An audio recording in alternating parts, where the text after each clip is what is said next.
Let's take a look at Heather's fit. Yes. Well, yesterday I had to check that I actually put on clothes. Like I thought I was still in my pajamas.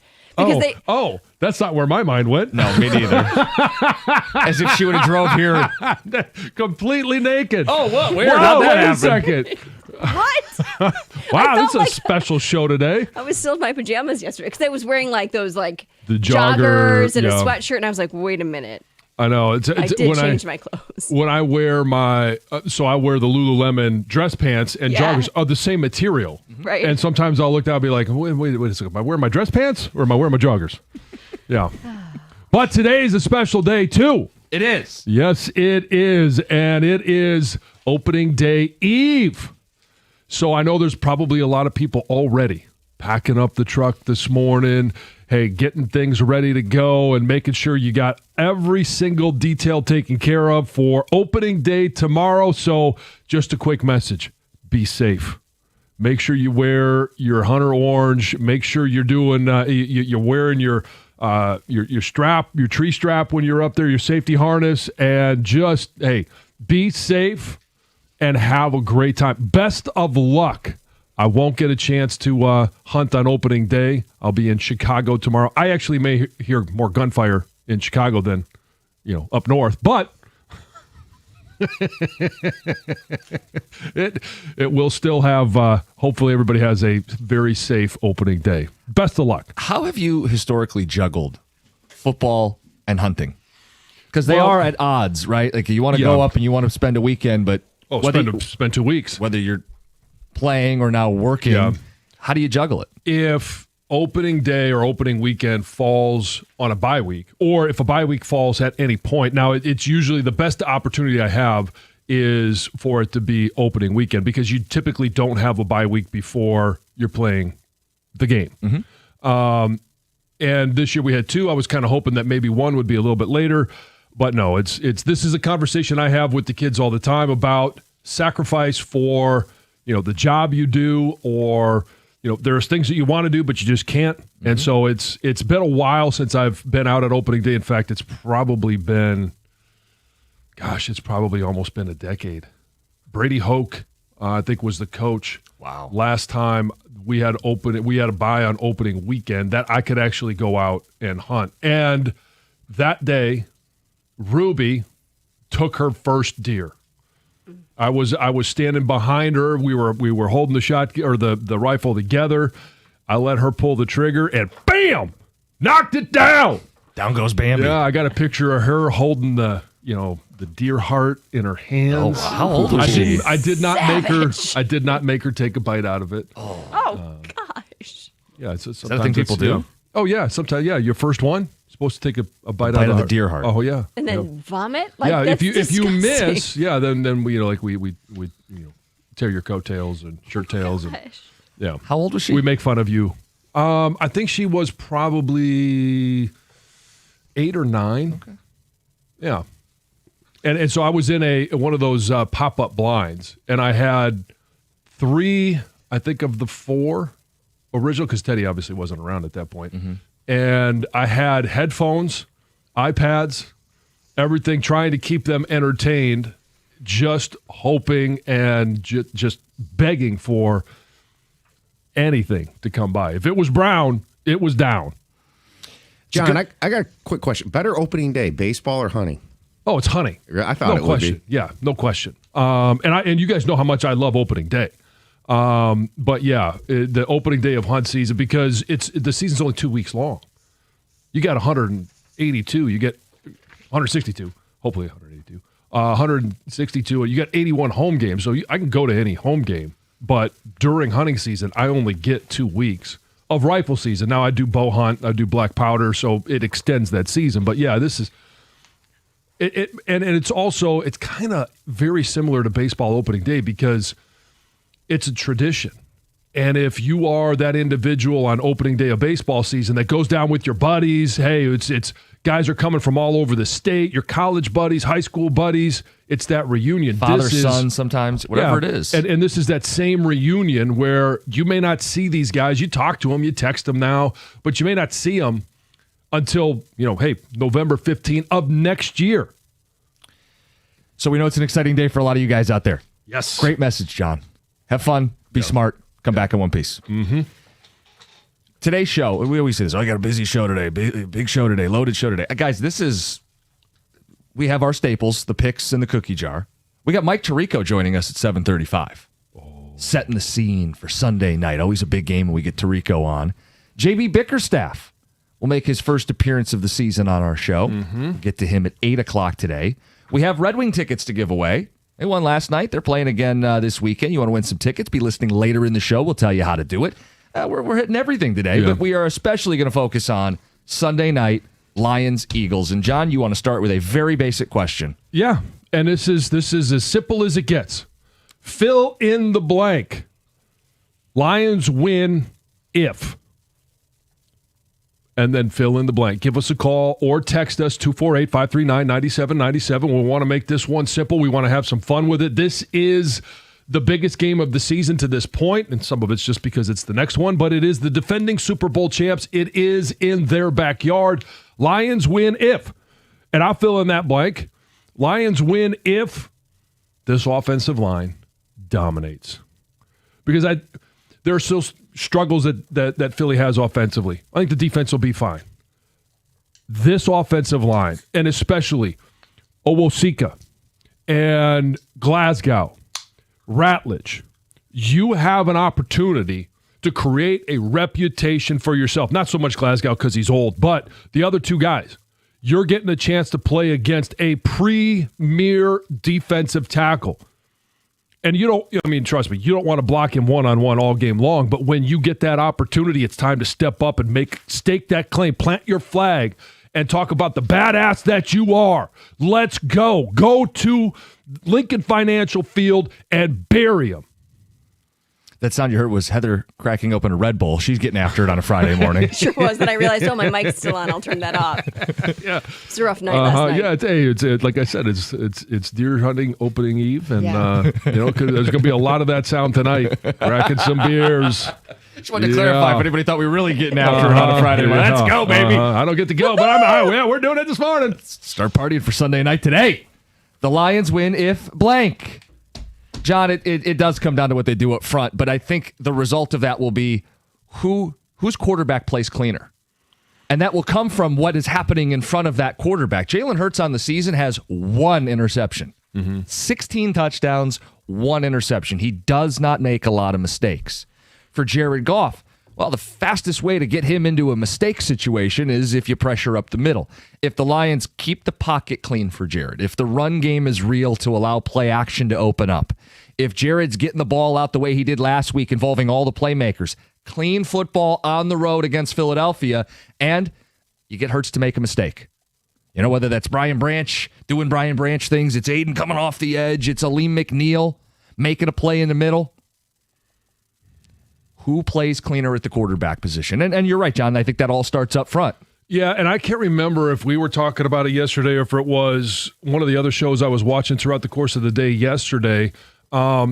It may come down to that turnover battle in regards to Jalen Hurts has been, very selective with where he puts the ball. Now, some of that has resulted in it not as explosive of an offense. Yeah, the offense has kind of a ceiling on it because he'll take some sacks, he'll eat a play, he won't take the chance. Right. And hey, hats off to him for recognizing there was an issue, correcting it, and giving his team the best chance to win. And they're 8-2. And a large part of that 8-2, we talked about, hey, they're not explosive offensively. We're not seeing A.J. Brown with big numbers or Devontae Smith. We've seen Saquon, a couple of games really go off. But bottled up for the most part. But they just, there's a lot of ugly wins. And I said, ugly wins are still wins. They're 8-2. They're doing what they have to do to put themselves in great position for postseason play.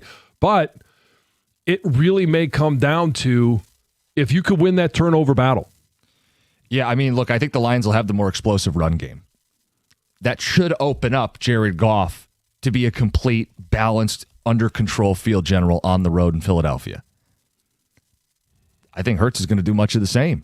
So who affects who?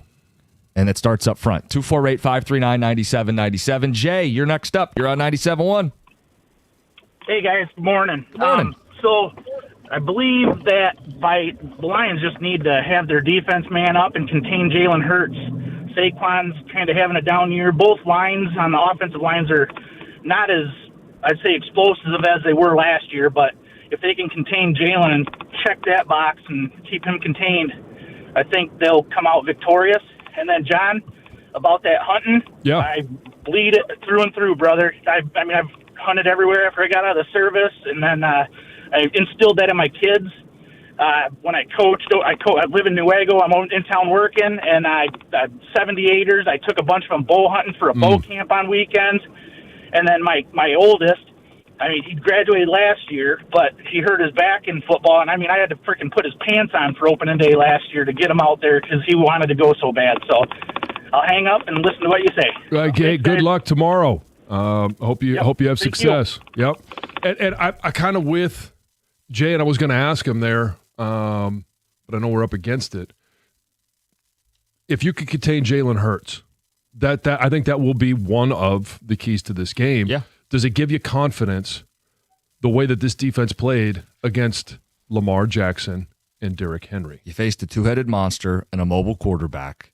And was it 7 sacks in that game? 7 sacks in that game. You get that performance? Yeah. I could get behind that reason. Also leads to stops, turnovers. Remember, they had the goal line stand. They had the Aiden fumble. 248-539-9797. Lions win if.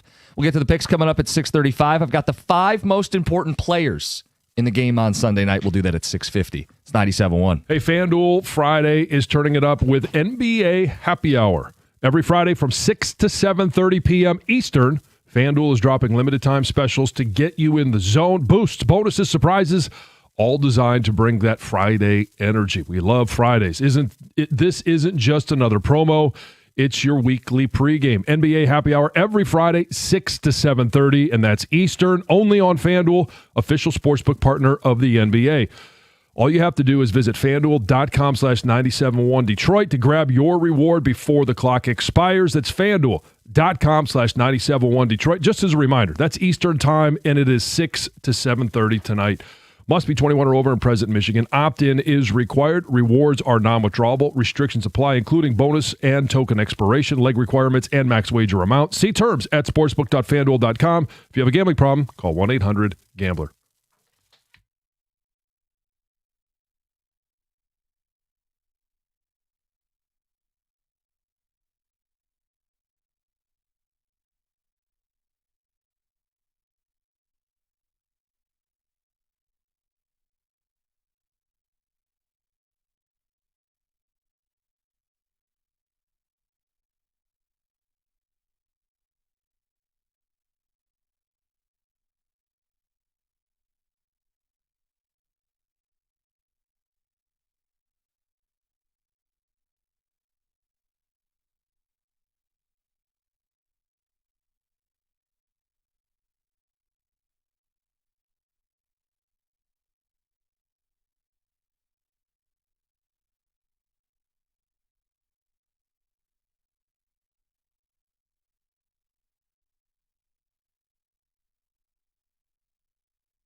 If you're injured in a car accident, you need someone who cares about you. You need KG Law. Lawrence KG and KG Law specialize in car accidents. You're going to get a personal attention to detail from someone who knows what they're doing and someone who cares about you. Tell you about Lawrence KG. He's a Detroiter. Down-to-earth, good dude. He's someone you want in your corner. Built his business doing things the right way and delivering for his clients. KG Law has won millions. 98% success rate. Check him out. 877-KG-CARES. KAJY. That's KGCares.com.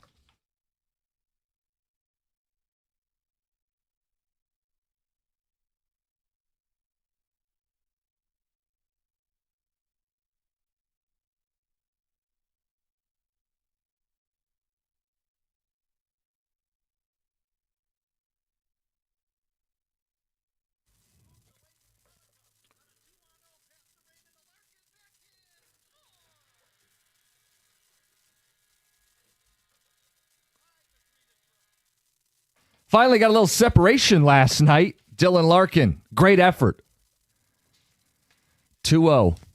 Odd man rush. Bury the chance, go up 2 goals and get that first line going a little bit. Wings finally got some offense last night and picked up a win against the Ducks. All right, we're looking ahead to Sunday night. Lions win if blank. John, ticket text. Lions win if they can stop the tush push, Brandon and Roseville. All right, well, so I did see the percentages of their conversion rate over the last couple of years, and it is slowly going down. Defenses are finding ways to stop it, or they've just become less efficient. Now they're still at like 80% efficiency, but I don't necessarily know that stopping that one play, if it comes down to, hey, whether they score the winning touchdown or not, okay, yeah. You want to avoid getting them to 4th and 1s, 4th and inches, 4th at the goal line. 3rd and 1, 3rd and inches. Same thing. Text says they win if Glasgow can hold his own against Carter and if the tush push is officiated properly. Nothing's going to irk us more if we have to spend time on Monday talking about, well, if the tush push should benefit. So just don't let it come down to that. Well, okay, and prepare yourself. All right, it is hard to officiate that play because it's bang bang. The one that annoys me the most, not necessarily the offsides, because as soon as somebody moves offensively, you get to move defensively. All right, so it doesn't necessarily have to just be when the ball is snapped. It's just when somebody moves. So I'm not so upset about that versus when Jalen Hurts reaches the ball over and, because when he stopped, they get to decide he stopped. Right, but if he keeps going, they just let him keep going. It's the inconsistency. Text says Lions win if they can run for 200 yards, control the ball, keep the Philly offense off the field. I don't think they have to run for 200 yards, but I think they need a big day on the ground. Yeah, 200 would be a bit aggressive against this team. I would even go back to last week what you said, 150 against Washington. I think if you're able to rush for over 125, you're going to be in a good spot. Lions win if our defense holds Philly under 20. Hard to imagine we would be scoring less than 21 with Dan calling plays. That signed Mike Eating. Lions win if Jared Goff can stay erect. Todd in Detroit.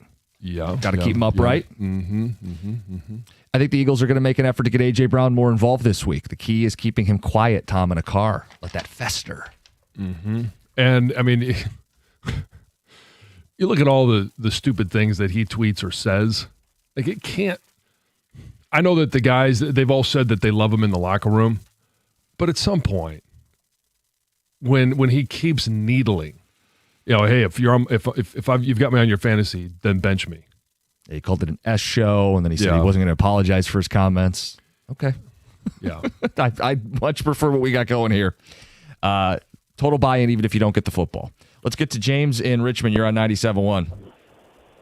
Hey, good morning, gentlemen. Good morning, James. Can you hear me good? I'm driving. I'm actually driving to work right now. Yeah, we got you. I'm driving to work. I just want to give my take. What the Lions really have to do is, if we can contain our offensive line, can play good. Hold Carter and hold Mason Graham, our big guys. Mason Graham, veteran, he knows what he's doing. If we can contain them guys and open the holes up for our running game and protect them all, that's going to be huge. But also, if McNeil and Hutch can get going and put Hurts off of his game, make him do things he doesn't like to do, that's going to be a huge success for us. I want to just clarify. They don't have Mason Graham. No, he's playing in Cleveland. They do have Jordan Davis. Oh, okay. Okay, I'm sorry. I thought Mason Graham came back to them after he retired. Okay, I'm sorry. Oh no, that's Brandon Graham. Yeah, Brandon Graham, yeah, I'm sorry. yeah. Different Michigan Wolverine. Yeah, younger brother. Yeah. Yeah. Spitting image of one another. Yeah, that's Don't what I you see the resemblance? No, Brother but from another mother. We have to get Hurts off. We have to get Hurts off of his game. Make him make bad throws. We don't want him to scramble because obviously he can scramble and he can run the ball. Yeah, James, I knew what you were saying. I just, for people listening, they needed to just make sure that was clarified. They got good defensive tackles in Philadelphia. There's no doubt about it. Yeah. Real quick, Adam in Gibraltar, good morning. Hey, good morning, guys. How you doing? Good. Yeah, two keys to the game. I feel like Lions will win this game if they can convert on third down effectively. And I feel like they will run away with this game if they can run steadily on first down. I think those are going to be the two keys to the game because if they can run the ball effectively on first down, that's going to open up the play action game for Goff. And I think they're just going to torch that secondary with JMO and St. Brown. I mean, we've seen that last week when they get that play action going in the misdirection. I know they leaned heavily on the right side of the field on that play action, and they just dragged JMO to the other side of the field. I thought that was a perfect misdirection play for when he was. I don't know if you guys recall that he went down the sideline. It was like a little drag out. Yeah. So I like that. So Adam, third down effectiveness and first down running. It's a good phone call. It's good points. What you're talking about is putting those linebackers in conflict. Yeah. With misdirection, with play action, with running and having success on early downs and putting them on their heels. Yeah, and if you look at the way that Dan Campbell called the game last week, it was obviously the run game was effective, so it set up play action, and they ran play action more against Washington than they had in the previous games of the regular season so far. Get to the picks, but first, Heather with the news. This news is brought to you by Gardner White. Well, just weeks before his scheduled release from prison and 15 years since his boys vanished, John Skelton has been charged with 3 counts of open murder. So he's already served nearly 15 years in prison for unlawful imprisonment in connection with the disappearance of his children, right? He was scheduled to be released from prison on November 29th, but he's now going to be transported to the Lenawee County Jail, booked on charges of open murder. And that means a jury can decide whether he is guilty of first or second degree murder if convicted. Now, shortly after these charges were announced, the Skelton family did release a lengthy statement, and they just basically said that their priority has always been and will continue to be finding out what happened to the boys, Andrew, Alexander, and Tanner. They want to seek justice for them. They ask that the investigation be allowed to proceed thoroughly and without interference so that the truth may finally come out. So hopefully they get that for sure. Yeah, I can't imagine the misery of not knowing. Nope. The Detroit Lions are bringing in some heavy hitters to produce the Thanksgiving Day halftime show. So on Thursday, the team announced that Eminem and his longtime manager and president of Shady Records, Paul Rosenberg, will consult with the club on talent selection and then produce all aspects of the halftime show for Thanksgiving. Plus, it's not just a one-time deal. It's a multi-year partnership between them. It will run through at least 2027. Rod Wood says that they are thrilled to be working with Marshall and Paul, who they say are not only some of the most accomplished and respected names in the music industry, but also longtime Lions fans. Longtime Lions fans, and probably nobody better to know the pulse of Detroit and what Lions fans and Detroit fans would want to see. Yeah, less of what we had with Jack Harlow a few years ago. Less of that. Yeah. Mm-hmm. Yeah. With the mall inflatable setup. It was inflated. It looked like it, but it was really bad. These guys will do a good job. I think so too. A road rage attack in Troy left a Macomb County man unresponsive in a busy intersection on Sunday morning. So police were called to John R. and Square Lake Roads. This was just before 11 a.m. after witnesses say that a driver got out of his car and then started hitting and kicking the victim, a 48-year-old man. The victim had to be taken to the hospital for treatment. The driver fled the scene, but was later stopped where police pulled him over and arrested him. He's now been charged with aggravated assault. And as Thanksgiving Day nears, families are, looking for good meal deals as they plan their holiday feast. And this year, Meijer wants to make sure that you are all set, and they're offering a free turkey with a purchase of $75 or more, which wow. is super easy to do these days, especially if you go and you start buying your desserts and your sides and all of that. So the offer is only good at Meijer Market stores. So it's not going to be at every single Meijer location. You need to use your M-Perks rewards as right. well. But they say, hey, once you hit that $75 mark, that turkey is yours. You do need to take it home that day. You can't come back for it later. But you can use this deal in Royal Oak, Detroit, Clarkston. Like I said, not available at all Meijer locations. And you can't go and just buy like gift cards. You need to be buying food, alcohol, gift cards, bottle deposits don't go towards that $75. But pretty cool way to get a free turkey. Have you guys ordered your turkey yet? No, I don't make the turkey. Oh. Well, I know you don't eat the I don't make the turkey. turkey. I don't eat either. or make. Oh, So really? no, I don't order. I don't do any of those things. Oh. Tom, you guys order your turkey? You ready? Already got it. Oh, okay. Oh, okay. All right. Yeah. Well, they say there's like less turkey out there Who makes the turkey? Aunts and uncles for us. wherever we go. So whoever's hosting. Yeah. I think whoever Freeloaders. I think whoever hosts makes. I mean, if we were hosting, sure. if I was hosting Thanksgiving, I would make the turkey. We've never hosted. We host Christmas. That's what we do. So no, I've never made a turkey, and you do not want me to make a turkey. So Okay. it's left in better hands. Noted. Okay. You want to pull the gizzard out?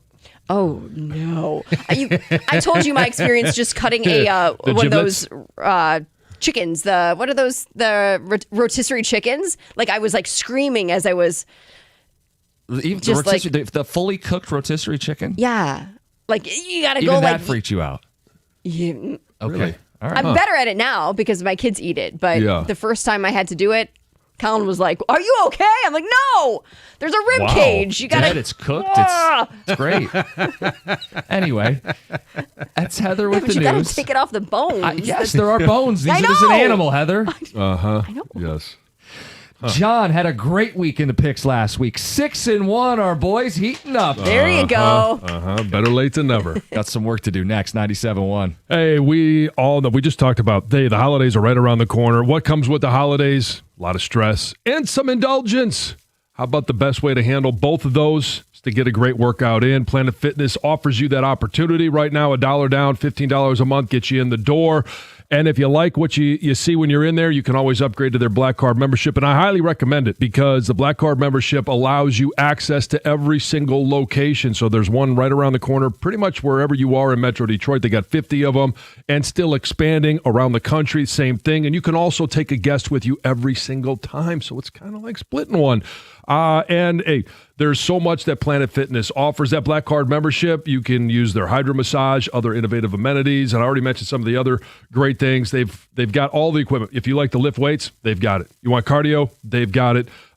So find your nearest club and join today. You can do it in club, online, or on the free Planet Fitness app. We're all strong on this planet. Planet Fitness.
this week on the picks. It's brought to you by Shaner Roofing. Quick standings update. In first place with a nice little 3-game cushion. Tom in second, Heather in third, Greg in fourth, John's in last, but went 6-1 last week. Boom!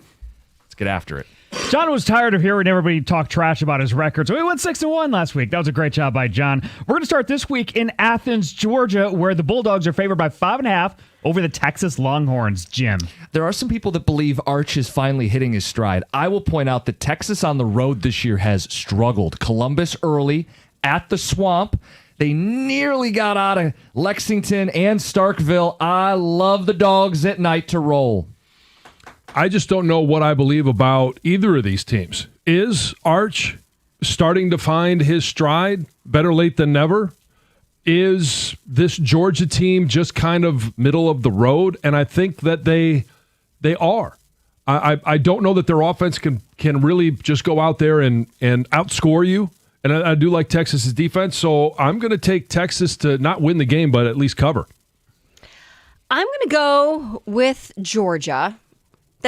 Georgia Peaches, Coca-Cola was developed in Georgia. Well, I thought you was going to be because you like dogs. It's the Well, Bulldogs. I do like dogs. And then I looked. I almost didn't pick it because Ryan Seacrest is an alumni. What about McConaughey? I thought you loved McConaughey. I do. But I like Coke better, I guess. You and Stoney. Texas has been hanging around just enough to get noticed, and now they're at the bottom of that bubble being in the college football playoff. They're noticed now. I'll take Georgia to stamp them down. Well, you won't be on Longhorn Island, John. I'm going to take Texas here. This is their last stand. Kind of Greg alluded to that in terms of they're out of the playoff almost for sure if they don't win this game. And Arch has been playing better. I think this is going to be a low-scoring game. That's why I'm taking the points. I don't think Texas will win either, John. I do think they'll cover. To Tuscaloosa, Alabama, the Crimson Tide favored by 5.5 points against the visiting Oklahoma Sooners. John. And this Brent Venables defense has been legit all season long. That's been the one thing that they've been able to hang their hat on. However, Ty Simpson, that group of receivers, Alabama in Tuscaloosa, I think it's just too much. I'll take Alabama and the points. I'll take Alabama as well. OU's offense has hit since Mateer's injury. I will take Bama. Greg, I don't know if Oklahoma's going to be able to score much in this game. I'm going to take Alabama. And Alabama is the team why in Thursday touchdown yesterday, you guys both took A&M, Ohio State, and Indiana versus the field to win the national title. I wouldn't have done that because I think Alabama's the one other team that might win it. Mm-hmm. Clean sweep, Crimson Tide. And how about this for you? No Sooner Island for you? No Sooner Island. They have faced 3 top 25 offenses. None have scored more than 21 points.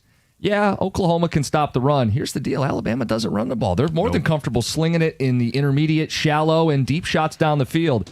I like the Tide.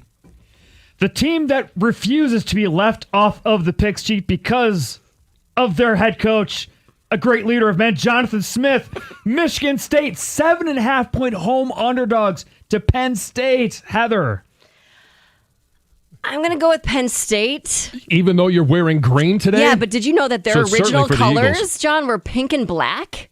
Michigan State? No, Penn State. How sweet. Pink and black? Yes. How long ago was this? I don't know. I didn't look at the date, but I just saw that pop up somewhere, and I thought, well, that was sweet. I wish they would have kept it. Yeah, me too. Not going against cover master Jonathan Smith, Michigan State.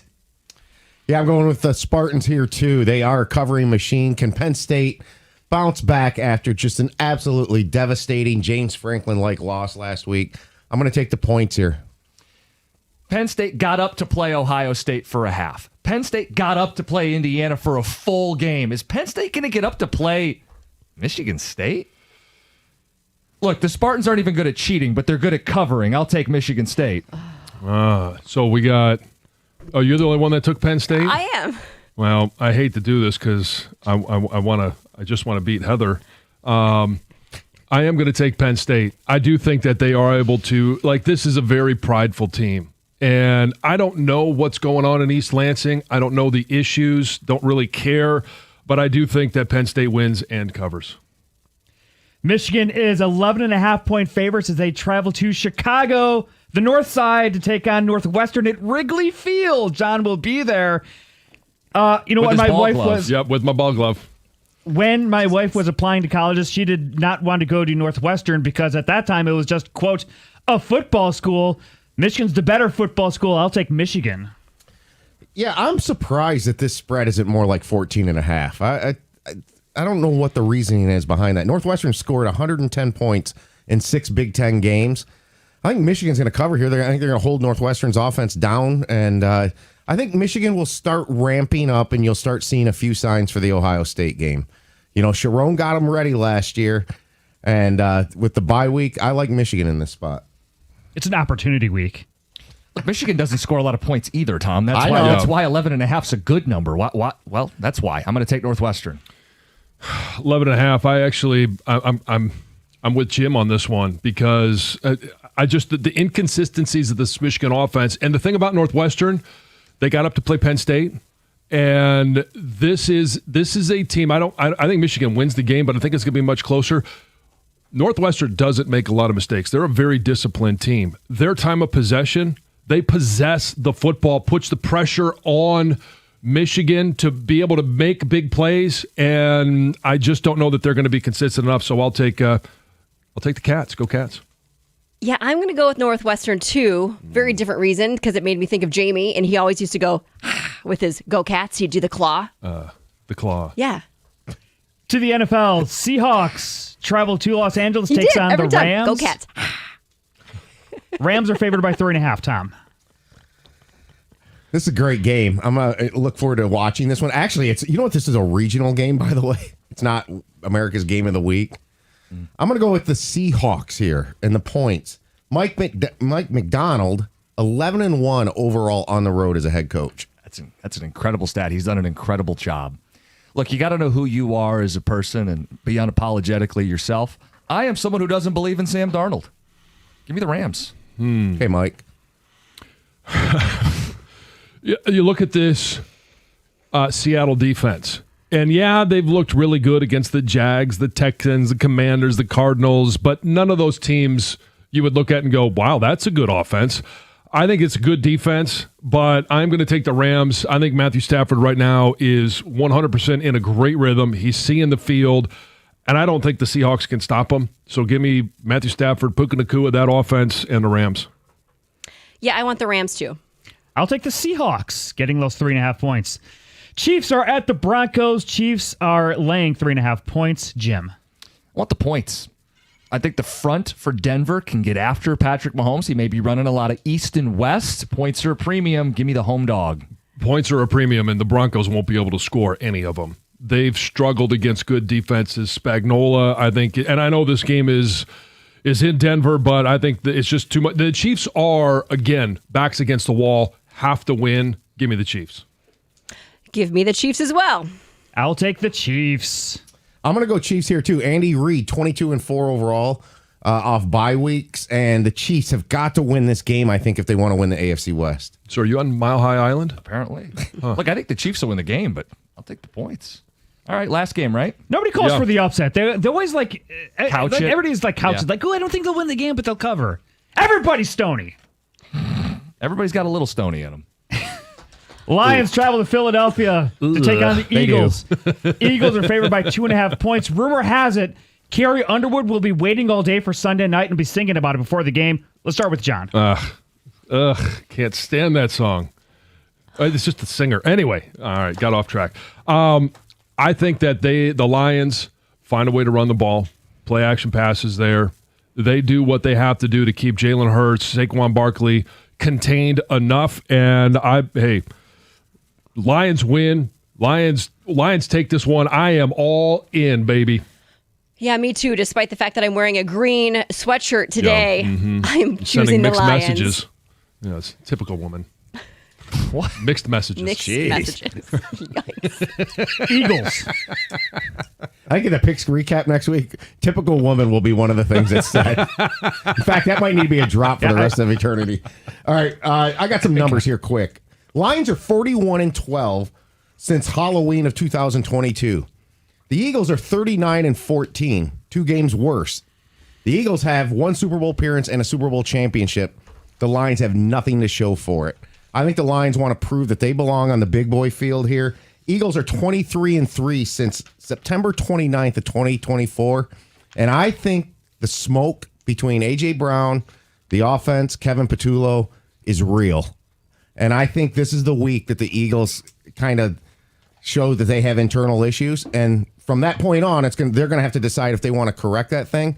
The Lions will take advantage of this. Maybe the Eagles have to do what the Lions did in terms of having Sirianni take over play calling. The Lions have already done it. I think the Lions are going to go in there and win.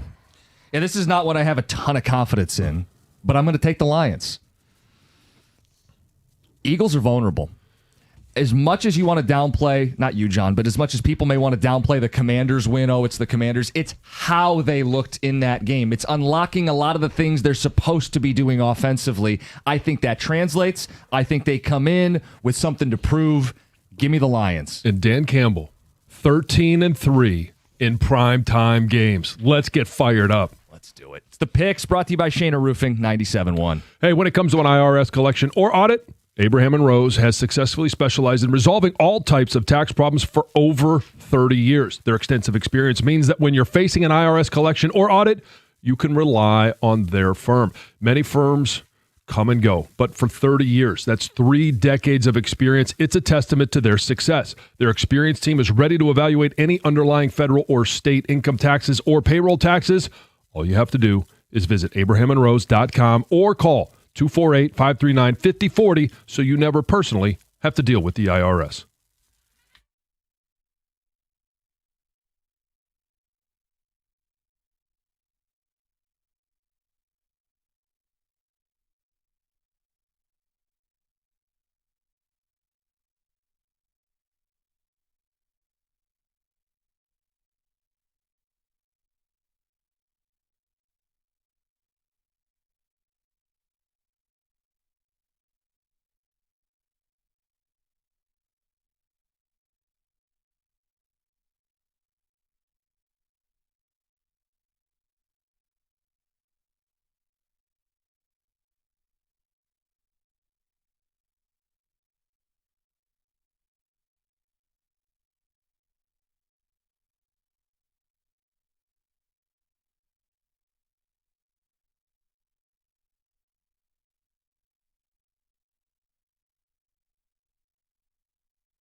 Moving some things around today on a Football Friday. Mike Tirico going to join us at 7:35. Means we're going to move the cookie jar to 7 o'clock. 10 minutes. We'll get to it. Ticket texter. John hates the Sunday Night Football song. That seems like you say you hate our national anthem. No, I don't mind the song. I mind the voice. He doesn't like Carrie Underwood. Really? Nails on a chalkboard. What about the Greg Hargrave edition, though? Oh, I'd rather have that one. You rather than put Greg. Oh, yeah. Uh-huh. Great.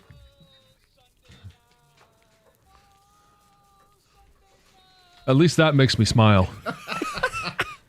This is why you sing on the air, Heather, because you have those moments and they become legendary. I don't think Versus there'd be I like anything Coke. legendary about my singing. We don't know until we hear it. Yeah, maybe. That's exactly right. At some point, we'll get her. Eventually, you'd think so. She's still workshopping some cookie jar answers. I feel like I may have stumped you this week. You did. I have a long list and I can't narrow it down, so we'll see. All right, we'll do our best. Lions-Eagles Sunday night. John, I have put together my top 5 most important players for this game. I am very curious.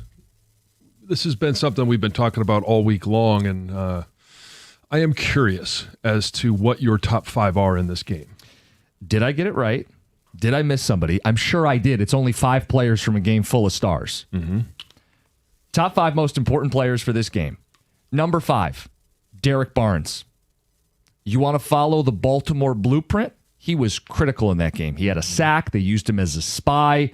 The linebacker level. You want to get away playing 3 linebackers in today's NFL? Derek Barnes' versatility lets you be more formidable in the box against Barkley and Hurts, and it'll help you chase down Jalen Hurts. He leads all stand-up linebackers in pressures and sacks. I think Barnes is a critical piece for this football game. Okay. Number 4, I think we expect it to be a close football game, right? Spread indicates within a field goal. You're going to need a big explosive play. J-Mo. The Eagles' defense is 30th in average depth of target. You can get them with a deep shot. 17 yards per catch is the best on the Lions. J-Mo, X factor, swing play on the explosive passing game to flip the game on the road. Number 3, Jalen Hurts. 16 touchdowns to 1 interception. He simply does not make mistakes. He extends drives. It's infuriating if you're playing against him. He finishes drives in the red zone. Everybody thinks about the tush push.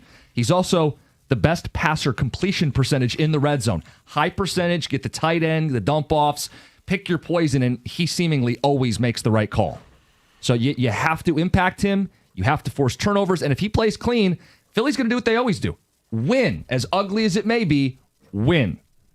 Number 2, Jahmyr Gibbs. Fun fact, Jonathan Taylor leads the NFL with 8 explosive runs. Gibbs has 7 on 61 fewer carries. He's your home run hitter, but he's also your between the tackles pace setter.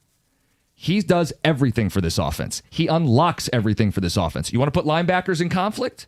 You want to punish them for a false step on a misdirection or a false step on a swing pass? You want to set up your play action? It's Jahmyr Gibbs. Jahmyr Gibbs is going to get the most touches in this game of any Lion, and Jahmyr Gibbs got to have to punish Philadelphia Eagles defense. And my number 1 most important player for this football game is Jalen Carter. Not just for the revisionist radio that will come if he wrecks this game, but because he has the ability to wreck this game. He's top 10 in pressures from the interior in all of football. Only 1 sack, so I'm sure in Philly they're doing an Aiden Hutchinson routine. How important are pressures? This is a week where he's facing a leaky middle of the Lions offense. If you get to Goff, you'll force turnovers. If Goff's forcing up turnovers on the road, the Lions are losing this football game. I think Jalen Carter is the, bar none, most important player for this football game. How'd I do? So I don't necessarily disagree with how important all of these players are. And, Derek Barnes, that was a major key to keeping Lamar Jackson in check. I missed somebody, didn't I? You did, and I don't know how you go into a game like this, especially with how much you hate him, and maybe that's why. But Jared Goff, in regards to, you're going to have to get a good performance from him. And I don't think it's, hey, you don't have to get a 300-yard passing day from Jared Goff, But when you hear from Dan Campbell, and it's not just because he was calling plays last week, it's been this way really for a number of years.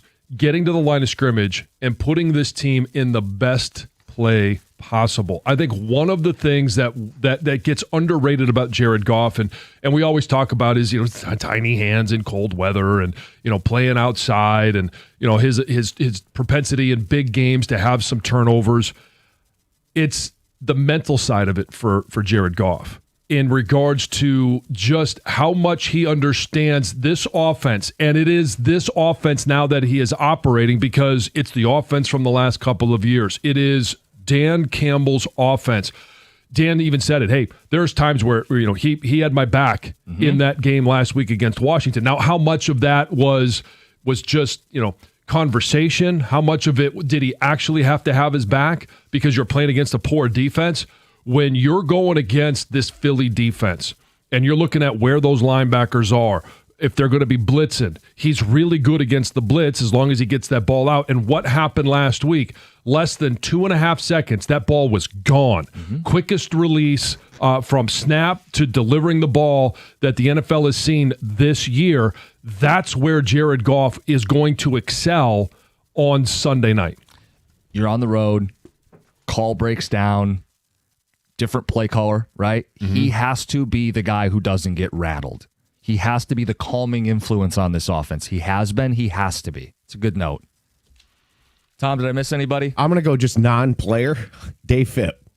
The special teams has got the return. Has got to be cleaned up because the Eagles' offense is struggling right now. Don't give them short field. Don't give them easy points. And I don't want to see Jake Bates in the tackle column. Right. Yeah. Or Jack Fox. Right. Let's get to the cookie jar next. 97.1.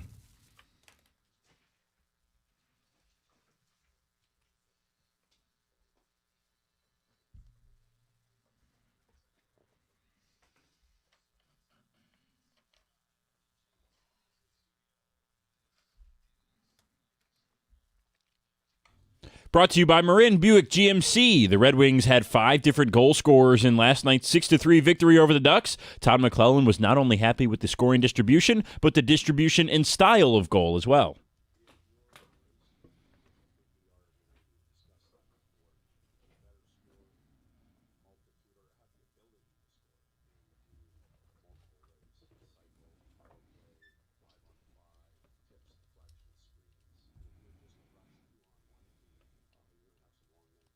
The Wings now face Buffalo at home tomorrow. There's maybe only one college basketball coach in the entire country who could be undeniably livid with his team's performance in a near 20-point win. That man resides in East Lansing. Here's Tom Izzo after last night's 79-60 win over San Jose State when asked about how demanding he's been of his players.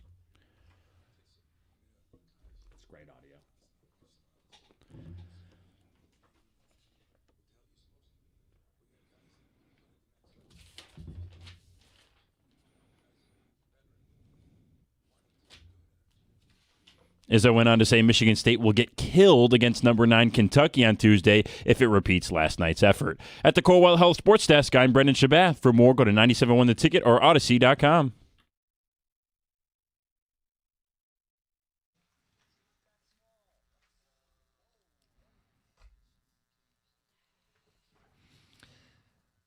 That's a staple of Fridays around here. It's the cookie jar. I've got questions. It's brought to you by Moran Chevrolet. National Clean Out Your Refrigerator Day is on Saturday. What's the oldest thing hanging out in your refrigerator? This is funny because, I saw this question. I started looking at some expiration dates, and Lisa does a tremendous job of cleaning out the refrigerator. And so we don't have a lot of things with expired dates. Sometimes you look in the freezer and you've got an old bag of peas or something that's been forever because just no one wants to eat it. But what she doesn't do is clean out the fridge in the garage. Oh, boy. And we have a pot of chicken noodle soup that has been there for probably 3 months. And it's kind of one of those things where I'm like, I don't really want to open the lid at this point. Now, it's been refrigerated, but I guarantee you there's something growing in there. And at some point, I am going to have to clean it. And I'm going to have, because I want to keep the pot. Yeah. But yeah, I look at that one, and every time I walk in the house, I want to say, "Hey, did you know that your pot's still out there?" I'm sure she's wondering where it is. I know, and I know that it's filled with yuck. So in my fridge, I don't think we have anything like homemade like that that's old. It would have to be all of the condiments. Like we don't go through the door. That's where all of our salad dressings, our mustards. For sure, there's got to be a really old mustard, an old ranch dressing that's just, we don't use it. So it just sits there and we never look at it. I mean, I didn't go through and investigate like you did, but that's what I would say. I've got some old barbecue sauce that somehow has found itself in a Tupperware container. I don't know why it's in there, but that's probably it. Now, your condiment, Heather, would not be ketchup, though, because you love ketchup, right? Oh, no, there's no expired ketchup in our house. Yeah. That's for sure. I probably tartar sauce. We don't eat much fish. So something like that, that's just probably expired way beyond it. So this happens routinely for me. When I lost a bunch of weight, I decided it starts at the grocery store. You want to make good decisions at the grocery store. So I feel like every week I'm buying like spinach, and I have the best of intentions, right? I'm going to work it into a salad or a smoothie, or I'm just going to find a way to get more dark leafy greens. Ooh. And then 2 weeks go by, and it's like this gross bag of wilted swampy spinach. Yes, swampy is a great word. It's always spinach. That's so gross. You're not Popeye. No. I like olive oil, though. And your bolognese. There you go. Next question. Who is your favorite small athlete of all time? Heather, besides Amon-Ra St. shoot. Brown. Okay. I'd have to go with Spud Webb. 5'7", is one of the shortest NBA players of all time. Won the 86 slam dunk contest, and part of why he won was just simply because of the vertical. Like there wasn't really anything spectacular about the dunk other than he was dunking. I thought it was awesome, and it was right there. I was 10 years old at the time, and I thought, man, if he could do it, anyone can do it.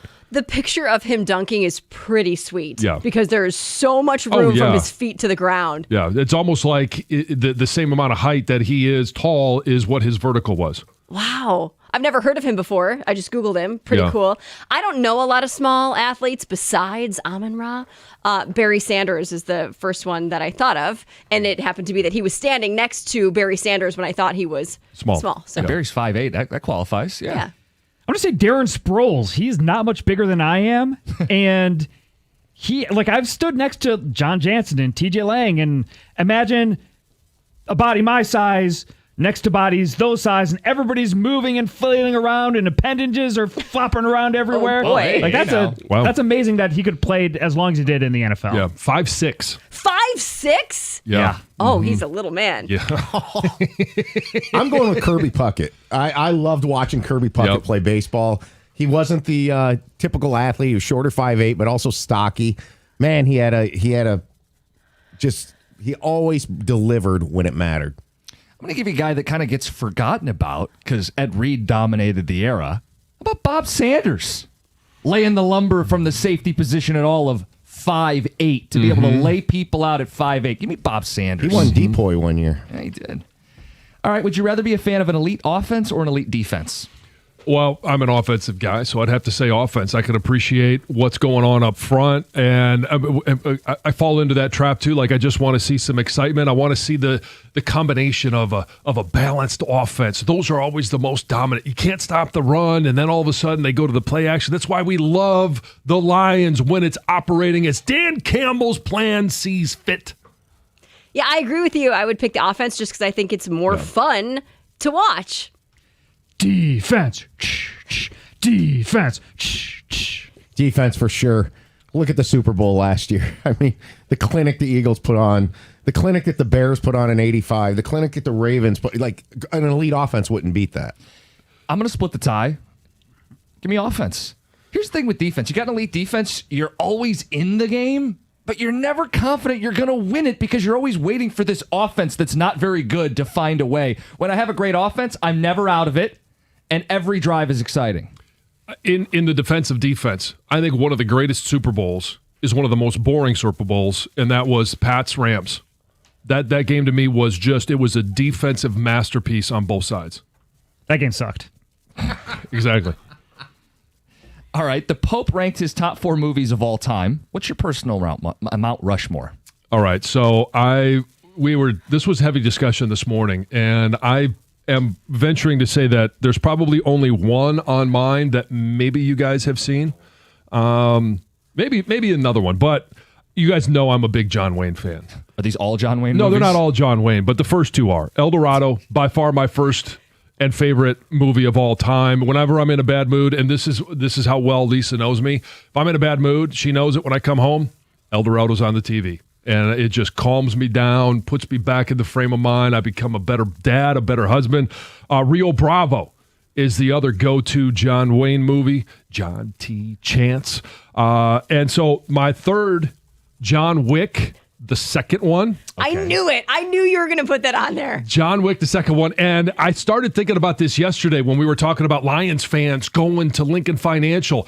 It's like John Wick. You go through the catacombs, you take care of business, and then you got to fight your way out.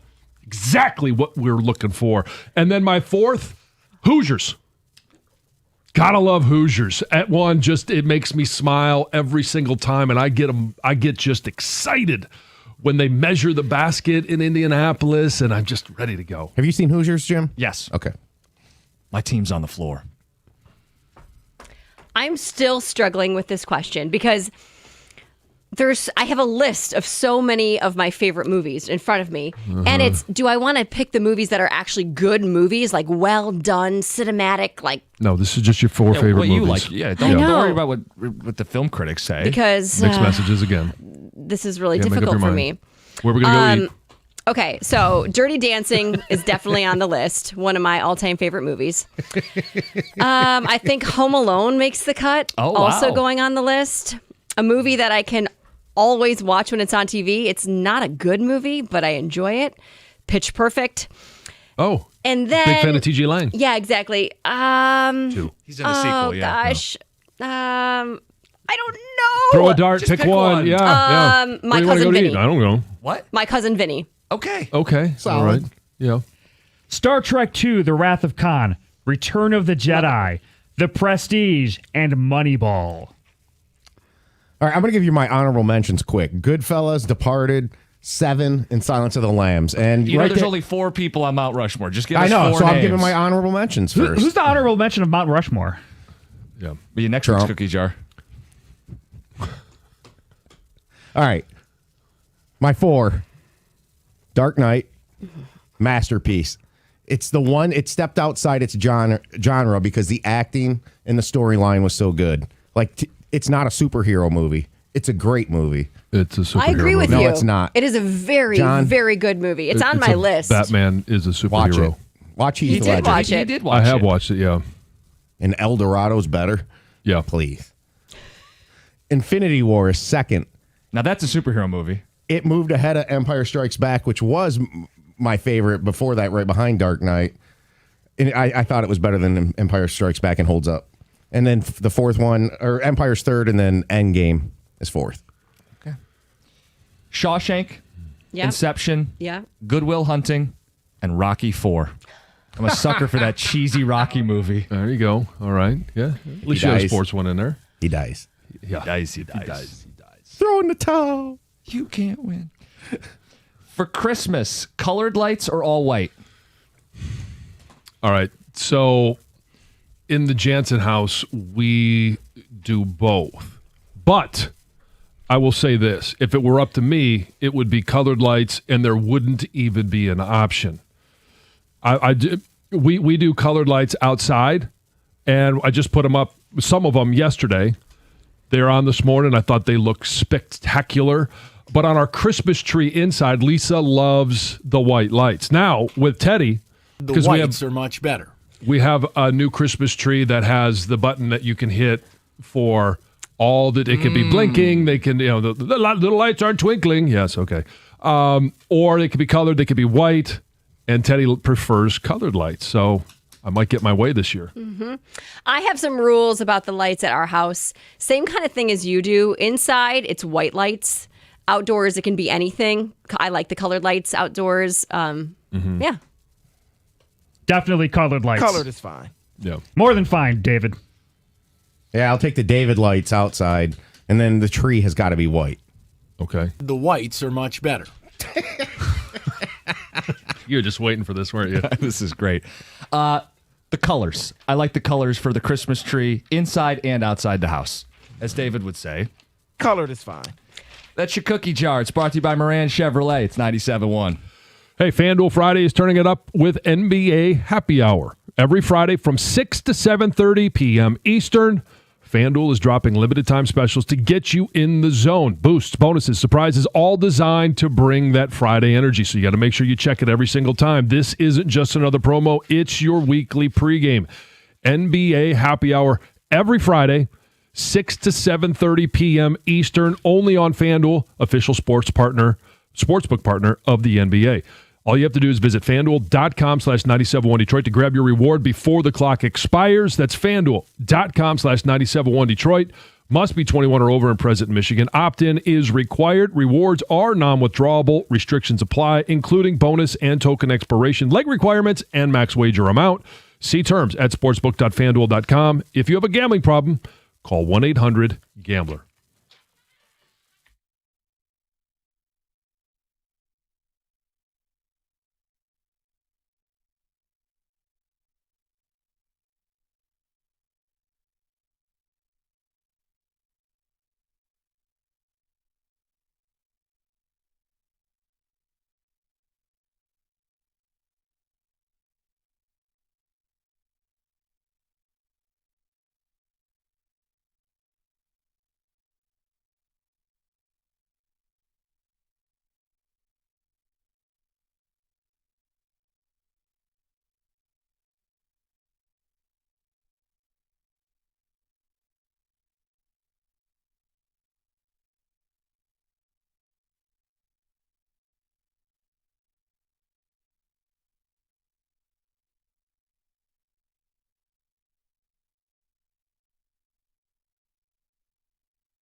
Hey, the Red Wings are back, and there's nothing more refreshing than an ice-cold Surfside to enjoy while you cheer on your wings. Surfside is only 100 calories, 2 grams of sugar, and 0 bubbles. That's right, no carbonation, so it's easy to sip and enjoy. It's not a seltzer, it's Surfside, proud partner of the Red Wings. Sold in arena, at bars, restaurants, and stores near you. Must be 21. Please drink responsibly.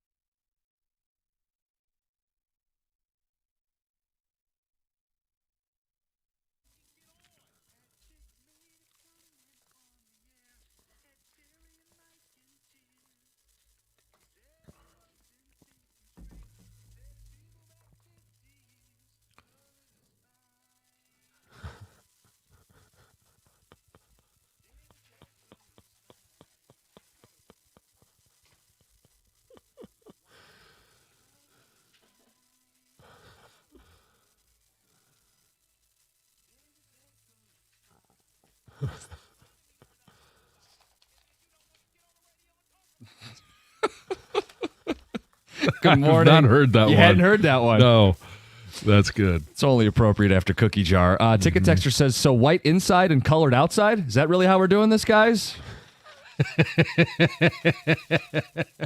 Nah. Talking Christmas lights, people. Some more response. This one says, Christmas lights all blue. All blue. All blue? Ugh. What is... I mean, if your favorite song is Blue Blue Christmas... I was saying, you're the Mason Blue guy, and even you're making a face. You don't do all blue Christmas No, you don't lights. do all blue Christmas lights. What's supposed to be, I don't get that. On the movie front, did John say that The Dark Knight is just a superhero movie? No. I didn't It's say a masterpiece, John. Okay, fine. You can say whatever you want. I don't care. But it is a superhero movie. It's not. It may be more than that to some people, but it is Batman. Batman is a superhero. Yeah, but the point in my mind, it stepped outside that. It is a superhero movie, but the acting and the storyline and the surprises in it, the hospital scene with the Joker as the nurse. Yeah, come on. Okay, great. It's a great movie. Like that when I watched that for the first time, you get chills. John watched it Not- on an not- airplane. We're going on an to Vegas. airplane. It's different. Yeah, it is. Not boom boom. Let's go to the old west. Yeah. Speaking of the Old West, John, I love both, but El Dorado and Rio Bravo are the same movie, just a couple different actors. Well, a lot of John Wayne's movies, a lot of the old, like I could have gone with the spaghetti westerns and Clint Eastwood, like Good, Bad, and Ugly. That was that. Okay, you want to talk about my honorable mention? Two Mules for Sister Sarah. All of those are great movies. Honorable mention. For the small athletes, Jose Altuve getting a vote. Okay. Muggsy Bogues was shorter than Spud and also won a dunk contest. Okay. Earl Boykins, EMU zone, favorite small athlete. Pinckney Jones on the ticket text. Tom, you're an Eastern guy. Why didn't you have Earl Boykins? I don't know. Okay, just not important enough. How young is Heather that she doesn't know who Spud Webb is? When did he play? Who did he play for? Tell Well, me he won about the him. I 86 know nothing about he him. played for 4 teams, but most notably the Hawks in Atlanta. In 86? Yeah, and that's Well, when he I won was the slam dunk contest. Toddler. I mean, So you were the same size. I was? As Spud at the time. Yes, it's Spud, yes. Is Teddy 5'6" yet? He's not far from it. Yes. Could you imagine Teddy next to Spud Webb and being surprised at how it's basically the same guy? 248-539-9797. I'd rather have an elite offense. See the last year Tiger playoff performances as my reason why.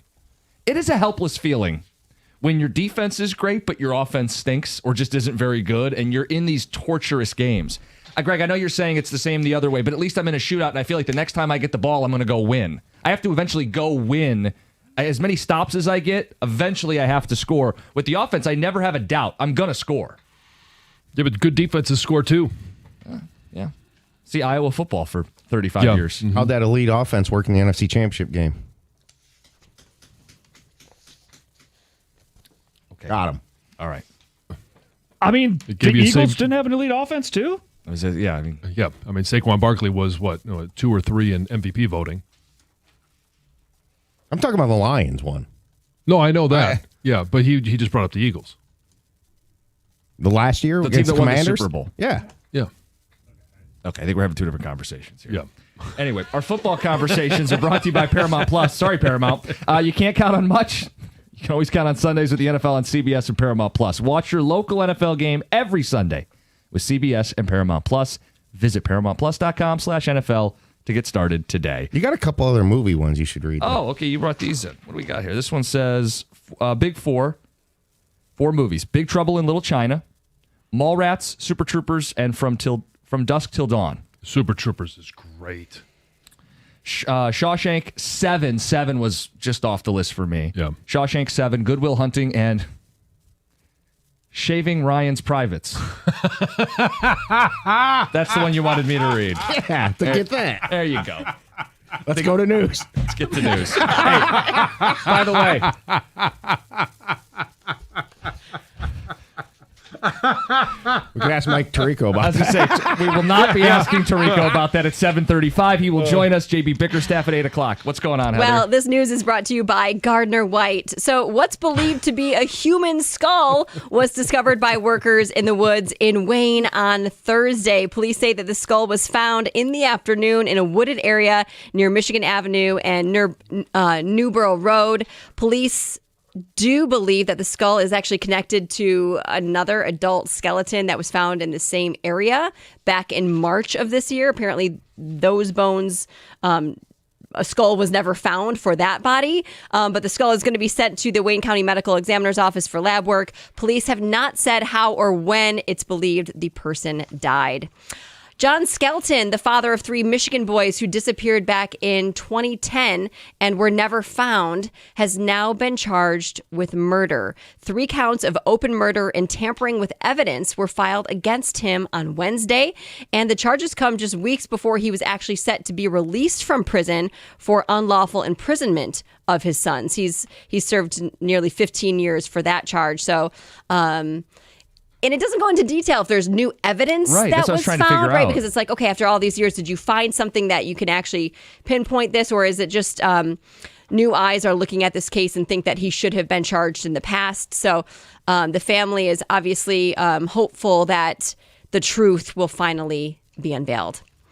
The Detroit Lions just announced a multi-year partnership with Eminem, and it's all for the Detroit Lions Thanksgiving halftime show. This is pretty cool. So Eminem and his longtime manager and president of Shady Records, Paul Rosenberg, will consult with the club on talent selection and all aspects of the halftime production through 2027. So they'll be around for a while. Rosenberg says that it's an honor for them to team up with the Lions and be part of the greatest tradition in Detroit sports. He says, quote, "We look forward to putting together unforgettable shows featuring world-class artists for the fans at Ford Field and the tens of millions watching around the country." Do we know who's doing this year's Thanksgiving halftime yet? Gosh, do we? Is it the Temptations? Oh, yes. Yes. Yeah. No, they're doing the Cowboy game. I Oh, think. no, Right, yeah. Wait. No, that's right. Yeah. No, I don't think we do. Do we? Bueller? Anybody know? That was also on my list, speaking of movies. Well, because I know I love that movie. 2 years ago was Jack Harlow. It was not very good. It was last really year, bad. Shabuzi was good last year, but I'm excited Oh, yeah, to he get was. these 2 guys involved and make it even better. It's going to be great for sure.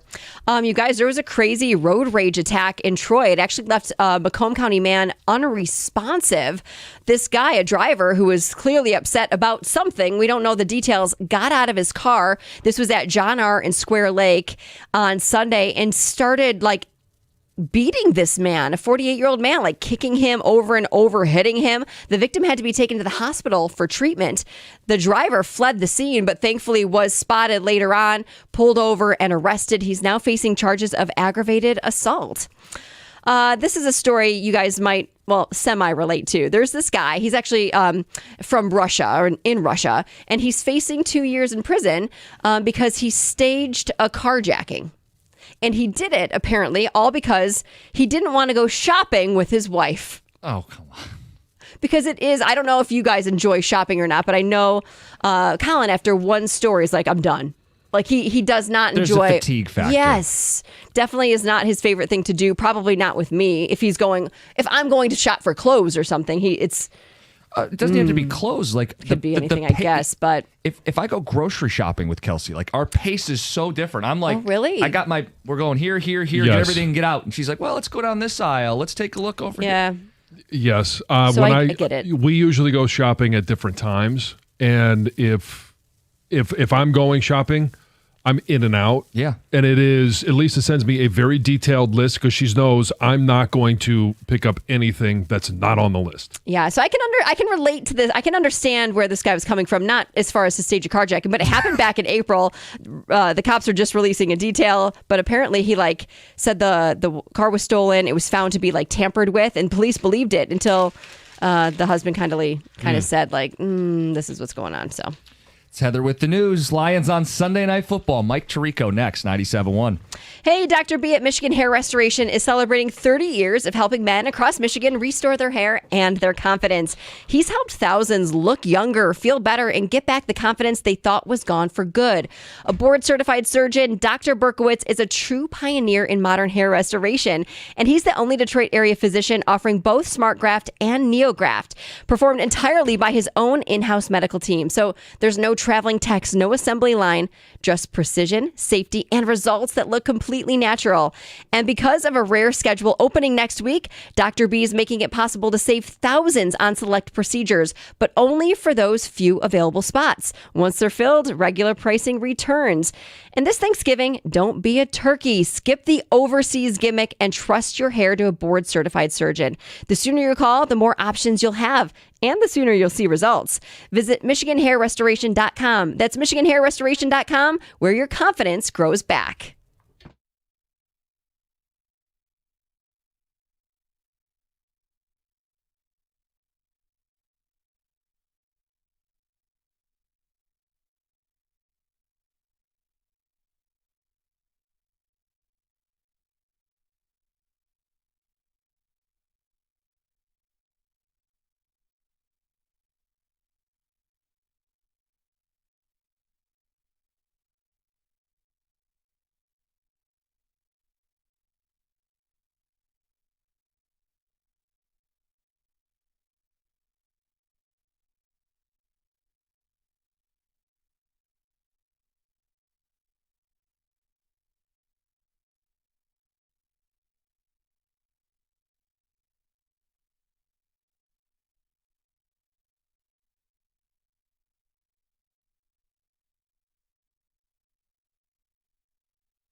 Lions on Sunday Night Football. Great time for us to check in with Mike Tirico, who will be on that call. Mike, as always, appreciate your time. Good morning. Gentlemen, good morning. How we doing? Great. Yeah, excited about this weekend, and I think I'll start with this one. What do we believe about this Detroit Lions offense? Last week, Dan Campbell's calling the offense. Was it the rhythm of the offense? Was it Dan Campbell as the play caller, or was it just a beat-up, depleted, and not performing well Washington defense? Yes, yes, and yes. Thank you for the layup early in the morning, John. Let's think about a couple of things. First off, in the NFL, and John, you live this, so you know it very well. This is my 20-something year calling games in the NFL. Every year is different, and we expect people to just kind of put it under the screen of the copy machine and ditto, repeat it. Even Kansas City, in this amazing run as they try to make a fourth consecutive Super Bowl, they're different offensively, and it's had to evolve based on personnel and injuries. And it's the same thing here. So we expect the offense to be the same. Of course, it wasn't going to be exactly the same without Ben Johnson, who was good enough doing the job to not only get a job in Chicago, but have them at 6-3. So that, plus I think the changes up front on the offensive line just taking a little bit of time. And then to the Dan point, look, you guys have Dan on every week. You know how aggressive, bold, and decisive he is. And that was seen to me in the calling of the game last week. That doesn't mean John Morton wasn't doing a good job. This was like the number 2 or 3 scoring offense going into last week. It's number 2 now to Indianapolis. There's just a decisiveness because Dan doesn't have to answer to anybody. John Morton is figuring everybody out and continuing to evolve in that role. If John Morton calls plays later on this year, or even at some point during Sunday night, I think his offense is going to be just fine. I just think Dan's vision for what he wanted this group to look like, with all the knowledge of it, came out in the way the plays were called on Sunday. This is a matchup we've been looking forward to. Didn't get to see it last year. Haven't seen it with these two teams rolling. What's the biggest storyline to you, or the thing you're most excited about? A little bit of that in seeing this matchup with these two teams who have been the two best in the NFC for the last 3 years. I'm interested to see where Philadelphia is in terms of two things. One, their defense, because they did, as you know, gets talked about here often, they did go out and add pieces. And, you know, Jair Alexander, one of those pieces we thought might be a part of this, he's not around. We're not going to see him, obviously, this week and probably for a few weeks at least after that, if at all. I think Jalen Phillips is the add that helped them. Getting Jalen Phillips into the lineup from Miami, Vic Fangio has familiarity. Phillips has always been productive and effective. One thing he hasn't been is healthy, with season-ending injuries back-to-back years, an Achilles and an ACL. If he can stay on the field, adding him to Nolan Smith, Jalen Carter, Jordan Davis, I'll tell you a guy who, as we watch getting ready for this week, two guys who continue to play well who you don't hear much about at all. Moro Ojomo's 97 for Philly, and Jalen Hunt, 58. Those two guys have been a factor for them. So they've got a half dozen guys up front. Why do I point to that? It's pressure. What takes the Lions out of the rhythm and timing of an offense that's hard to stop downfield is Goff not having to, one, not on the spot where he wants to throw from, and second, not having the time to get it downfield for those longer developing plays. It's not a Jared thing. It's just it's a quarterback thing, but I think that impacts this offense more than anything else. What do you know about this offense for Philly? Because we've all seen the drama of A.J. Brown, and I think we all expect, diva tendencies from receivers, but he's been very vocal and out front with it.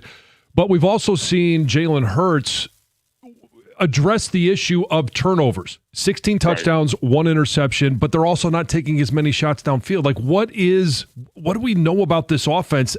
Are they going to be the offense we saw last year eventually? Yeah. Let me answer your question. I'll come back to a point off of that, John. Are they going to be the offense we saw at the end of last year? I think it's the same thing. I don't think their offensive line is as dominant as it was last year. Can it get there? Perhaps. You're certainly you've had people missing during the year. Landon Dickerson's health has been an issue. He's been injured multiple times. Lane Johnson injured in the game last week, missed half the game, came back. So I think that's part of why you're not seeing Saquon Barkley have the success he had. He's also not having the long runs. He had those 60-yard home run shots. Remember, the first couple, or I should say the middle couple of those from last year, were against the Rams on a Sunday night right around this time. I think it was the week before Thanksgiving. So they have time to get where they're going to get. You nailed it on Hurts. He's protecting the ball. At the end of the day, when you have a good defense, that's what I want to do. I want to protect the football. He was great in that in the playoffs, 10 touchdowns, 1 interception. He's been very good with that this year. He's a smart, take care of the football, coach of a son quarterback, which you love to have in your team. Let me just deal with A.J. Brown for a second. You know, we read the quotes, and we are guilty in the media a lot. And I try not to do this, but I fall into this habit as well. We're guilty of just taking the quote that we see and just running with it. Mm-hmm. If you watch the interview that A.J. Brown gave at his locker on Wednesday, that is exactly what any of us in the media and any of us as fans hope for from a player. A little bit of accountability, but mostly we're not good on offense. We got to figure it out. He was asked a question that he easily could have thrown his quarterback under the bus. He didn't. He said, I'm not back there. I don't know what kind of time he has. But he didn't say it angrily. He kind of explained his frustration. And he said, the offense can't go the whole year with the defense putting on a Band-Aid for us. Like what he said, if you go back and watch the 90-second clip, or 2.5 minutes actually, it's really good. And it's everything you want. Yes, he wants the ball because they're better when he gets the ball. The fact that he's not being targeted is a flaw of this offense right now. He just said it out loud. It's Mike Tirico. He's joining us this morning. Be on the call Sunday night, NBC. You guys will set the stage as well as anybody does right now. Could you speak to the environment in Philadelphia? Because I got a kick out of this. I love the moment you had this week with Mike from Ocean City. For those that missed it, the Sixers fan who's barking behind you. And you said Philly sounds almost a little dangerous on the Nat sound, right, when you're broadcasting these games. So what is the atmosphere going to be like for the Lions? Yeah, you never know what you're going to get. We had a guy sitting right behind Reggie Miller and me on Tuesday night, and he yelled, "That's not a shooting foul." And it was just in a moment where we just were quiet for a couple of seconds. You could hear it as clear as day. I turned around, I laughed, and we engaged with him because he looked like he was going to be harmless, and he was. It's always dangerous to give a live mic to somebody on national TV. I love Philadelphia, and I love going there. The whole booing Santa Claus and throwing batteries thing is like 30 years ago. It stays back there. That doesn't mean the fans aren't nasty and hostile. I think it's a little different than it used to be. Here's why I love Philly fans. They will boo you if you win the Super Bowl in the first half after the Super Bowl if your offense isn't good. However, and it's very similar to Detroit fans in this sense, this part of it, don't mess with our team. You can't come from outside and tell me that my team is this issue or that issue because I'll defend my team to the end. It's almost like that big brother thing. Like, I'm going to be the first one to get on you, but I'm also going to be the first one to kick somebody's butt if they come after you. I've learned that by being in Philly for a long time, covering games. Ron Jaworski, great quarterback for the Eagles, took him to the Super Bowl back in the 79-80 season. Jaws was one of my first TV partners in the studio, and I got to see Philly through a different light. And man, did they love Jaws when he goes back there. And Mike Quick, Dr. J, the Philadelphia Legends, they love him when they go back. So I love it as a sports city. It's going to be hostile. Good for Dan. Like, this is why Dan Campbell gets it better than most coaches in any sport that I'm around right now. Like, he knows what's coming, so he just turns it into a positive. Guys, we're going to love people cursing at us and yelling at us, and here's the crap they used to do, and it's like, just be ready for it, and like, let's go in there, man, and embrace it and come out and try to beat them and shut them up. Like, that is what it takes in this day and age to coach people and max them out. John, and you see it all the time. I know that.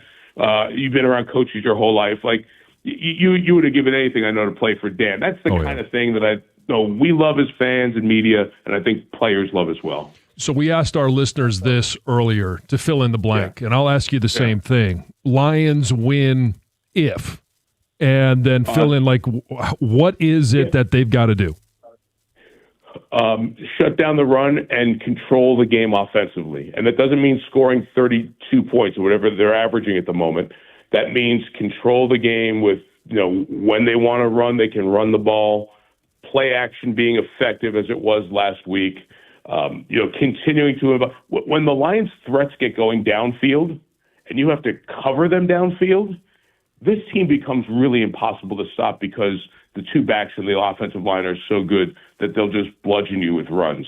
Punts, Jack Fox's video on the Lions social media site won't be just him holding probably this week. It'll probably be a week where he has to punt a couple of times because this feels like a NFC championship level type game where the defense has to step up.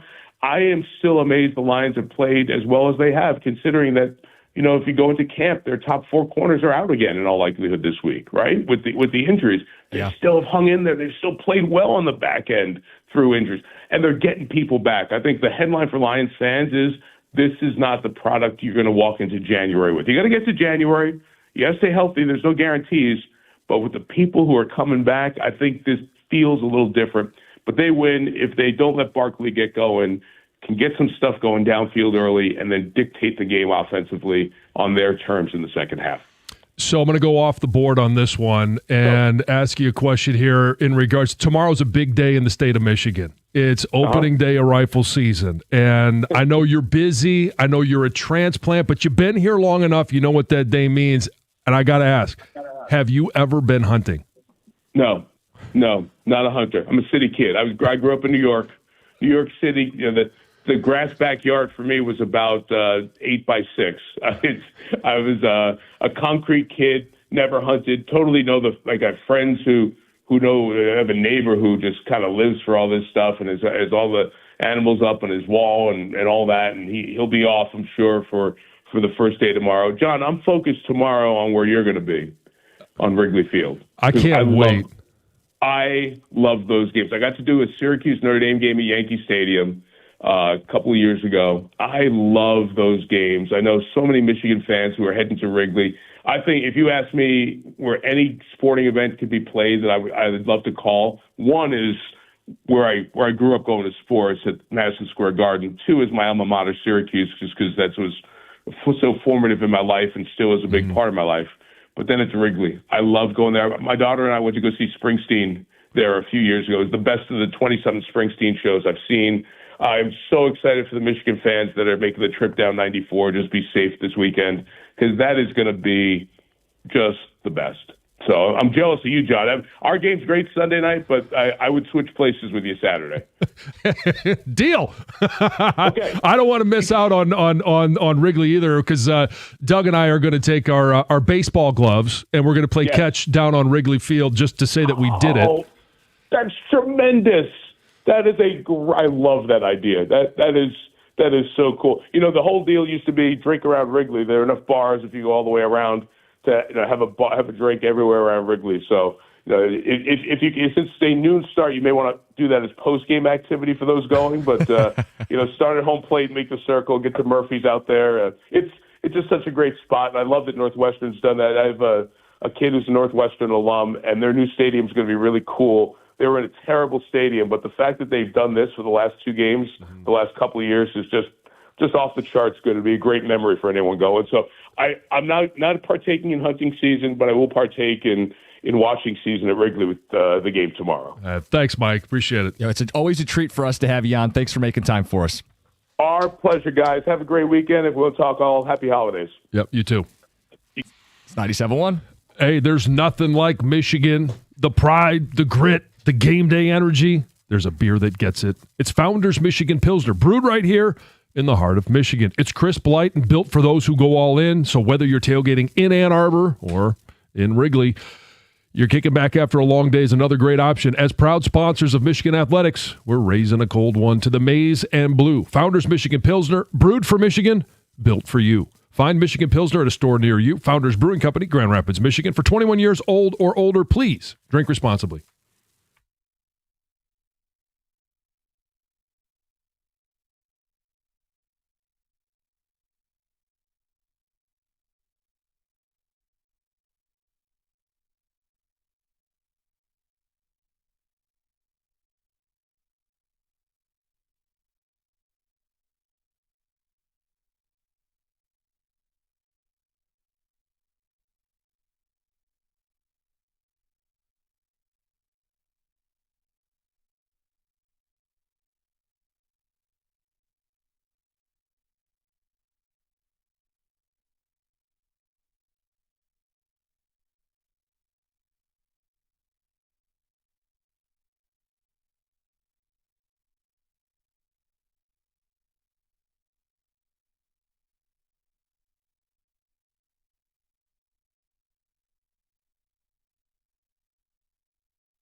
Good morning on a Football Friday. Jim Costa, John Jansen, Heather Park, Gov and Greg behind the glass, Brendan Shabath on the updates.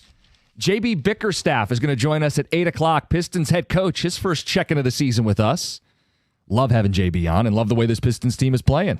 They got a couple home games coming up to round out this homestand. They'll play tonight against the 76ers. They've won 8 in a row. John, we have the picks. We have the cookie jar. We had Mike Tirico. We're going to have Red Wing tickets to give away today. Mike's the best. Tirico's awesome. We could have talked to him for 2 hours. We got done with that, and I said I could have talked to him for 2 hours. He's so engaging. He's spot on with what he says. He has so much experience. He talks to these coaches during the week so he can give you a little more insight on the game. He was phenomenal. Yeah, and there's a guy, you when you listen to a lot of, the talking heads, there's a lot of them that, okay, they do some work and they show up and they're knowledgeable, but when you have a guy that studies as much as he does for as many events, it's remarkable first that he has time to actually do it, but he studies and lives and breathes because he knows people are going to be tuning in on Sunday night and they want to know every detail about both teams and the matchups. And I loved his take on A.J. Brown in regards to, the context of we hear these clips and we hear the stories of, he's playing a video game and he tells, somebody that's on Twitch that, hey, if you got me on your fantasy team, bench me. Like, okay, what is all of the context that goes involved? And yes, there is an aspect of the diva side of being a receiver and him as a number one, but to get the entire context of what he actually has to say. He is a pro's pro, but he's not like one of these robo broadcasters. Like he is able to give that warmth to the broadcast, that context, the full picture, and he's got quite the picture to paint coming up on Sunday night. Mm-hmm. Yeah, and it's going to be, it's even his take on what to expect from Philly fans. Yeah. And the environment. Like it is going to be one of the all-time great environments this year in the NFL. Well, as he put it, these two teams have been the best in the NFC over the last 3 years. Call it 3 years, and they haven't played in that time. And so we've done, how many hypothetical matchups have we done about these two teams? What would have happened last year in the playoffs? What if the teams were healthy? What if it was in Detroit? What if it was in Philadelphia? We don't have to do the hypothetical anymore. Mm-hmm. And this may be one of two meetings, but we finally get to see what it looks like. You get to put it down on tape, and we get to judge and evaluate how they stack up with one another. And you're going to judge and evaluate from top to bottom. Like it's going to be Howie Roseman and Brad Holmes. It's going to be Dan Campbell, Nick Sirianni. It's going to be Hurts and Goff. It's going to be the fact that both teams, especially at this time of the year, right? Hey, they've got their injuries, we've got ours.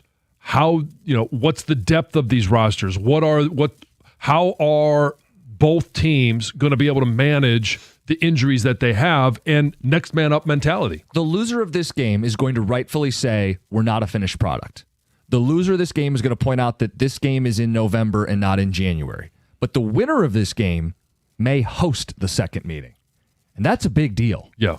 Right, but the winner of the game better still know they're not a finished product either. Right. This is still we're still way out. I think the Lions are hunting the hunted here. And I do think there's an element to the Lions. They've won a lot of pretty big games the last 2.5 years. But they've also lost the biggest a couple times around. Like I look at that Chiefs game this year and I raise eyebrows to, can the Lions beat the biggest dogs in the league? I go to the stat I provided you guys earlier that the Lions are 41-12 since Halloween of 2022. The Eagles are 39-14. That's phenomenal football by two teams in the NFL to win at that rate for that long. And the Eagles have a championship and an appearance in the Super Bowl. And the Lions don't have diddly squat. And I've been trying to get my pulse on this thing really quick here. Mm-hmm.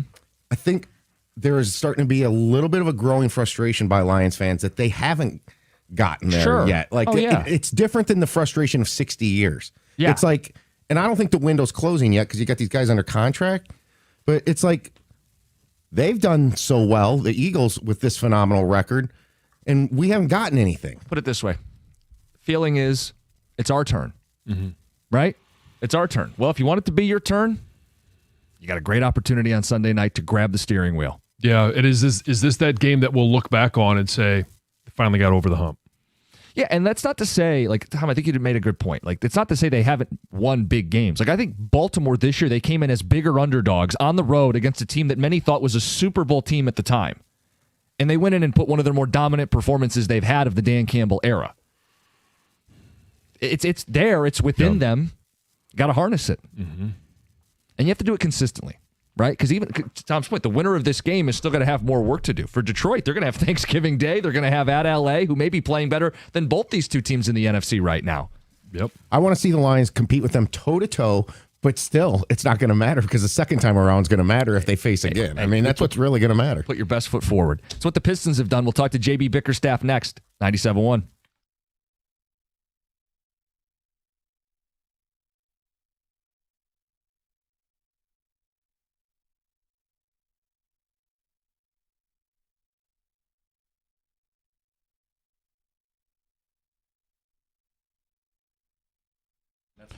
Brought to you by Precision Garage Door Service of Southeast Michigan. With a 6-3 win against the Anaheim Ducks last night, the Red Wings ended a 3-game losing streak and improved their record to 10-7 on the year. In that small losing skid, the Wings suffered from bad luck in a few of the goals they allowed. Last night, Mo Sider found the back of the net and said not only did the team play better, but they got a few bounces this time around.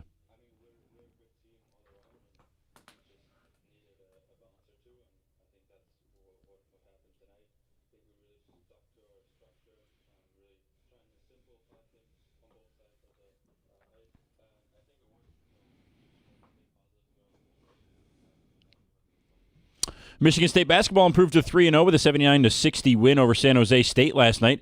MSU will face number 9 Kentucky on Tuesday for the Champions Classic. Despite the near 20-point win, Tom Izzo, as only Tom Izzo can, said if they repeat last night's effort, they will be in trouble.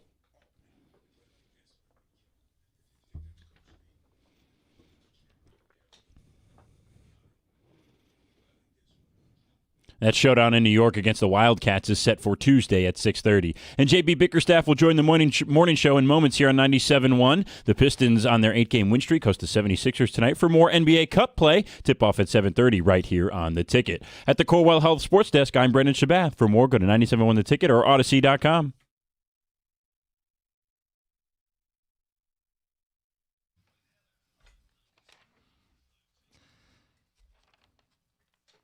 Good morning, 8 o'clock hours here. We'll make picks coming up at 8:35. Get back in the Lions Sunday night matchup with the Eagles, and we got Wings tickets to give away in the 9 o'clock hour. But we're excited to talk to the Pistons head coach, JB Bickerstaff. Pistons homestand continues tonight, and so does their win streak. They've won 8 in a row. They're 10-2. It's a great start. And JB, good morning. Good morning. How we doing? We're doing great. Love watching you guys. It's fun. It's exciting. And obviously, you know, this team has come so far, you know, since you've taken the helm. And I got to ask you this, JB. You're 10-2 so far, 9-1, all the things that Jim just said.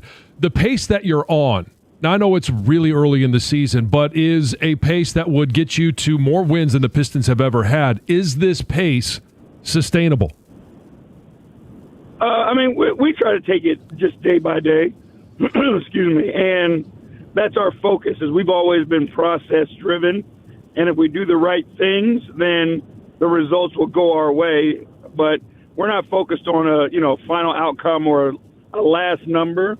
We just try to pay attention and stay in the moment because that's the most important thing for this team. So when you talk about doing the right things, what are the right things that you need to see night in, night out that create opportunity for you guys to win games?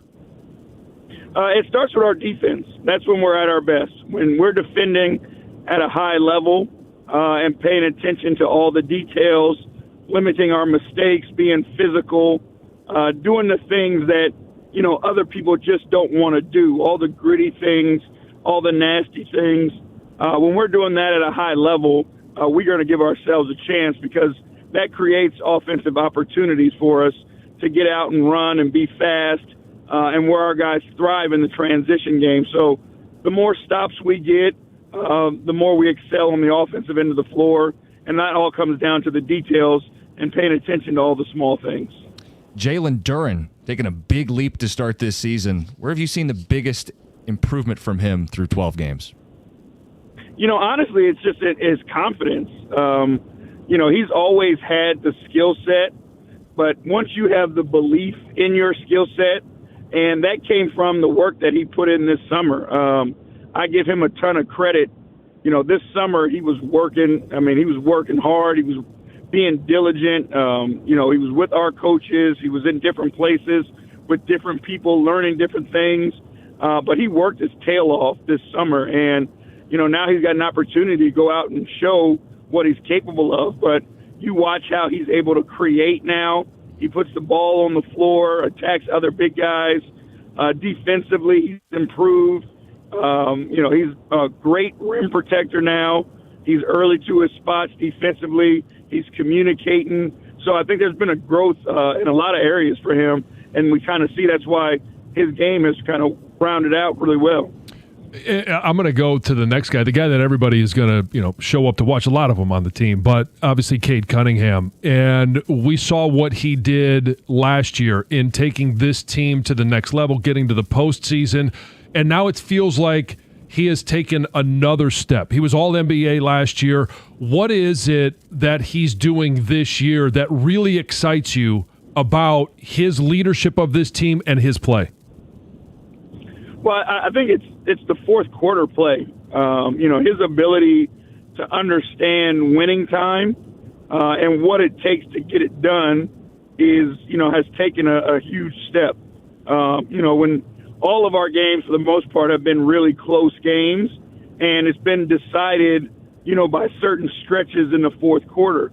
And in those stretches, Cade has proven to be dominant. And it's an understanding of, you know, the ball's going to be in my hands all game.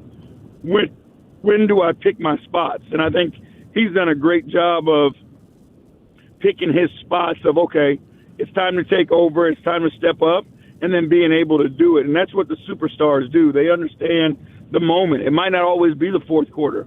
You know, it might be a run in the first quarter where he sees a moment where, you know, you can kind of stick a fork in a team early, and he'll go out and do that. So I think his understanding of, you know, when the winning moments come has taken a big step this year. On a follow-up to that, obviously, you know, I've had exit interviews with coaches, you know, conversations in the offseason about what I needed to do to improve. Were those things that you talked to Cade about in the offseason, or is that just something that he is recognizing and doing on his own? I mean, it's always conversations. You know, we had a conversation, obviously, at the end of last year, but during the summer about things in areas where he can improve. Like, we put a plan in place, and that's the great thing about Cade is, like, Cade loves to be coached, and Cade wants to be great, and he's not afraid to do the things that it's going to take for him to get there. So he had a great summer also, you know, working on his game, developing his skill set for those moments. And again, he's got a great feel for the game on his own, and he picks those things up, you know. But again, it's the experience of being in games that matter and games that, you know, where winning is on the line. And he's gone through that now and understands what it takes. So a lot of it he's learned through experience, but some of it is the plan that was put in place. You guys are 10-2, always looking for areas to improve. You guys don't take a lot or make a lot of three-point shots. Now, I know Isaiah Stewart helps with some of that spacing, but is that still a challenge you guys are having, spacing and three-point shooting? I mean, I don't think spacing is the issue because we've kind of learned to play in small spaces and where we want our guys on the floor.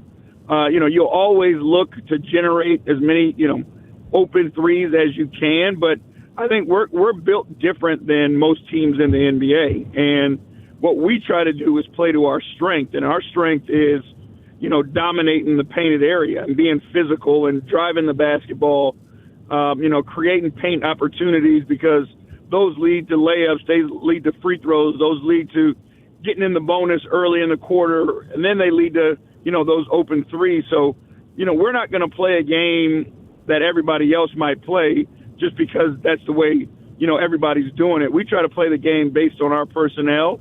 And we have physical, attacking, you know, punishing people on our team. So we just want to dominate the painted area and see teams make adjustments, and that'll help us generate those threes. You guys are 10-2, and I think everybody has the realistic expectation that you're not going 80-2. But fans always, hey, you're on an 8-game heater. Everybody thinks, hey, the next one's going to be another win. It's another one. You keep stacking them on top of each other. And Trajan Langdon has talked about managing expectations. What would your message to fans be about managing the expectations for your basketball team? Just enjoy the ride. I mean, it's a great group of guys who play a beautiful brand of basketball that I think if you watch it, you'll fall in love with the collective group and you'll fall in love with the individuals that are a part of it. And it comes with ups and downs. That's the reality of sport. It comes with adversity. It comes with things that you can't control. But when you watch the Detroit Pistons play basketball, you know, if you love the game, if you love competition, if you love sport, like we're the team for you. And, you know, support us, have our back, because our guys play for our fans. They play for, you know, the city of Detroit, the state of Michigan. Like, that's what's important to our guys. And they play, you know, with an identity that I think the city can relate to and the fan base can relate to, because it is gritty, it is tough, it is blue collar, you know, it is, you know, ferocious. Like, that's the type of thing that when I see Detroit or Michigan, like, that's what I feel like the identity is, and our guys carry that identity every night on the court. And I think you saw a lot of that buy-in last year with the crowds for the playoff games, and we would take phone calls from people going, I don't like the NBA product, and we had to tell them, no. The Pistons are doing a little differently. They're going to defend for 4 quarters. You're going to be happy when you tune in. And you guys have turned a corner, not from a fan standpoint, but for you guys. How do you handle the expectation shift now, knowing, hey, it's not about, hey, will we get in the playoffs? You guys are in a different stage of the organization now.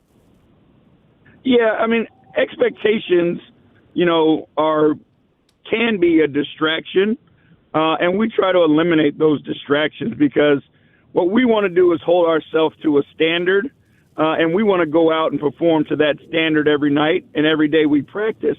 And, again, if we hold ourselves to a standard that's really high, which our guys are at right now, that's where our focus is, and that's what produces success and sustainable success. So it's not about, you know, outside expectations. It's about the standard that we hold ourselves to every single day.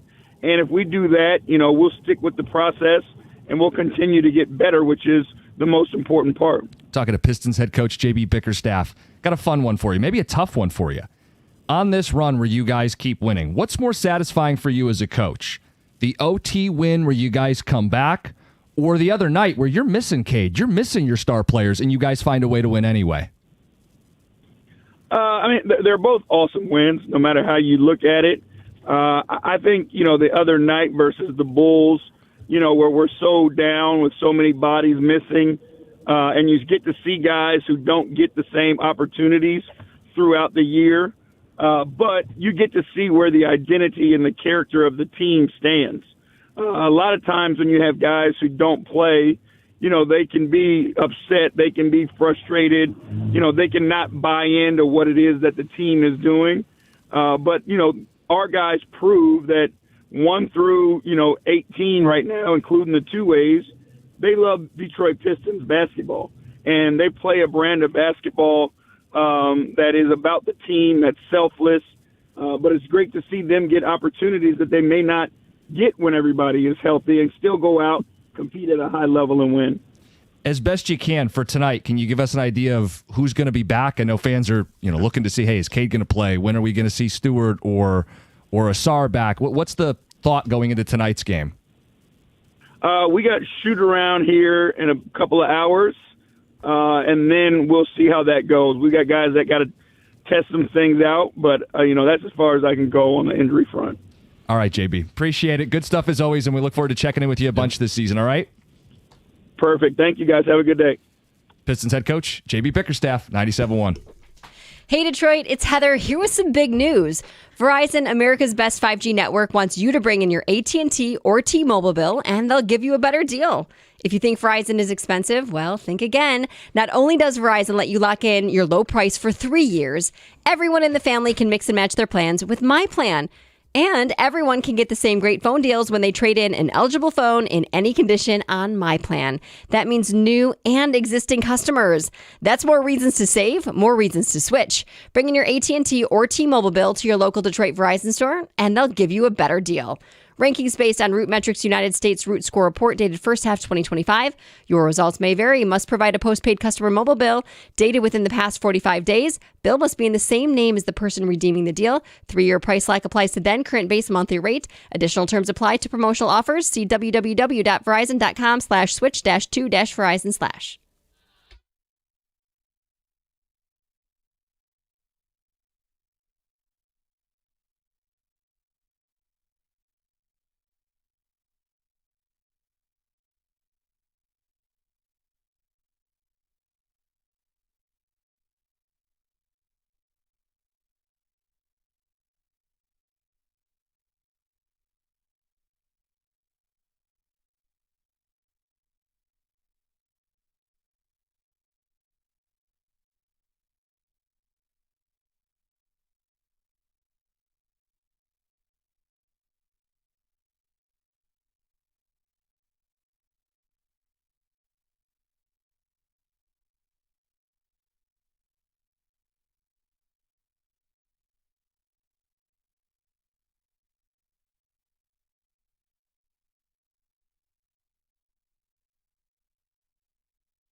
Red Tag sales event is on at Moran Chevrolet. It means it's the perfect time to elevate your tailgating game. That's at Moran, Michigan's #1 selling Chevy dealer. Thinking Silverado, the 2026 Silverado 4-wheel drive LT Crew Cab starts at $189 a month, 0 down for GM employees and immediate family members. Silverado, you know the drill. It's built for your tailgates, your hunting trips. Hunting season's here, and it's built for hauling it all. Head to MoranExpress.com or stop by. They're on Gratiot, just north of 15 Mile in Clinton Township. It's Moran Chevrolet, where you always get the best price, period. Chevrolet. Together, let's drive.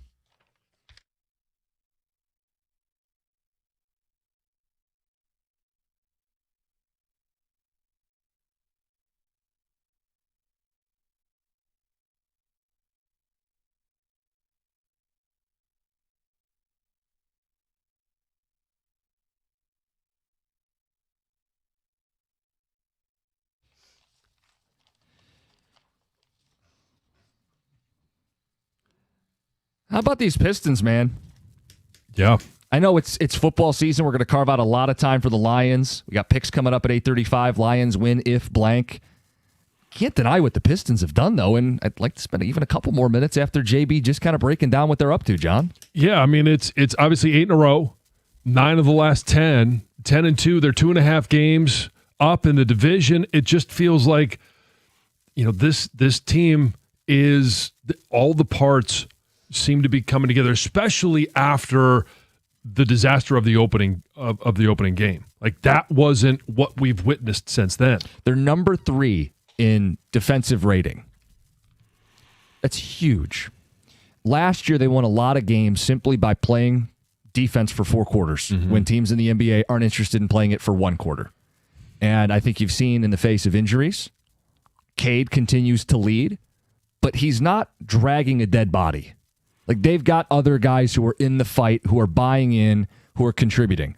I asked JB about they don't make a lot of threes, and I don't know if you can win an NBA championship shooting this way, but they are playing to their strengths. And if you defend, you can run in transition. If Cade is a smooth operator in the half court, you can kind of cover up for the fact that you can't shoot the 3 as effectively. And you could do different things in the half court with cuts and different ball handlers. Like, I know Asar has taken the ball up the floor a little bit this year. Stewart has been big as a big who can shoot. Like, they are still coming up with creative solutions, even though they rank in the bottom of the league in 3-point shooting. And it's because of all the other things that they do well. And when you hear him talk about Cade Cunningham and, him being that guy in the fourth quarter, which is what we had talked about at the end of the season last year against the Knicks, okay? And that's why I asked him that question about, is this just Cade? And he talked about the experience and things that Cade instinctually knows he needs to be better at, but it's also the conversations they had throughout the course of the offseason and the plan that they put in place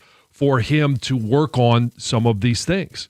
And you're seeing it all really start to pay off and come together, even though the season is only 12 games old. I would say, the 2 biggest headline performers are Cade and Duren, and he gave good answers on both. With Duren, confidence. Okay, but where does that show up? And then he listed all of the things that it's shown up with. I mean, this is a player who didn't get the extension in the offseason. And maybe he will at the end of this year keep playing this way because he's young, he continues to grow, and he's taken a big-time leap, Jalen Duren has this season. And it's that leap that we kind of all believed was there. When we talked about him as a 19-year-old, right? Yeah, one of the youngest players in the NBA, and we saw the raw talent, but now you're seeing that raw talent be refined and really start to produce for this team. Yep. Even Duncan Robinson's starting to hit some threes. Yeah, I mean, 7 of 10 the other night, and okay, we don't expect 70% every time, but he's that guy that's supposed to be the knockdown 3-point shooter. Yeah, I thought it was funny when you asked JB about the pace to start the year. For people who haven't done the math, they're on a 68-win pace. Right. And no one's holding them to that. Yeah. The 2 seasons, one, there was a 63-game win total season for the Bad Boys, and it was 64 was the 06 Pistons. I believe so, yes. So they've had 2 60-win seasons in their franchise. Nobody's putting the cart before the horse, but it just shows you how hot of a start they're off to, that they're pacing to have one of the best records in basketball. I mean, they have the best record in the East. Yeah, and I loved his answer, too, about managing expectations. Like, hey, enjoy the moment. Enjoy the ride. Enjoy that this is a team that's fun to watch, and it's a team that we can all get behind and support for a lot of different reasons. Got picks coming up at 8:35. Lions, Eagles. Lions win if. We'll fill in that blank at 8:50. We've got Red Wing tickets to give away in the last hour of the show. Let's get to Heather with the news. Well, this news is sponsored by Gardner White. Hey, federal prosecutors have now formally indicted 3 young men from Dearborn in connection with that alleged Halloween weekend terror plot. So the trio were charged with, or were charged by a grand jury with conspiring to provide material support to a terrorist organization and then related firearms and ammunition offenses as well. They're among 8 people charged in this conspiracy that the FBI agents say involved an alleged terrorist plot targeting LGBTQ-friendly clubs in Ferndale, also Cedar Point as well. And agents say that they uncovered those coded online messages between these men, as well as finding AR-style rifles, handguns, tactical gear, tons of ammunition in their homes and storage units as well. Now, the men's or the defense attorney basically are arguing that the government acted too early, saying that there was no planned attack or, imminent threat. That's not how that sounds. I mean, you read that, you hear that, and you go, well, I'm happy they were proactive. You don't want to be reactive with this stuff. And that's what the prosecutor is saying. They're saying the evidence that we found showed that the plot was moving into an operational phase. Yeah, it doesn't sound like a bunch of guys playing video games the way the defense had initially presented things. An Inkster man is facing 2 felony charges after authorities say he used some fake money in a pizza scam. Oh. Yeah, so Javon Smith, 21 years old, was arrested at his home earlier this week after he allegedly used some counterfeit $100 bills to buy pizzas in Milford and Highland Township, and then he would receive real cash as change, right? Yeah. But the thing is, he wasn't even taking the pizzas. He'd order the pizza, go in, get his change, and then walk out. So take your pizza, get some pizza with it if you're going to try to pull this off. It's a better story. I know, but it sounds it's a dead like giveaway it if you're not says taking that, the pizza. Yeah, he says he left the restaurants without ever picking up the food he ordered. Get the pizza, man. Get the pizza. I wonder what he was ordering. I mean, I would imagine you'd go for the cheapest pizza because you want the most change back, right? Yeah, you so just get a cheese or cheese pepperoni. Yeah, or maybe just some breadsticks. Yeah. I don't know. Let's see. A house in Detroit exploded on Thursday. It was the same day a new tenant was supposed to move in, and thankfully nobody was in the house at the time, because when I say exploded, I'm saying this house literally leveled. Parts of the house were in the tree, hitting neighbors' house. I mean, if you see the photos, it's quite wild. Authorities say nobody was injured when this single-story house blew up on the city's west side.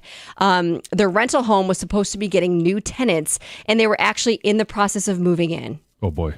Oh, my gosh. Thankfully, like I said, nobody was inside when it exploded. But neighbors say that they could smell gas.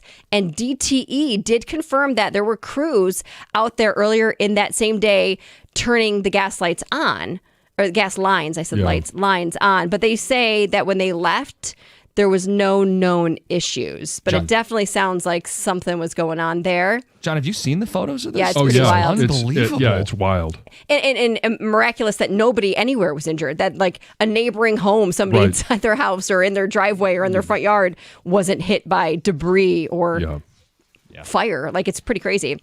A pair of surprise sinkholes has forced emergency closures on one of the busiest freeway connections in the city. So commuters using the Southfield Freeway to get onto eastbound I-96 probably woke up to some detours and barricades after crews discovered 2 major collapses underneath the pavement.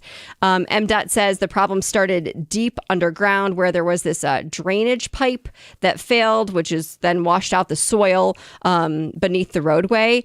And it sounds like more repairs are needed than initially thought. So this closure is going to last a little longer than anticipated. So basically, expect detours. They say, pack your patience, build in some extra time for your commute, because the timeline to fix this is unknown. It's dependent on weather and obviously the repairs that are deemed necessary. And I think I read in the news article that the sewage pipe is 45 feet below it is. The surface. You read that correctly. Wow. Yeah. That's deep. Very deep. Pretty crazy. Chick-fil-A is kind of like reigniting the chicken sandwich wars with this brand new sandwich that features waffles as a bun. Oh, yeah. Chicken and waffles. Yeah. Here we go. It's a classic pairing, but now created into an actual sandwich, which I'm sure people have done before. Yeah. But now you can go and get it soon. Actually, you can't get it here. It's only in select markets. They're like testing it. It's because it's brand new. It will be in Baltimore and San Antonio. And I think that if those tests go well, we'll obviously see that. I anticipate that they country. will. Me too. Obviously, they describe it as crispy chicken stacked between warm maple waffles, all with a touch of smoked bacon. Ooh, bacon in there too. Love that call. Oh, yeah. How come we can't be a test market? Yeah, how do we Like, become come a on, Right we test are. here. Yeah. You need to be the test market. Yes, I do. Bring it right here. No question. It's Heather with the news. Coming up next, it's the picks. Hey, John, you had a great week last week. Thank you. Can you make it 2 in a row? Yes, I anticipate I will. All right, 97.1. Hey, I want to highlight the great value your Metro Detroit Buick GMC dealers are bringing you this month. And if you're looking for a stylish SUV, here's a great option. You can lease a new Buick Encore GX for just $199 a month. Encore GX is exceptional by design. Find your perfect Buick today.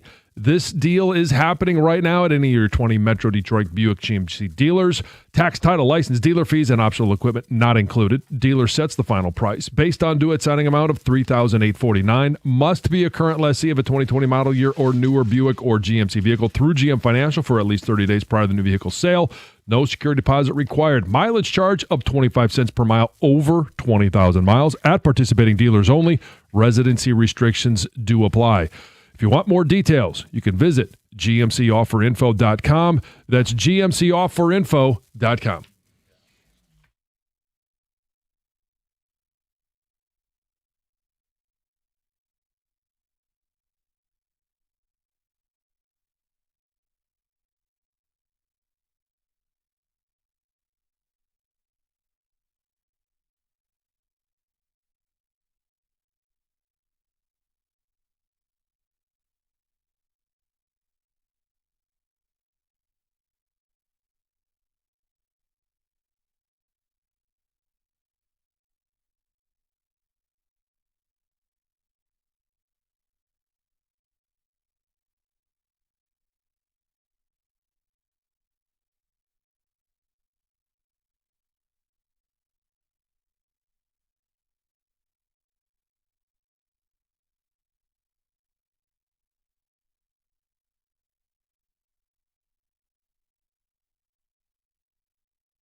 Tell you more about Shaner Roofing. Let's be honest, nobody's planning for a new roof. It always seems to come at the worst time, and the cost, it can feel overwhelming. Want you to know about Shaner Roofing because they can help you out here. Michigan's trusted roofing experts for more than 30 years have got it down right. And right now, Shaner's making it easier than ever to protect your home. 0% interest financing for 5 years. That means forget about having that big upfront payment right now and forget about having to settle for a lower quality roof. You can get both a quality roof and you don't have that stressful upfront payment with Shaner Roofing. 4.9-star Google rating, thousands of satisfied homeowners who rave about him. Professionalism, craftsmanship, customer care, all the good things you want in a roofing company. So, if your roof is leaking, if it's aging, if you're just ready for peace of mind, don't wait. MyMichiganRoof.com. That's MyMichiganRoof.com, powered by Shaner Roofing, where quality meets affordability.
And by the way, Red Wings won last night.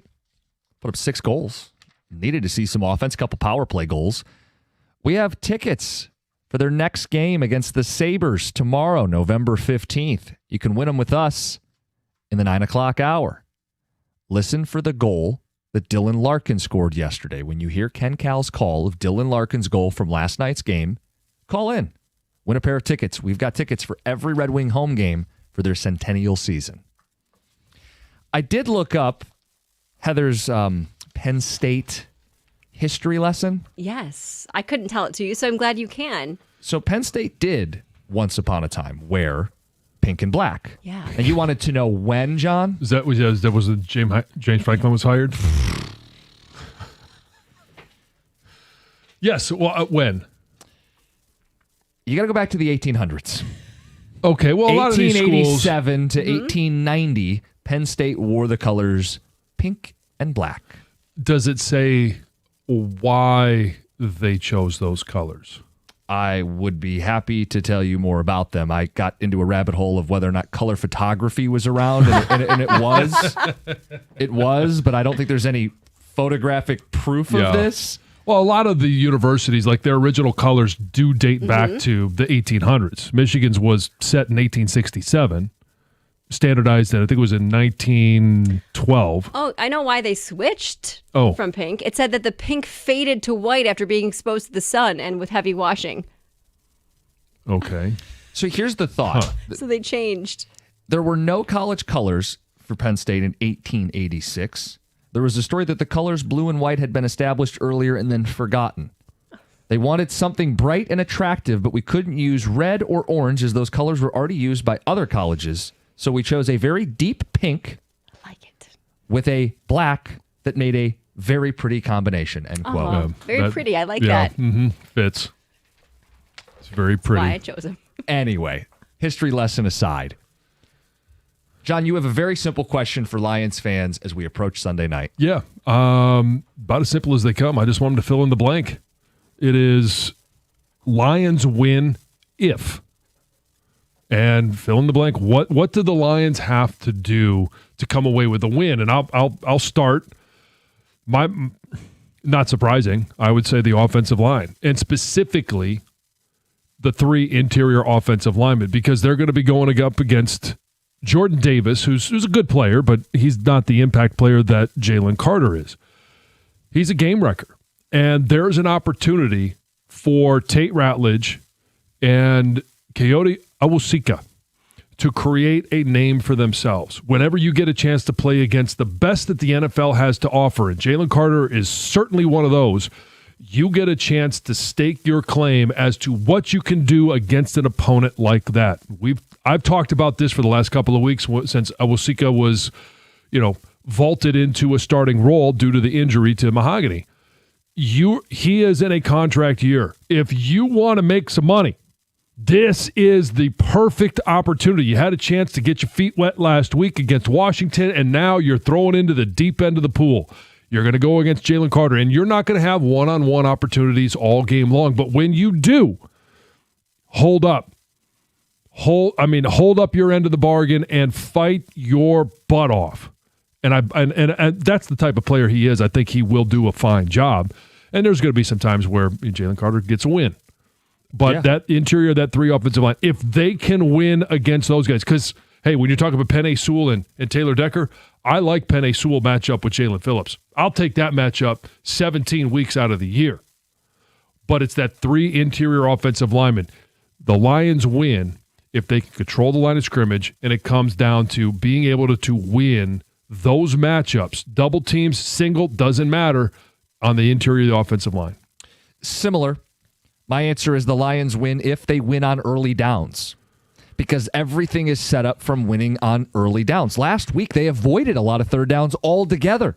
But if you win on early downs, you help the interior of your offensive line because you don't have third and obvious. You help your quarterback because he's not put into a lot of third and long dropbacks. If you win on early downs, the threat of play action exists every time you go up to the line of scrimmage. If you win on early downs, you give Jared Goff the best chance to play a clean game on the road. Have to do it. And on the flip side, when Jalen Hurts has the football, the guy never makes mistakes. Well, if you could put him into advantageous positions for your defense, he's in some 3rd and longs. We've seen him take a sack. We haven't seen him stretch the field as much this season. Those end up being empty possessions, which let you hang around on the road to land the knockout blow late. Yep. So, hey, 248-539-9797. Give us a call if you want to verbalize your answer. If you want to put it in text, you can give us a text at the same number. Let us know, how are you going to fill in that blank? Lions win if. And there's no shortage of things to look for in this game, because this is the game we wanted to see over the last several seasons. These are the 2 best teams in the NFC for a couple years now, and they just haven't played one another. So you've been left to play this like hypothetical football game in your head. Yeah. Now we actually get to see it. What does it come down to? And it's that game where we all wanted to see it last year, even though the Lions were beat up. We thought we were going to get that opportunity, and then obviously Washington did what they did in Ford Field. So we were teased with that opportunity, and we thought, okay, last year with the injuries, hey, it might end, with playing Philadelphia, but it was going to be in Ford Field.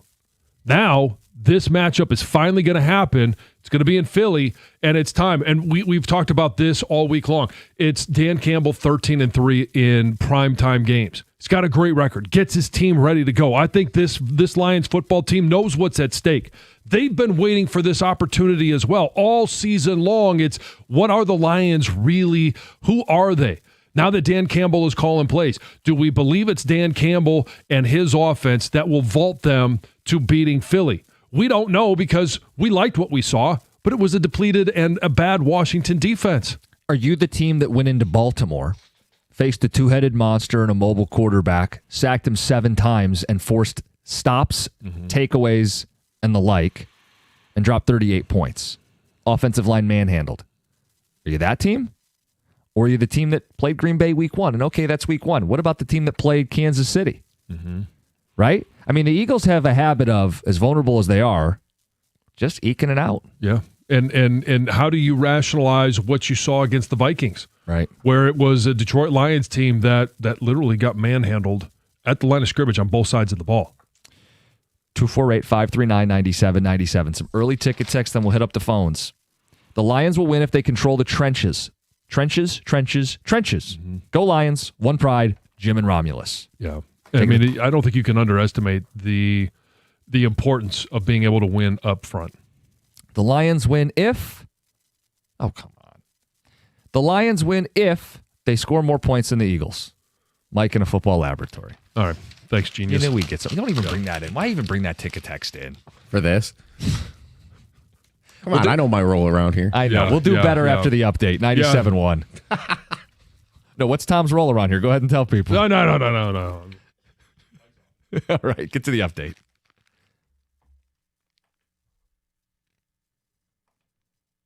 $97.1 or not.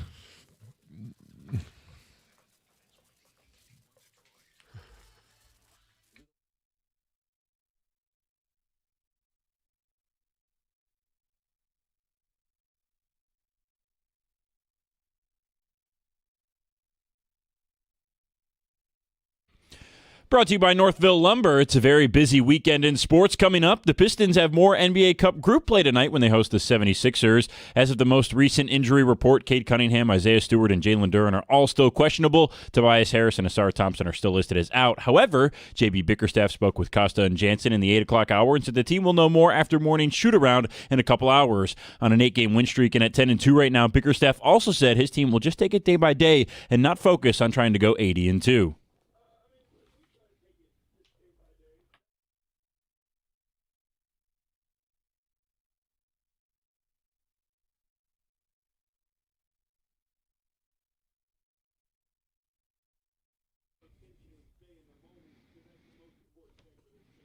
Tip-off with Pistons and Sixers right here on the ticket tonight at 7:30. Michigan basketball also takes on TCU at 9 p.m. tonight. Then tomorrow we've got Wings and both Michigan and Michigan State football in action as the Spartans host Penn State, while the Wolverines will take to Wrigley Field against Northwestern. And the weekend will hopefully end on a good note as we've got more Wings against the Rangers on the road. And then the Lions are in Philadelphia to take on the Eagles at 8:20. That's also available right here on the ticket. At the Corewell Health Sports Desk, I'm Brennan Shabath. For more, go to 97.1 The Ticket or Odyssey.com.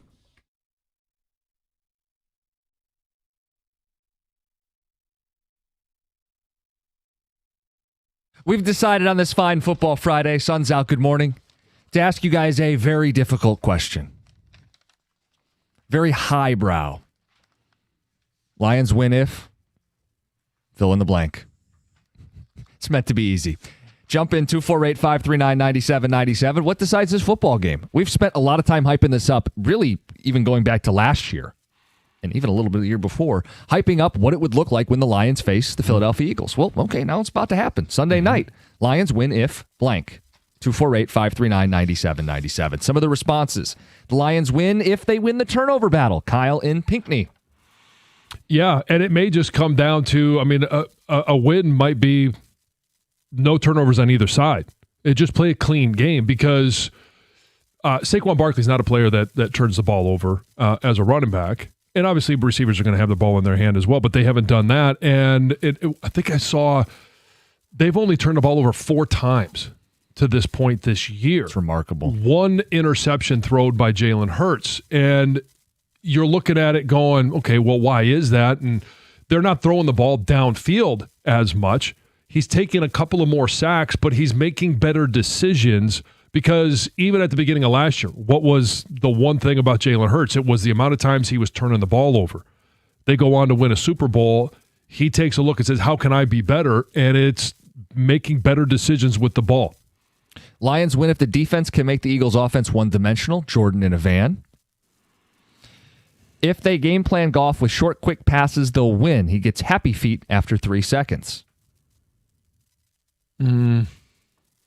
I just don't think he's a very good extender of plays. I don't know that that's a fair thing to say he gets happy feet. Well, one of the things that he does, and I talked about this earlier, is his ability to process quickly and identify blitzes, get the ball in and out of his hands. And even if it's I'm going to throw the ball in the dirt, like he does a really good job. And, last week was one of the better ones where his, the release from snap to throwing the ball was less than 2.5 seconds. There you go. Hey, real quick on the happy feet. I think that's a little harsh, but the Vikings made him uncomfortable. Yes, they did. It was visible. But that's, yes. Yeah, because they were on him right away. Exactly. Yeah. Simple question, simple answer. Protect Goff, establish the run. Have a great weekend. Signed, Ken. We have a huge advantage going into Sunday. John, I want to know if you agree with this. Going into Sunday, we have the advantage with Campbell calling plays. Philly only has 1 week of tape with him doing so, and we had a week to work out some kinks. Brilliant. Signed, Andy in Dearborn Heights. Is that a big edge? I don't think so because, you got 1 game this season, but then you can look back to the rhythm of, and yes, Ben Johnson was calling plays the last couple of years, but that was because Dan Campbell signed off on those. That's the rhythm. That's how he taught Ben Johnson to call this offense. It wasn't happening with John Morton, so he took it over. So you could go back to a lot of other game plans and look and say, what are the tendencies of Dan Campbell's offense? Let's get to the phones before we read more of your texts. Keith and Troy, you're on 97.1. The Lions win if blank. John, Jim, good morning. Good morning. I think the Lions win if they play mistake-free football. The other caller called in about penalties. Stole my thunder on that. But mistake-free football. Keep the play between the whistles. No, keep the heat on, but no stupid plays or stupid penalties after the whistle. Yeah, no extracurriculars. Yes. Yeah, I'm thinking immediately about Brian Branch. Yeah, right? Brian Branch, Monroe St. Brown. Guys that play with an edge. Brown and Branch, yeah. You just, especially if Joseph's not playing, Branch is going to be in a key role for this defense again this week. You need to be out there for every snap. Yeah, and it's, okay, I do like the fact that you got to play disciplined style of football because what does Philly do? They don't make a lot of mistakes. Oh, man. And the team, and we've heard TJ talk about it. I've talked about it. You hear coaches talk about it all the time. It can simply come down to 4 or 5 plays in the game. And if you take advantage of those 4 or 5 plays, you're going to win this game. It's going to be the same thing on the other side. If you have a breakdown in coverage, will Jalen Hurts make you pay? Yes. Yep. It's really going to come down to playing your brand of football, being able to control the line of scrimmage, and it may simply come down to the team that makes the least amount of mistakes. Dennis, you're next up. You're on 97.1. Well, thank you for taking my call. I believe that if the Lions will win if Campbell calls the plays. I think if Morton calls the plays, the Lions are in trouble and they probably look bad. He said at the beginning of the season that he was going to get Gibbs more involved in the offense. Well, when you do that, two things happen. One, you expose them to injury, and also that's less time for someone else to be involved in the offense. And that's why I think Montgomery and Williams disappeared for a couple of weeks there. I know that a couple of weeks ago this station was lit up with calls about that conversation. Mm-hmm. So if Campbell calls the plays, I think the Lions have a better chance of winning. Well, I think you can rest assured that I think he's going to be the one calling the plays this weekend. That's what he said for the foreseeable future. Yep. Thank you very much. Thanks, Dennis. How about this? The Lions win if John can look himself in the mirror and admit Carrie Underwood is good. Another one says John not liking Carrie Underwood might be his least manly take ever. Kind of a hidden theme on the ticket text after you said what you said. I just don't like your voice. People are taking I'm not issue. going to apologize for it. I know, it's just your opinion. Yeah. It's all good. You may not like my opinion. There's a lot of other opinions on that I spout here that people don't like. Well, according to this ticket text, you're going to cost the Lions a game because you won't admit it. Nails on a chalkboard. You really think that? It's what. It's what my ears hear. Heather, you just made a face. I mean, it seems Dramatic. yeah. I love the There's song. far worse singers. There are, yes. She's not the only one I don't like. You want to go back to Faith Hill or Pink? Faith Hill would be a great option. Yes, her voice is much more soothing to me. What is it about it? Just everybody has their preferences. It's not. I don't know. Not, it just sounds a little screechy to me. So, like some of her biggest hits, like Greg could. I'm trying to get inside Greg's head. Probably bounce I could back sing with those? one. I don't think so. No, but but I know how you work, and you may bounce back with one of these before the show ends. And I'm trying to think, what song would he pick? Like, what's the most Carrie Underwood song? Is The it only one I think of is like the Revenge on the Ex. What's Before that He one? Cheats? Yeah. Yeah. Oh, okay. John's not a fan of that. No. Jesus Take the Wheel. Man, you're rolling off the tongue here with Carrie Underwood. Are you Yeah, I'm a big your fan. closet? Apparently, I struck a nerve with cookies. No, if people Yeah, he's want to got know. his cronies texting in. Yeah. If people want to know, this fan club. Cookies is leading the fan club. Mm-hmm. Yeah. Saved bookmark on your yeah, of course it computer there. is. She's also just a beautiful woman. Oh, sure. So that helps her voice sound better. Oh, really? Well, probably. Well, you think so? I mean, I think I she's a don't great see her singer. on the radio. No, but you see when you're watching the game, you see her singing the intro song. I don't think she's live on Twitch. You don't hear her over the radio, but we're talking football. Yes, we are. And you see her sing the song. She's there. I know. Performing and I will it. Tune in just after. She hasn't put out anything recent, has she? I'm looking more at these think so. songs. I don't know. I mean, I like her as a person. I think she's an outstanding individual. I think there was something about her going off the grid for a little bit or something. It has nothing to do with bad. it for me. When she sings, it's not my favorite. All right, let's get to Tim. Topics I didn't think I'd have to defend myself on Do you today. want to attack John for his hatred of Carrie Underwood, Yeah. or yeah, wait till we talk about our Mount Rushmore of movies. Oh boy, Well, she's got a little bit of America to it too, and you're Mr. America. Yeah. Hey, and she's got a song Cowboy Casanova. Like you're Mr. Western, right? I am, yes, but it's not every country singer I don't have to like. I love that you're on trial about this. It's so Okay. stupid. It's so stupid. Worst takes by John: disliking Carrie Underwood or Leo DiCaprio. Oh, his hatred of Leo is worse. Again, I think hatred is just a little bit extreme. I don't care for him as an actor. I just don't. So you're not going to watch his movies. So I do think you're missing out on some great movies. Okay, yes, I have not watched Titanic, and I don't plan to. Inception. More than Titanic. Catch Me If You Can is also one Yes. of my favorite movies. Django? It was on my list. Django's a great movie. Blood Diamond's a great movie. Underrated Leo movie. We're not going to convince him, guys. Glad you guys enjoyed those movies. Tim, you I'll can watch my John Wayne. Yeah, we should get him to watch Gilbert Grape. Oh God, My God. Tim. Well, I won't even describe what I think of that one. Tim, get us back to earth here. You want to talk about the game on Sunday? Yeah, I was just wanting to mention, I agree with John on the Lions win if with the interior line, what those three guys got to do.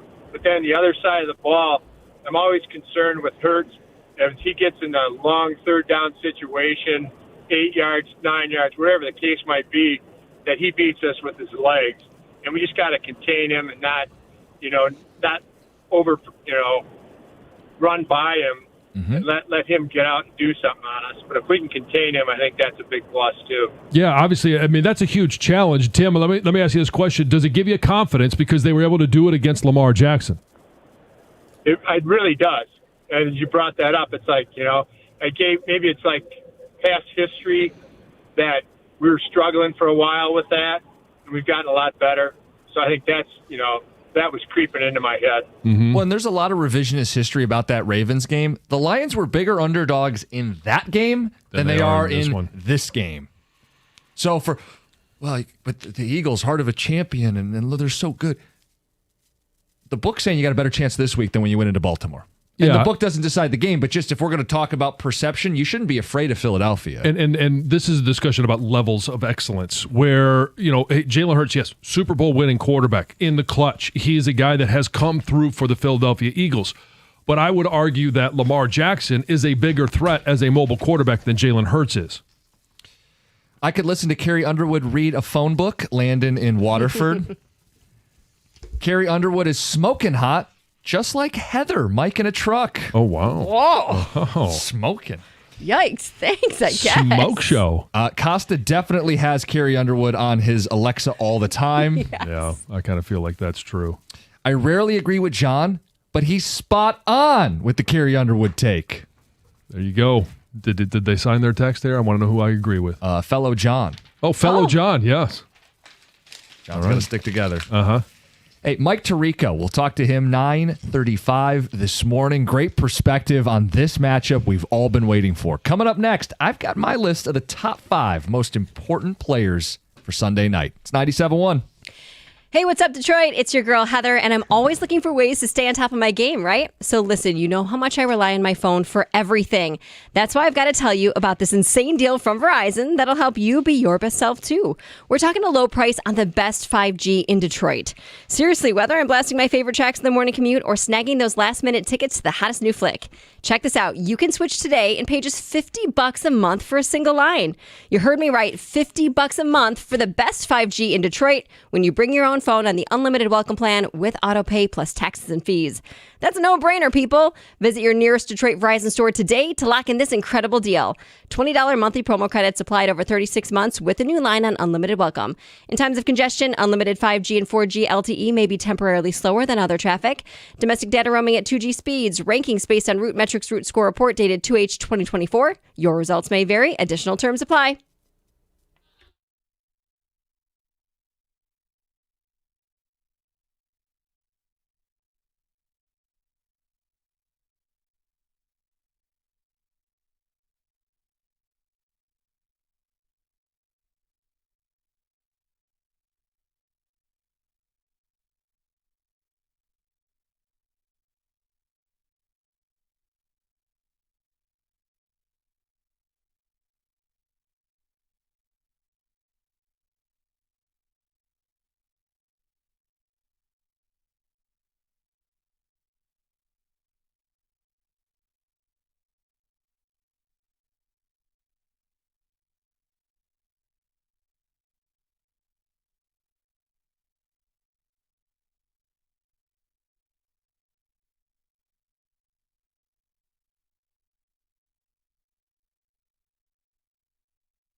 Hey, you hear the ads, they're all over the place. Law firms bragging about some giant verdict, and to them, it's a trophy. It's a number, and that's good for them.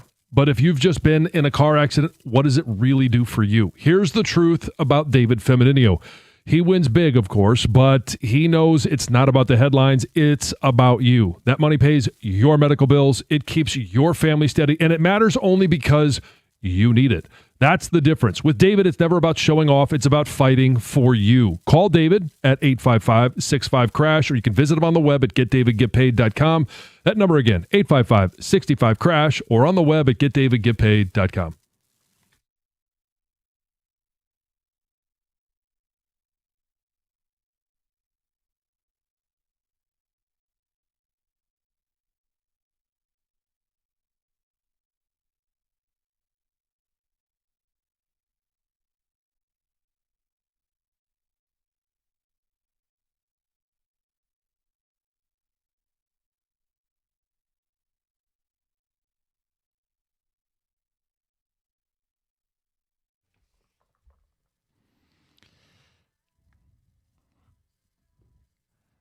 Not doing it for you, huh?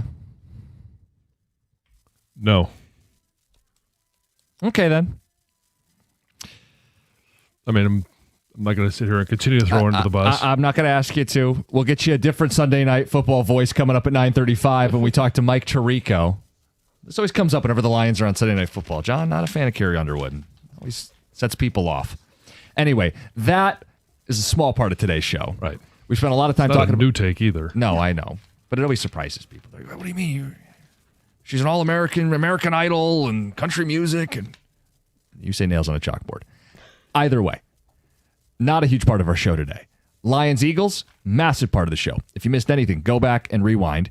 But we've asked people, Lions win if blank. Super simple, easy question. Way to talk about the football game. Spreads 2.5 points. Could come down to any number of things. Should be a close football game at the Link on Sunday night. John, I have 5 players who I think are the most important players for this game, and I'd like to present them. And you guys can pick apart the list. Probably missed somebody, but we'll go through it. Okay. My top 5 players, my number 5 is Derek Barnes. We've spent a lot of time talking about that Baltimore game. Derek Barnes was a big key in that Baltimore game. A blitzer, a QB spy. He lets you play 3 linebackers against the two-headed monster in the backfield. Those same hallmarks need to be there for the Lions in Philadelphia. I think he is a key in shutting down the run, affecting the quarterback, and playing heavy on the front 7. Derek Barnes is my number 5 player. Number 4, J-Mo. Just got done saying it's going to be a close game. One big splash play could make all the difference. It can shift momentum. It could give you the lead. It could get you back in the game. J-Mo, 17 yards per catch, is the best on the Lions. The Eagles' defense is 30th in average depth of target. They will give up plays down the field. Goff's got to hit J-Mo a couple times in this game. Number 3 is Jalen Hurts. 16 touchdowns, 1 interception. He doesn't make mistakes. He extends drives. He's maddening to face because not only the tush push, but a third down where he just gets outside the pocket and moves the sticks. And he doesn't make mistakes in the red zone. Highest completion percentage in the league in the red zone. So if it's not him with the tush push, it's him to a tight end or a back or keeping it with his legs.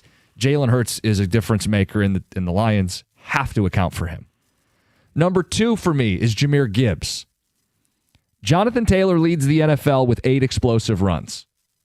Gibbs has 7 on 61 fewer carries. He's the home run hitter. He can run inside. They may want to stretch outside given the problems with the interior and what Philly has, but he can attack the edges. He impacts the passing game. He puts linebackers in conflict. You want to run misdirection. You want to get him with a step going outside. And he opens up play action. Gibbs, to me, is the most important Lion in this football game. And the number 1 important player is Jalen Carter.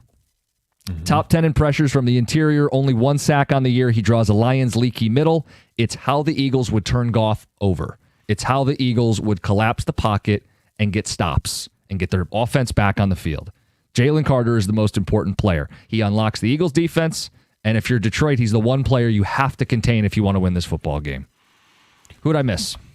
So I think there's one omission, and Like I'm not sure who you would take out, because I agree with Derek Barnes and the fact that he was a huge part of containing Lamar Jackson and the run defense against Derrick Henry. Like that combo is a great game plan. Calvin Shepard, some of it may be cut and paste. There's going to be some differences. And personnel is different this go around because you got some guys injured, especially in the secondary. The one omission, I think, is maybe the most important player for the Detroit Lions. That's Jared Goff. Okay. And, I mean, you can't go into this game and have an average performance by Goff and think that you're going to win. He's going to have to be elite. And by elite, it doesn't have to be a 300-yard passing performance. It's no turnovers. It's distributing the football, as Dan Campbell calls it, and it's making those reads early, because Philly's going to blitz. One of the best quarterbacks of dealing with the blitz and beating the blitz is Jared Goff. And so it's those quick decisions. It's his ability to process what he sees. Now, he's going to have to give a little bit of time, because he had zero time to process the blitz against Minnesota. If you can just be a speed bump, we talked about with TJ on Monday.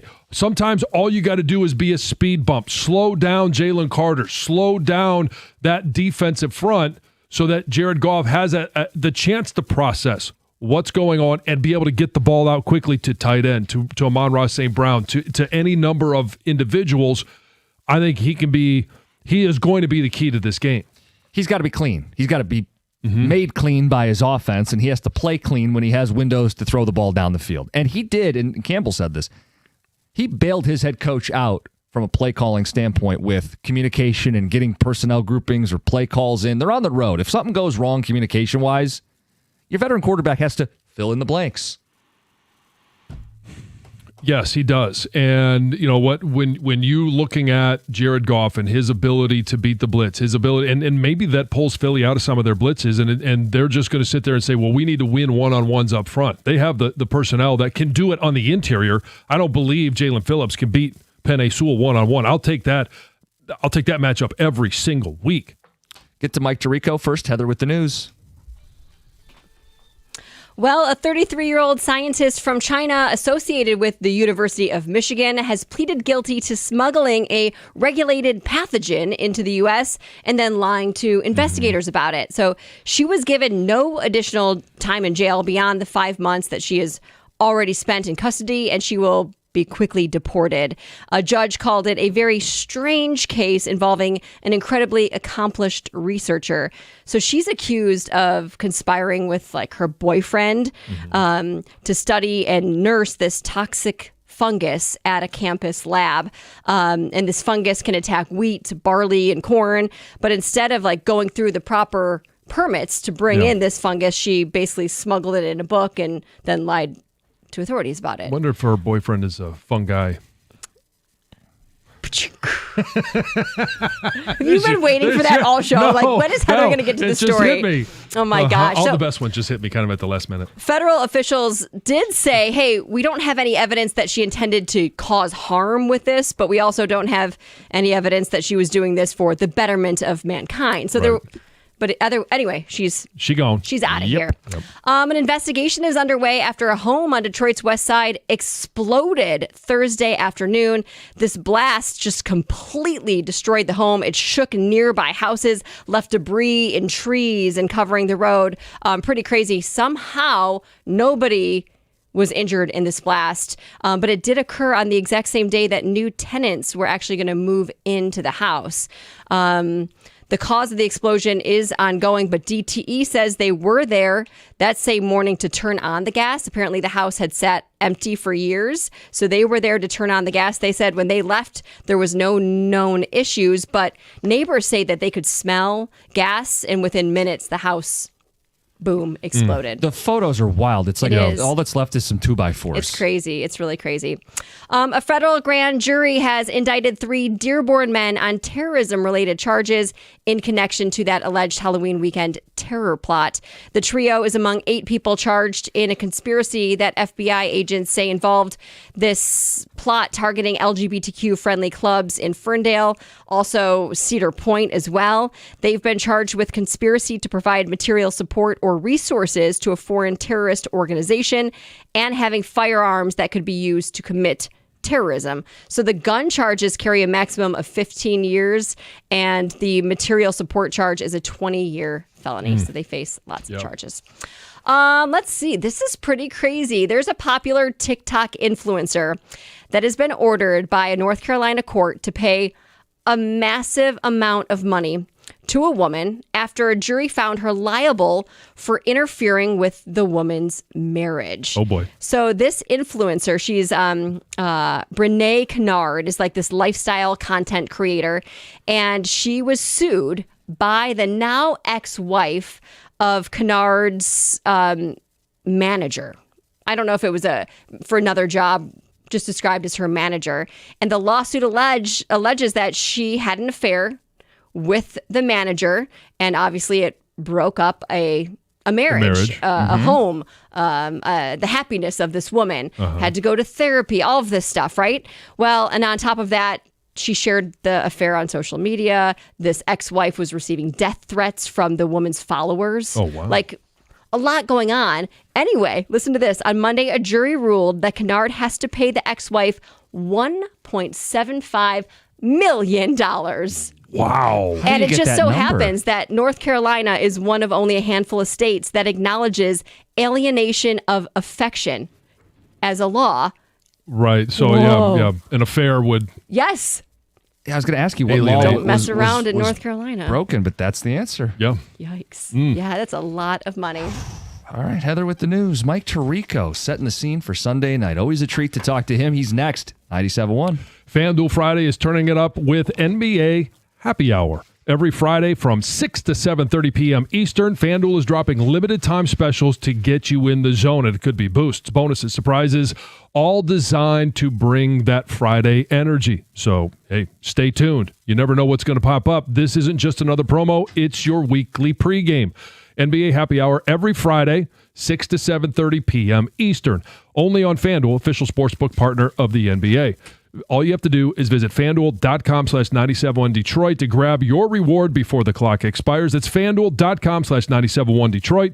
Must be 21 or over and present in Michigan. Opt-in is required. Rewards are non-withdrawable. Restrictions apply, including bonus and token expiration, leg requirements, and max wager amount. See terms at sportsbook.fanduel.com. If you have a gambling problem, call 1-800-GAMBLER.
Hey, at First Merchants Bank, they believe that the real value comes from building strong communities and strong relationships. With their new branch opening in the Fitzgerald neighborhood of Detroit, First Merchants Bank is excited to offer a banking experience that's welcoming, attentive, and dependable. Their easy-to-use, secure, and highly rated app makes everyday banking a breeze, allowing you to manage your accounts on the go, and their local attentive bankers are your partners in success. They're going to take the time to get to know you, give sound advice, and provide solutions that work for you.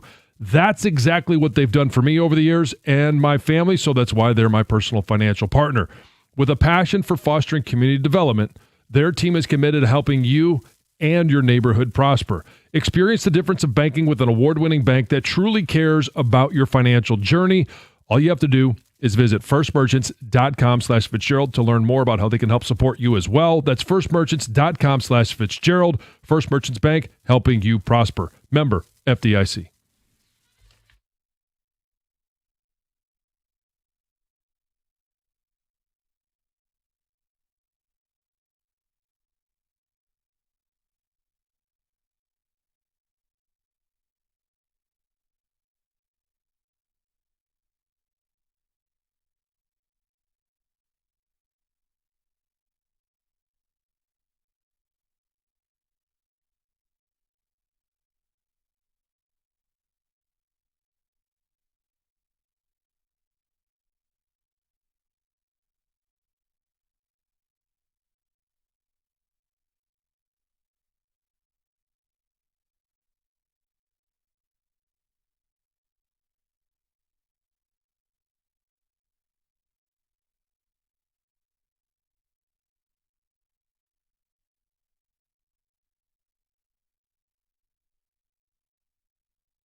It's a good effort by Larkin to create that chance, and they had to bury it there, create some separation, get the top line going.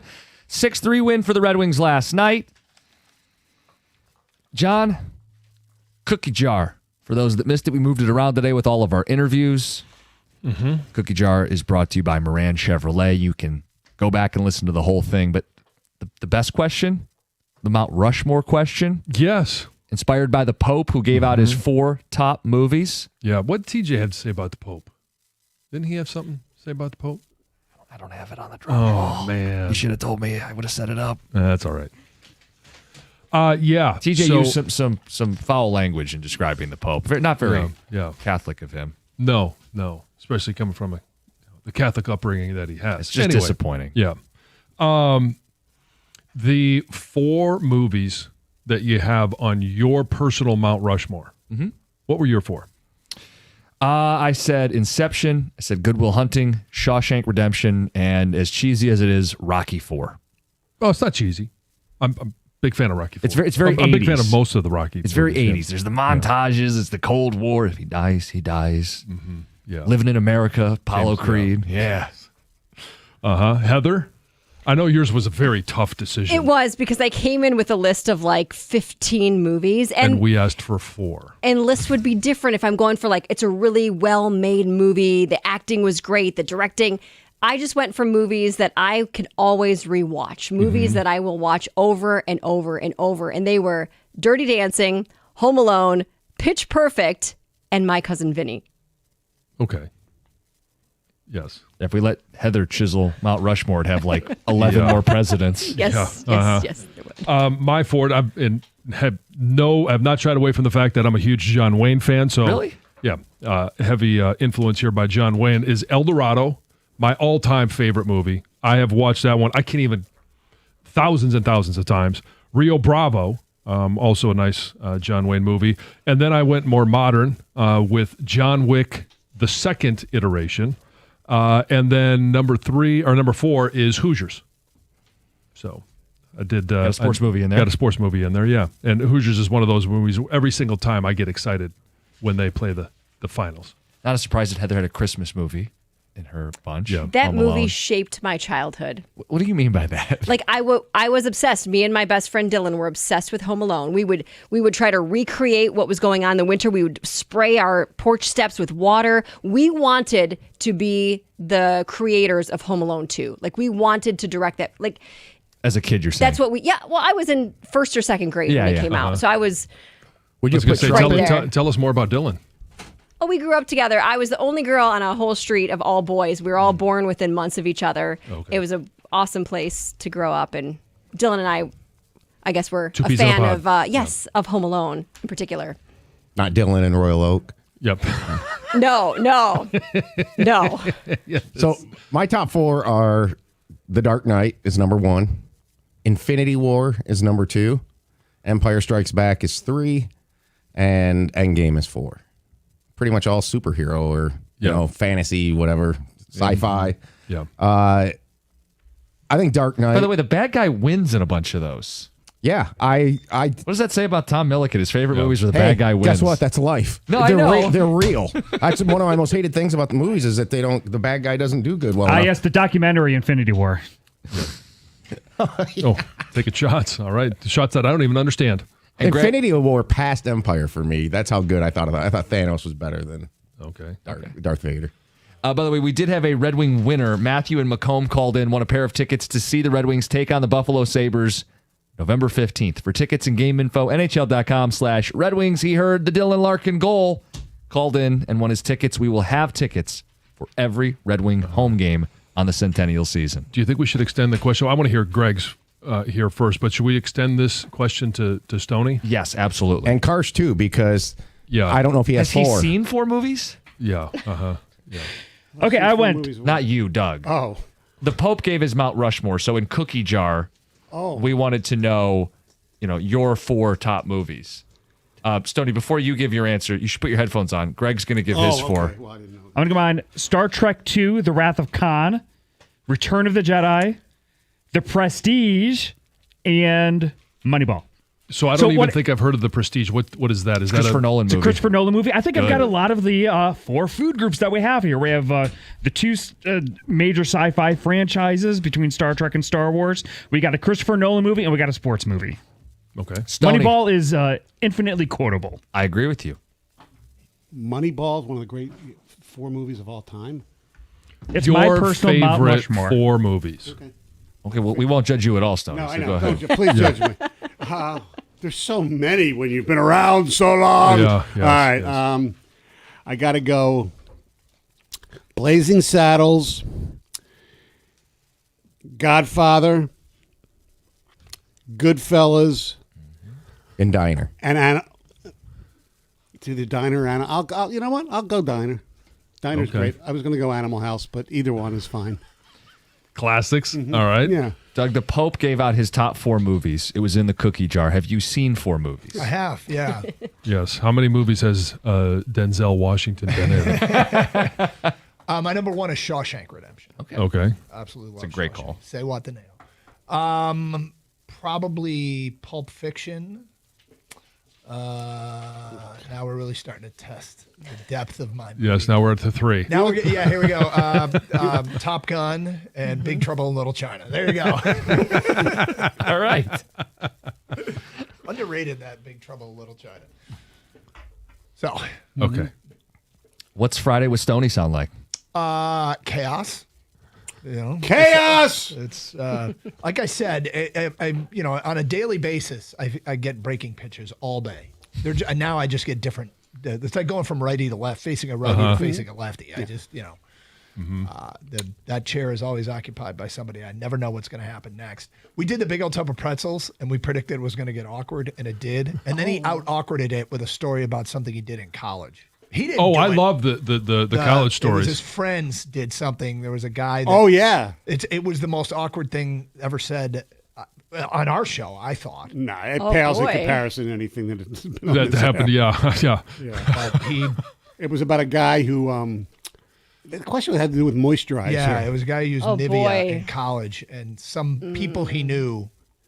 And how did he use said moisturizer? Well, he used it like a normal person would. Oh, okay. Even On though his face. back then, a guy using moist Noxzema on their face was kind of like odd, you know? Yeah. Uh-huh. So some of his roommates did number one in his Noxzema when he wasn't there. That's classic. It's awful, Oh, It is awful. It's classic. That's awesome. but there it is. That's what you get with Mike Stone. When did they tell him? They never did. Oh, they never I don't did? I don't know if we ever did, actually. Stoney just broke that story yesterday. Yeah, he might know now. I waited 60 years to find out that I really didn't meet Willie Mays, but that's a whole other story. That's hilarious, too. I've heard that one. Oh, my God. Got lied to. I got lied to by my parents. It's always something. That's something with for Mike sure. Stone. Yes. So Well, you hey, you have a great weekend. Yeah, Thank enjoy you. We're going to Philly, huh? Yes, we Tirico are. took Yeah, our gig at Tirico's Wrigley. taking the game in And we're doing Wrigley, and Lions we're going to Philly. All right. Oh, wow. Yeah, for the trade. Yeah, we traded. You do the. Oh, you- nice. You'll Yep. do the Collinsworth slide. Yeah, why not? Anymore, but we're doing Sunday Night See, Football. I'm just thinking you're going to go to Angelo's for cheesesteaks.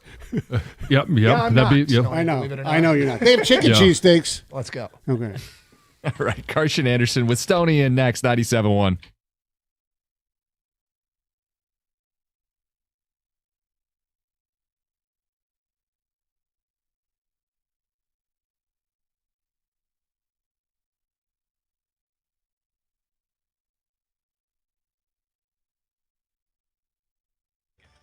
Brought to you by MyMichiganRoof.com. The Pistons are back in action tonight looking to extend their 8-game winning streak. This run has been particularly fun for the fans to watch, and that's been important because that's who J.B. Bickerstaff says his team is really playing for. He spoke with Costa and Jansen this morning on 97.1 and said it's been especially fun for him to see how much the fans have enjoyed this run.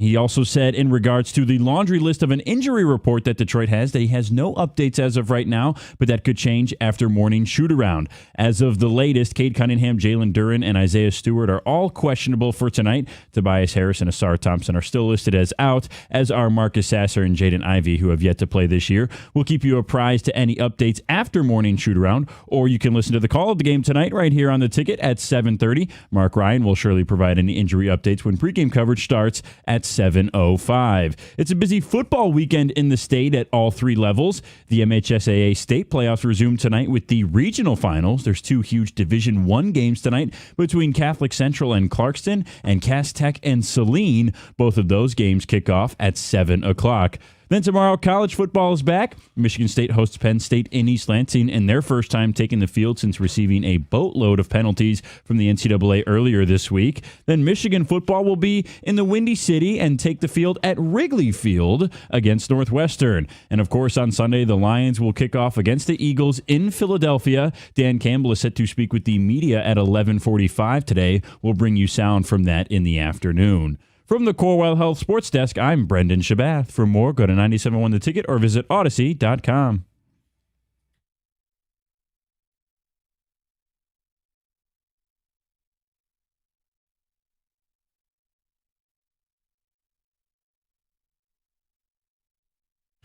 Yep, Friday. What's up? No Gator today. That is Mike Stone sitting in for Scott Anderson. Hello, Michael. Good. I did bring a gator, though. Or it's more of a dragon, I guess. What is on that sweatshirt? The West Bloomfield Laker mascot. Is it? Yes. Okay. Yes. On Stoney's sweatshirt. Yes. And you are pairing that with a Motor City Mustangs hat? Yes. Of the roller hockey league that was here at Cobo for 1 year. Well, who amongst us can Would forget that? Yeah. Oh, come on. Kyle Reeves and they had Daniel Berthiaume played goal. Remember? He was in the NHL. Oh, yeah, sure. Yeah, I remember that. Dino Cicerelli and Sean Burr were the owners. The late but great Sean Burr. You know what? Okay. It's minor league sports have a place in this country, and they can be awesome. Yes. When done right. Mm-hmm. When done right. So, how was your Thursday night? Anything exciting? My Thursday night, I went to dinner by myself at a bar at the bar at a club, and a club. A club, yes. Yes. Stony. A country club. Okay. Oh, okay. Oh. I went to the club, and there was a group there who were. A friend took some of his coworkers there, and they were. One of the women were big listeners to the station, so it was really very nice talking to her, and I had a good time. Any programming advice? No. There's usually no shortage of that. No, pretty good. And then I got home and watched the Red Wings, and I gave another person there.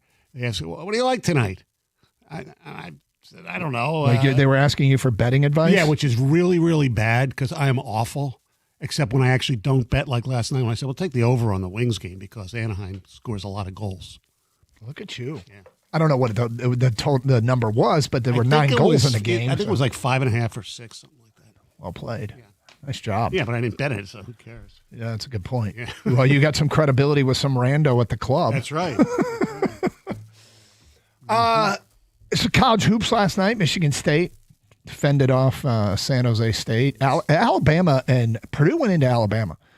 The Lawyer kid, the Smith kid, and the Trey Kaufman, like those guys, I feel like have been at Purdue forever, and they're a problem. There's a reason why they're ranked where they're ranked, but they went to Bama and won.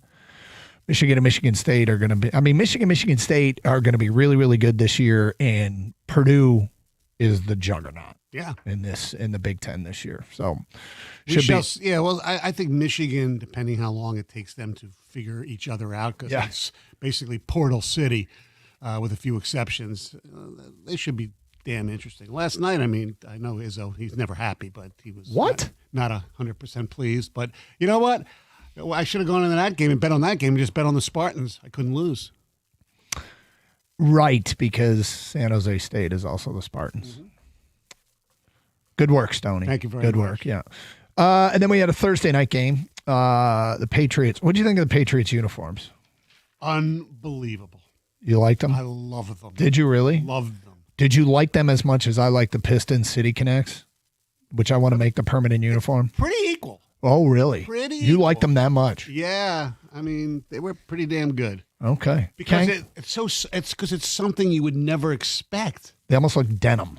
They look like a Yeah. denim uniform. Kang, did you like the Patriots unis? I didn't really like them that much because it's all kind of like morphed together for me, Stoney. Like, just it was, nothing stood out. You know what I mean? About like the little red Nike swoosh on the side was the only different color. I don't even count the white as a different color for the numbers. But it was weird. They showed guys wearing, for lack of a better word, their varsity jackets, like Robert Kraft or whatever, and Gronk, and it said NE, which you never saw. It was just so different from what they usually do because their throwbacks are also really good with the old Boston Patriot logo. See, I like that more because that pops more. The colors and everything. right. This one didn't pop enough for me, but to Steve each their own. Grogan Reds. Yes. Yeah. Okay. Gotcha. All right, so here's what we got today. Plenty of Lions talk, and we'll get to that here in a moment. Lions in Philadelphia. We have a Twitter poll question regarding this game. It's very simple. This is not a complex question. Do the Lions win the game? You can vote yes or no, and give us a reason why or why not. And we'll read the best answers on the air. So go vote right now at DunGator971 and get your comments in. We like to read tweets that come our direction. And, of course, we'll take your phone calls. That is our preferred way of communication. Yes. 248-539-9797 and ticket text to the same number. We will hear from the Birchie kid, our Lions insider. Dan Campbell's going to meet with the media and give us injury updates and whatnot. What Birchie can see of practice before the media is removed. 1:15, we talked to the Birchie kid. Got another edition of Are You Going to Eat That? It's going to be Are You Going to Eat That Stoney edition. Oh! Yes. So I'm looking forward to this. So am I. That at 12:30. We'll talk some Michigan and Michigan State. They're both in action tomorrow. Wolverines playing at Wrigley against Northwestern, and the Spartans playing for the Land-Grant Trophy against Penn State. Do they still even bring that out? I have no idea. Chris, that was one of your questions that we never got to in the football questions, the trophy games and things like that. Oh, yeah, for the college football. Yeah, and Land Grant is never one of mine. To me, it's Floyd of Rosedale. It's the best. The pig? Yeah. I saw one earlier this year, and it was in my it was a empty the bucket question. The New Mexico State rivalry had to get rid of their trophy. It was.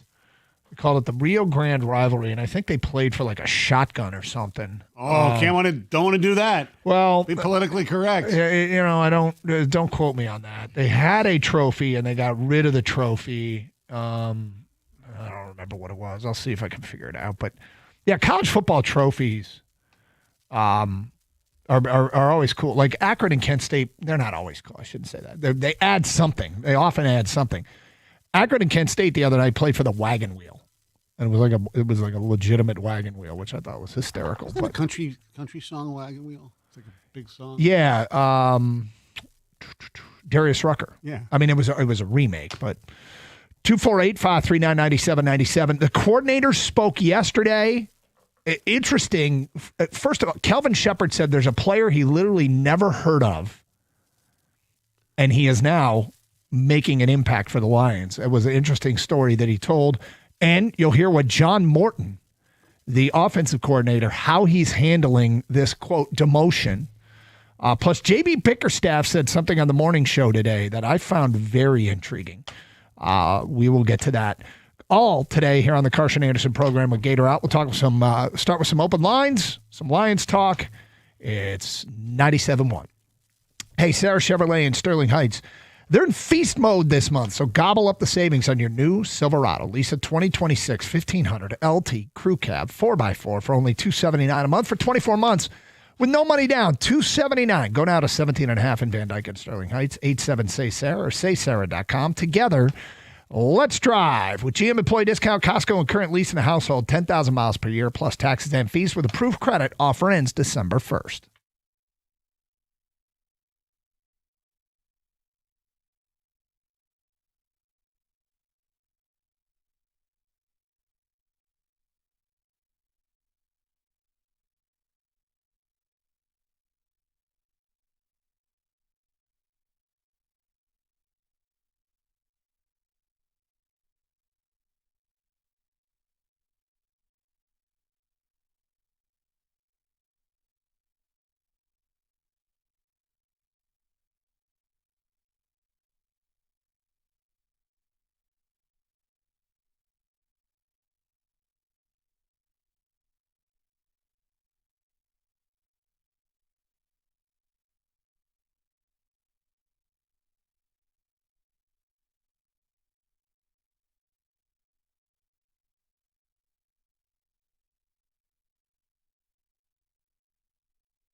So I did find this. New Mexico and New Mexico State, Jason Eck this year said that we need to be playing for a trophy. And the students at the two schools stepped in to create the Roaster, a tabletop chili roaster trophy with wooden stands on each side, including the brandings of the two programs. The new trophy was ready in time for this year's game. So they do now play for a trophy. I can't figure out what the defunct old trophy was. They should do something with like Breaking Bad that's not meth related because it takes place in New Mexico, right? Yeah. Great idea, Mike. I said not meth related. Well, what from Breaking Bad would you go with? I don't know. Maybe just a trophy of Bryan Cranston's character. Just a Bryan Cranston. Yeah, just the meth dealer. The whole show is based around meth. Okay, so go to Better Call Saul. Go to his girlfriend. She's better looking. Wexler, I think it was her name. Yes, hand out a woman to the winning team. Stoney, you're filled with awesome ideas today. I know. This is a weird day. I'd watch that game. That's right. Let's get to your phone calls. Nolan in Rochester, you're on 97.1. What's up, Nolan? Hey, guys. Happy Friday. Happy Friday to I you. do have a question about Scooble. Thank you. I have this question about Scooble at the end, but I just want to say I tuned into JB's conference this morning. Yeah. And I'm 5'8", 195 pounds, and he makes me feel like I could start for the Pistons. He has that he's got that same mentality as Dan Campbell did kind of when he came to Detroit, and it really fires me up. I've never been one to watch the Pistons or even NBA in general, but ever since he came, I've really been tuning in and enjoying watching this brand of basketball. I don't know the game that well enough, but he's really intrigued me. The whole team, I love what they're doing, and definitely think it's going to continue to be an exciting season. My main point, though, I listened to Scooble's interview after he won the Cy Young, and I don't know why. I wanted to ask you guys if you think after him, obviously just coming out saying he wants to be a Tiger for a long time, enjoys being here, calls it home, all that stuff. If you think there's a bigger or better chance that we sign him or hang on to him moving forward. I don't think what he said means anything, to be quite honest with you. Nolan, I put it at about a 3% chance that he would re-sign with Detroit. And I've probably upped it to about a 10% chance. And I don't know. I think a lot of it has to do with fear of a work stoppage and fear of cost certainty, some sort of salary cap that keeps players' salaries down. And if Scooble doesn't sign soon, his new contract might be constrained by those new rules. And I think so. I have opened up the possibility a little bit that he would resign in Detroit because he can get his money now and be guaranteed it. I am a person, Nolan, that always thinks of the worst case scenario and how it's going to happen to me and how do I guard against it. And so if it were me, I would be signing that contract right now because I'd be convinced that somehow, some way I'd get screwed over by the new system. But I get paranoid. I agree, and I've tried to convince myself that he's gone and just to accept it. But I don't know. After hearing him talk and stuff, I got a little bit of hope back. Do you? Obviously, this whole lockout deal and stuff plays into that, and I don't know. Obviously, nobody knows what goes on behind closed doors and how much that impacts people signing long term or short term, whatever that may be, and stuff. Do you guys know if that if Torres were to accept a qualifying offer and we get locked out, is it basically we sign him and he never plays, basically? I mean, it could happen with a whole bunch of players that signed that 1 year qualifying offer deal. Well, it would be for this year. His qualifying offer, if he accepts it, it's just a 1 year deal, I assume, right? So this season is not in peril of being shut down. No, it'd be after this season. I'm what he said hasn't moved the needle, but the more I read about the CBA, that's moved the needle. Mm-hmm. And, look, the Boris Limerick, Scott Boris yesterday irritated the crap out of me. That whole thing is, it did. that annoyed me more than anything. But look, bottom line here is this is a massive test for Scott Harris. Oh, yeah. It is the big, and there's a Scooble update today. We'll get to a little bit later on. It's nothing earth-shattering, but it feels like every day MLB insiders are reporting what they're hearing on Scooble. Which means they're just hearing from Scott Boras. Probably. All right, Lions at Philly. Lions are a 2.5-point underdog. The big storylines this week are the injuries and Dan Campbell, week 2, calling plays. Because I think what we'll get a sense of is a truer measurement of Dan Campbell's impact on the offense. As impressive as last week was, the Lions aren't cutting Jack Fox. No. They know that they probably will have to punt the rest of the year. But when you don't punt in a game and you've changed your play caller, everyone goes, what's happening here? Right. If they do something like that again, and I'm not talking about not punt, but have a very impressive offensive performance, I think then and then it becomes pretty clear, right? We have an actual true measurement of Dan Campbell's impact and how significant it might be. Yes, we do have to realize, though, that the defense that the Dan Campbell offense will be going against is a little more stout than the Washington Commanders. Well, that's the point, right? Because of that, if they do something like that again, that's sort of my point, Stoney, is, if they do it this time, well, right. They're onto something. And now, as we talked about last week, or yesterday, last week, for the first time in God knows how long, they 58% of their plays, they had guys in motion, which they didn't have before that. Yeah, it'd be interesting to see if they do that again, because Campbell mentioned that crowd noise can impact, how you have to call a game. And the crowd noise in Washington, it felt like it was more of a Lions crowd than a Commanders crowd. That will not be the case this weekend. But, Philly has their weaknesses defensively too, specifically the one corner spot that they made moves to try and adjust to. One of them was a long shot, a Hail Mary with Jair Alexander. And I don't know is he officially retired? I think, he's off. He's getting his physical and mental health taken care of. I know that. Michael Carter, I assume, will be seeing a little bit today or this week. The veteran back there who has not played great is Dory Jackson. Yeah, and teams have picked on him, and the Lions might do the same thing. Yes. Philly loves Cooper DeJean as the nickel corner. Mm-hmm. They may have to move him outside and put Michael Carter. Michael Carter's strength was as a nickel with the Jets, and they traded for him. So they made the Jalen Phillips trade, and they traded for the 2 defensive backs. Didn't give up much. Right. One of them, Jair Alexander, long shot. Doesn't look like it's going to work. Carter might be their solution to their safe, fail safe, so they can move. He's there. He's there. They lost Avonte Maddox to the Lions. Yep. Maybe Michael Carter's taking his place, basically. So, there might be somebody for the Lions to pick on offensively there a little bit in that secondary. We shall see. What you don't know is if you move Cooper DeJean and you put Michael Carter in, did you just make yourself weaker at 2 spots? Right. But I guess time will tell.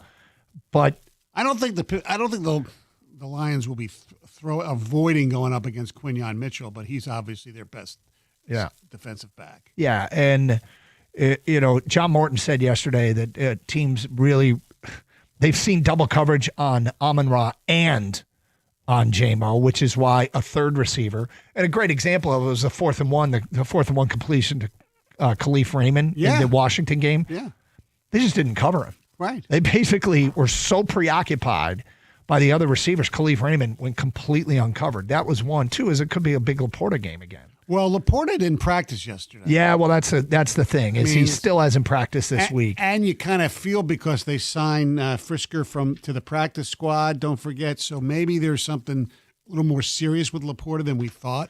Brock Wright was back on the practice field, limited in practice, but he did practice yesterday. So, yeah, the Laporta being able to play could potentially be absolutely huge for this team in this game.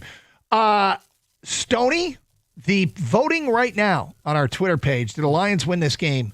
77.5% say yes, 22.5% say no. No surprise. Yeah. Here's some of the feedback we've gotten from fans. Thomas tweeted us, Lions will win both lines of scrimmage. This will allow the Lions to control the flow of the game and do what they want offensively. Look, when Lane Johnson got hurt Monday night, I thought he was done for the year, and he was at full practice yesterday. The one Philly guy that you have to be concerned with if you're an Eagle fan is Juergens. He was limited yesterday. He didn't practice the day before. So he's the one who'll probably be up because Dickerson is back. Like I said, Lane Johnson's back. That offensive line, just like the Lions, it's not quite what it was last year, but it's still damn good because Lane Johnson, along with Sewell, are the two best right tackles in football. More of the feedback here via Twitter. Jamie tweets us, win for the Leos. Combination of new vibes for the offense under Dan Campbell play calling and Philly's struggle running the ball lately. And our D-line will make that continue for them, or the alternative will be Philly winning on a false start tush push at the end of the game.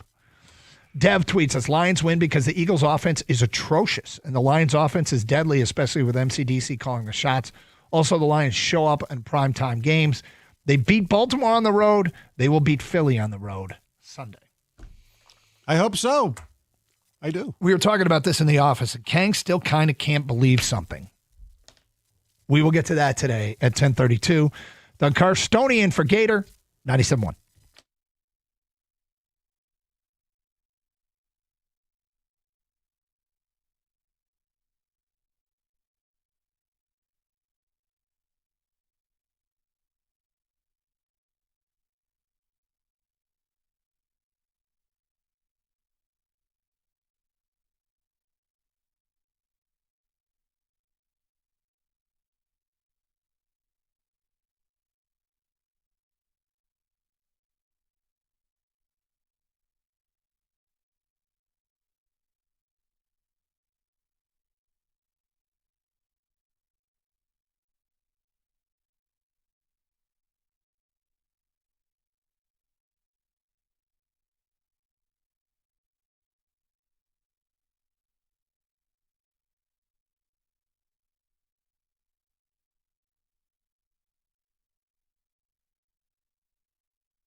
Doug Harsh, Stoney and Gator, 248-539-9797. Let's get to your phone calls. Brian in Detroit, you're on 97.1. What's up, Brian? Hey, man, what's up? So I got two keys to the game, and you guys were just talking about offense and how they double-team the receivers. Yep. So make sure you load up on receivers. Put Tesla out there, Gibbs, Montgomery. They can't double-team everybody. And then for defense, to win this game, all they have to do is do the same exact thing they did in Baltimore. Shut down Jalen Hurts, shut down Saquon Barkley. Hopefully there's a clip of Saquon falling off a bench because he's angry. He doesn't do a good game. That's all you got to do. Just play them like they played the Ravens and shut them down.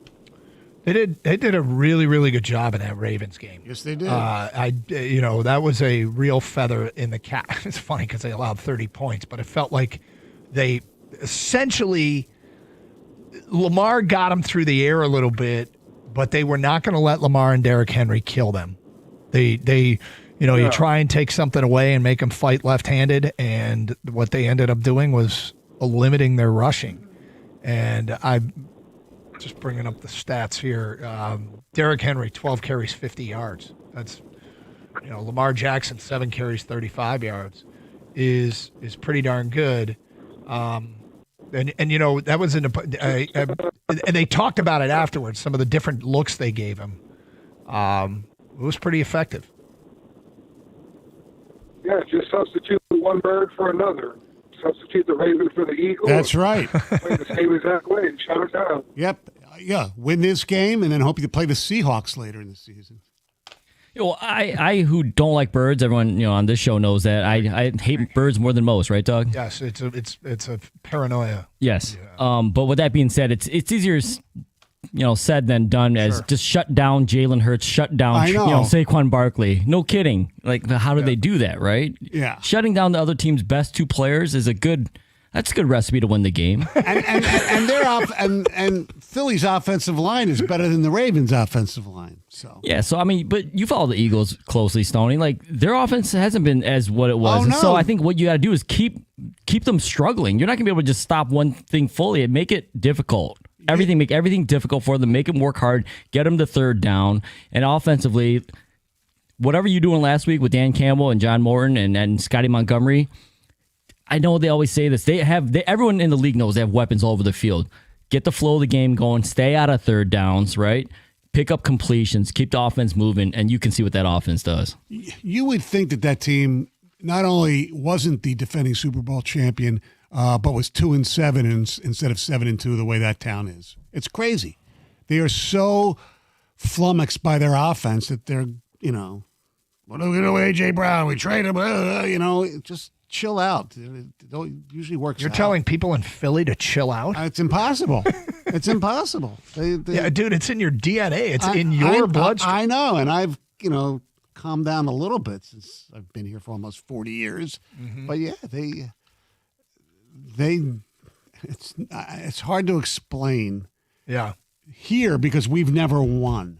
No, that's true. I mean, we have no context for what what it's like to be a Philly fan. No, absolutely not. But I'm good with what we are. Now,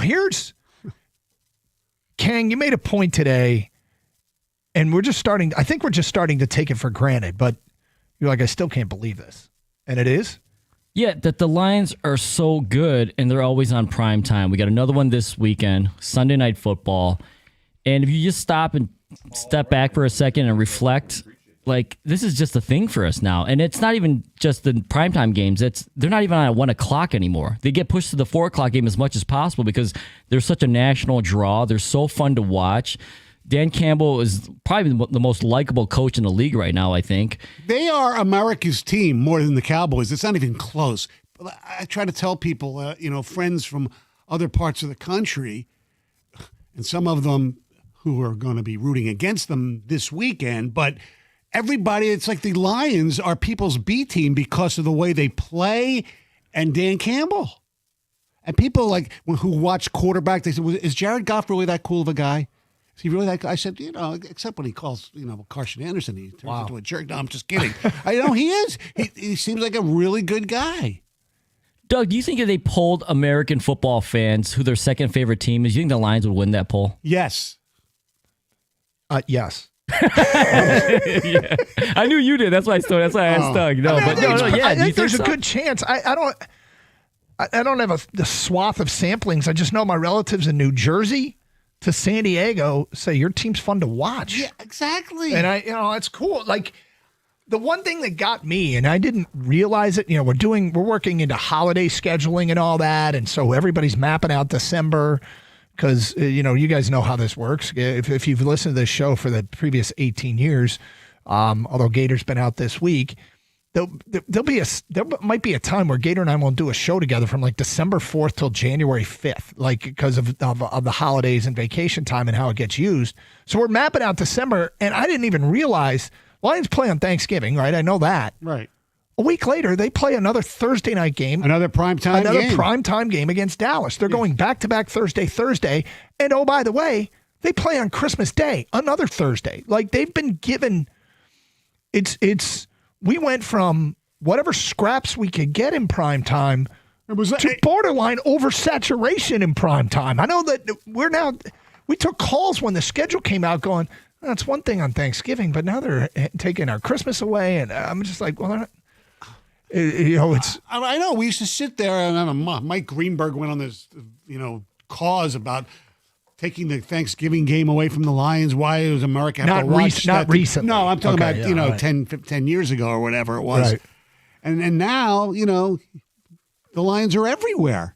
Everywhere. It's great. It is great. But Kang's point, of course, was that you just still can't believe it. Yeah, I mean, like I said, it's surreal sometimes. Yeah, you just think about where we've been, guys, And it's great for people who don't have to work the games late at night. Meaning not you? Meaning me. But it's great for people. You said it's great for people who don't have to. Yes. Okay, right. yeah. I'll say this about our gratification and confidence. The ultimate is you win the Super Bowl, in which case the bucket is filled. If there's another bucket next to that, that's how gratified and confident you can be in a team that hasn't won a Super Bowl. I think that bucket's close to filled right now. It's not as big as the Super Bowl bucket, but I think for a team that has yet to get to the mountaintop, this town's pretty damn happy with the product, with an undercurrent of concern that they're still never going to get there. Correct. I think it's just an undercurrent, though. It's not prominent. But you can't, as a fan, you can't be satisfied with just being really good for a while. And nobody is. I don't think anybody is. I know, think because we went through that with the Tigers. But I also think, I mean, look, that Tiger team, that era, you don't not win a title because the fans are satisfied with just being there. Right. Has nothing to do with what happens on the field. Exactly. And I would take a decades long of being in the mix because I think eventually you get it. But I think this team is poised to be there for a long time. And I think when you're in the mix for that long, eventually you get it. You hope, unlike the Tigers. But you'd rather, I think, be, I don't know, the Washington Nationals or the Kansas City Royals, who won one ring, basically sucked for a while. Now, the Royals, I think, went back to the World Series. Did they go back to the whatever. But like Washington, really, they were okay. But you understand what I'm saying? It's better to win one, get one ring, and then completely suck for another decade than to be really good for 7 of that 10-year decade, but never win. No, I mean, I'd rather suck for 9 years than have one championship. I think everybody would. Okay. Everybody would want the championship over, but you don't have to make that choice. No. Like, we don't have to make that choice. We don't determine it. Yeah. Corey in Birmingham, you're on 97.1. Hello, Corey. Hi, I was just calling in. I heard the comment about America's team earlier. The Lions they're doing good things. I think this all boils down to golf in the playoffs. I don't care if they go 16-1. They got to win. They got to get over that hump there. But it'll always be Dallas. Dallas is America's team. They're messy. They're rich. It's always going to be Dallas, not the Lions. The Lions have a well-oiled machine going. They're neat. It's always going to be Dallas because of the logo, the money, and the controversy. Listen to you guys all the time. Thank you. It's interesting. So, Corey, you're kind of tapping into Dallas has more of a Real Housewives feel. Yeah, absolutely. I'm a Dallas guy. See, I already know Dak is, that team is not going to win a Super Bowl. I come to that conclusion at the beginning of the year. They're just messy. So It's just too much. The Lions aren't messy. Corey, are you from here but are a Cowboy fan? I'm from here, but a Cowboy fan. Okay. It's Staubach. So I have I think I mentioned this yesterday. I have a friend who is in New York, Giant territory, Jet territory. Is just a huge Cowboy fan, but he's so unreal. He laughs at the Giants and all that stuff. I said, yeah, but you haven't won in 30 years. At least the Giants have won. He talks about the ratings and Jerry and they always talk about it on first day. Who cares? Why do Cowboy fans care more about, I won't say more, but it seems to be just as much about the brand as they do about the actual results on the field? That's exactly right. Why? I have no idea. And like I said, I've been since Randy White. But it's just crazy because if they make a lot of money and if they win an NFC East, it's all good. That's the Super Bowl. That's it for them. We don't. It's not as important as it used to be because I think the brand of the players, these players, they're younger. Everything's business. It's not as intense as it used to be. And the reason why you look at the Netflix special. That's it. People that's what it is. You see what I'm saying? The Lions aren't into that foolishness, and Campbell's not into that foolishness. They're trying to do a job. To be clear here, Corey, you actually would rather be the Lions than the Cowboys then? No, because all my friends are Lions fans, so I like to antagonize them. But I had my doubts about Campbell. No, I'm saying you'd rather the Cowboys were like the Lions than they are the Cowboys. You'd rather be the well-oiled machine without the drama. Yeah. Yeah, I don't mind not having drama. We have plenty of drama and nonsense. We have little of it now. We have Brian Branch had a slap. J-Mo got suspended.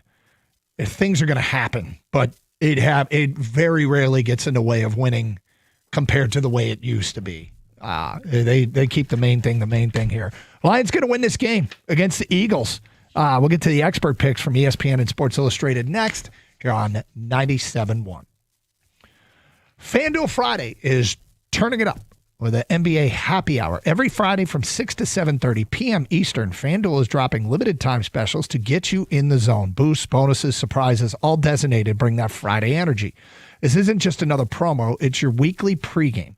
NBA happy hour every Friday, 6 to 7:30 Eastern, only on FanDuel, official sportsbook partner of the National Basketball Association. Visit FanDuel.com/Doug to grab your reward before the clock expires. Must be 21 years of age or older and present in Michigan. The opt-in is required. Don't forget to toggle and do that. The rewards are non-withdrawable. Restrictions apply, including bonus and token expiration, leg requirements, and maximum wager amount. See terms at sportsbook.fanduel.com. Gambling problem? Call 1-800-GAMBLER.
Doug Harsh.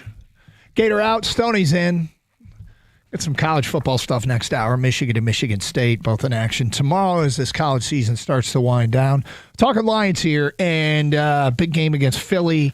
Expert predictions. I was taking a look at ESPN and Sports Illustrated. ESPN has 3 experts pick. I got to get their names because they put them at the top of the article, and of course I only printed up the part with the Lions. So let me figure out how that. Could you care to whistle or clap or something, Stoney, while I look this up? With your mic on. Yes, I will give you the Philadelphia Inquirer. There are 3 people. 2 of them picked the Eagles, 1 picked the Lions. Okay. It just says multiple contributors. So I don't know these cats' names. It's Maldonado, Moody, and Walder. Maldonado's taking the Eagles. They beat all the other attorneys. Sounds like a law firm. Yeah. Maldonado takes the Eagles to win 21-20. Moody takes the Eagles to win 30-24. Walder takes the Lions to win 24-20. Sports Illustrated's pick has Philly winning 24-20. This has no bearing, of course, on what's actually going to happen, but I like this. I like it. I think the Lions are uniquely built in a lot of ways, and we've talked about their culture in their locker room. Their best players are their hardest workers, which raises everybody's expectation as far as their professionalism and game preparation and taking care of themselves. It's all about the football, and that certainly helps. But when we talk to Goff every week, this quarterback is so leans into the underdog stuff. Do you remember when on the desk of a Thursday night game, Ryan Fitzpatrick called Goff a poor man's Matt Ryan? Yes. And then Goff went out and sliced somebody up. I can't remember who it was. And he was the on-desk interview after the game. Mm-hmm. And he turned to Fitzpatrick and said, "Hey, I'm a poor man's nobody." He was like, I'm not anybody's poor man. Right. He didn't like that. When we had Skip Bayless said something about him, and he said, "Oh, what do you got? What do you got?" And who said it? We said Skip Bayless, and he instantly said, "Oh, forget it, never mind," because he was just it's like whatever. Right. And you heard it there with the turning point thing that this week. Yes. That he was wanting Louis Riddick and ESPN Turning Point to break down the Commanders' Daron Payne and Javon Kinlaw's meltdowns. I don't believe a lot in the chip on the shoulder stuff. I think everybody can find something.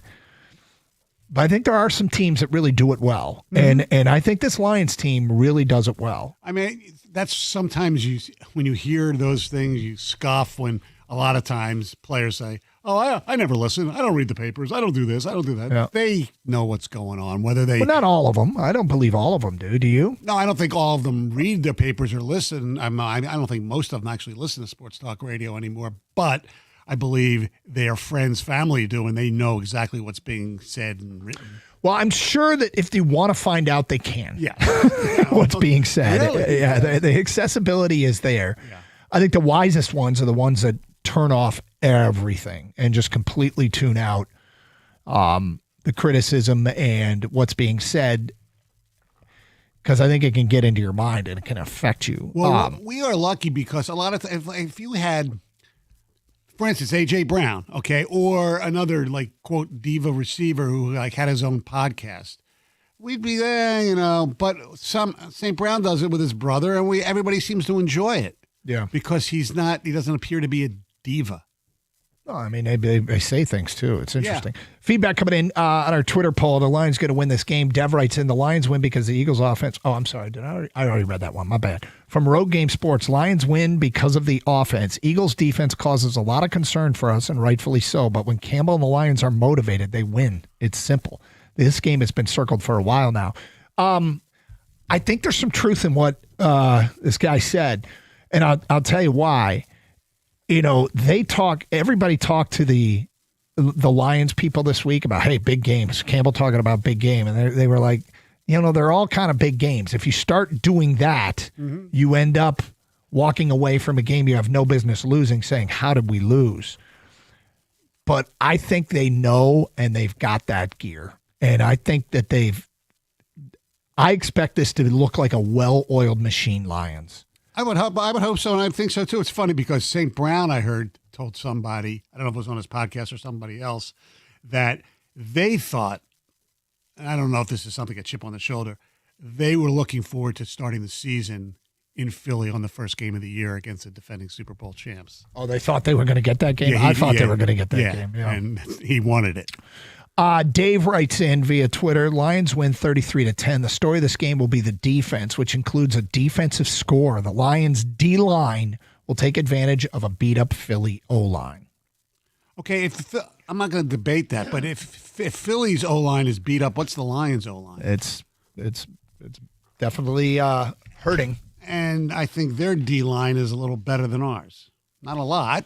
Their pass rushes are pretty, I'm going to say this, and of course, what's his face? J-Lex Hunt will get like 7 sacks, but yeah, their pass, that's why they got Jalen Phillips, because they needed help with their pass rush. Yeah. Back on the practice field was Graham Glasgow went from limited to full practice Wednesday to Thursday on the offensive line. Miles Frazier, backup guard, still limited Wednesday and Thursday. Taylor Decker, limited Wednesday, limited Thursday. Aiden Hutchinson, by the way, went for, this is not offensive line related, but he went from did not practice Wednesday to full practice Thursday. You said yesterday you didn't think that was a big deal. No. Reno says, running game will keep Philly off balance, and ask Ric Flair to be the man. You have to beat the man. Let's go beat them. That'd be a great win. Anytime you beat the defending Super Bowl champs, who, yes, they're not playing as well as they did at this time last year, but this is pretty much when Philly got hot. You do that now on the road, that is a big win. Bob tweets us, not to be oversimplistic, but I think Detroit is simply the better team. They win because their offense is better than Philly's defense, and the Lions' defense is probably slightly better than the Eagles' offense. As an aside, Campbell is a significantly better coach than their guy. Okay, you follow both these teams, Campbell or Sirianni? Sirianni does some things like the other night that I can't figure out. And then look, a lot of people don't understand Dan Campbell, some of the stuff he does. I pretty much do and appreciate it. But the players seem to love Sirianni. They really do, and he gets the city. So I don't think coaching is a big deal. A lot of people are questioning their new offensive coordinator, which I believe is their third one in 3 years, if you even think about it. Yeah. So the coaching, I don't think, is a big issue in Philadelphia. I question whether he said that he didn't like the Eagles' defensive. He says he's overly simplistic. They win because their offense is better than Philly's defense, and Lions' defense is probably slightly better than the Eagles' offense. No. When they go head to head, I don't know. The Eagles' defense up front with Carter and Davis, really, really good. Yeah. One more here. Ryan P. Heron tweets us, I think this is a must-win for the Lions. They need to show themselves to be true Super Bowl contenders. By the way, could that Skipper lined up outside be a setup play for this weekend? I think so. Watch out for Skip Sunday night. Look, I think it's funny, but when you have as many weapons as you do offensively, I do not waste a play throwing the ball to Dan Skipper. No. Unless he's wide open in the end zone and everybody else is covered. Yes. I do think the Lions have a better punter than Philadelphia. Okay, good. The funny thing is Goff did say, hey, Skipper was in the progressions. He was my fifth read, and had I worked my way through the first four, I was coming his direction. Yeah, I mean, Philly's defense, they got, Nakobe Dean came back, Nolan Smith. The Georgia guys are playing really, really well besides the two up front. So it should be. I just hope it's a great game. I hope the Lions win. All right, next hour. Believe it, but yes. We'll talk some college football, Penn State and Michigan State, Michigan and Northwestern at Wrigley, and interesting, 2 leagues are trying to put the toothpaste back in the tube. We'll get to that at 11:20. Doug Karsch, Stoney, and for Gator 97.1.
Brought to you by National Benefit Plans of Shelby Township. The Philadelphia 76ers are in town tonight for some NBA Cup play against the Pistons. Detroit is eyeing yet another shorthanded game as they have not had any players removed from the lengthy injury report yet.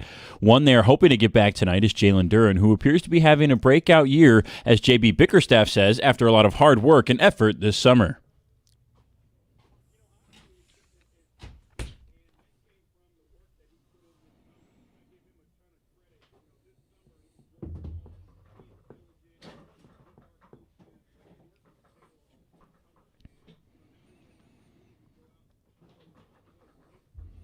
That's from Bickerstaff's conversation with Costa and Jansen this morning. Tip-off tonight at LCA is at 7:30 right here on 97.1. The Lions are also getting ready to take on a team from Philly this weekend. They will kick off against the Eagles in the city of brotherly love on Sunday. Dan Campbell will call the plays in that game for a second straight week. Yesterday, John Morton said he's on board.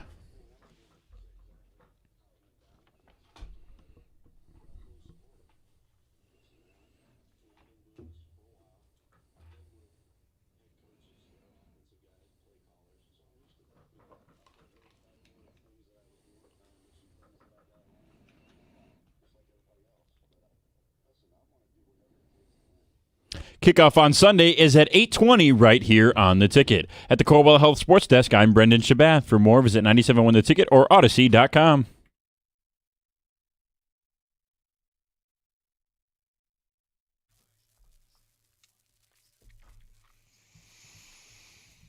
Back to your phone calls. Mike is in Sterling Heights, and he's on 97.1. What's up, Mike? What's up, fellas? How we doing?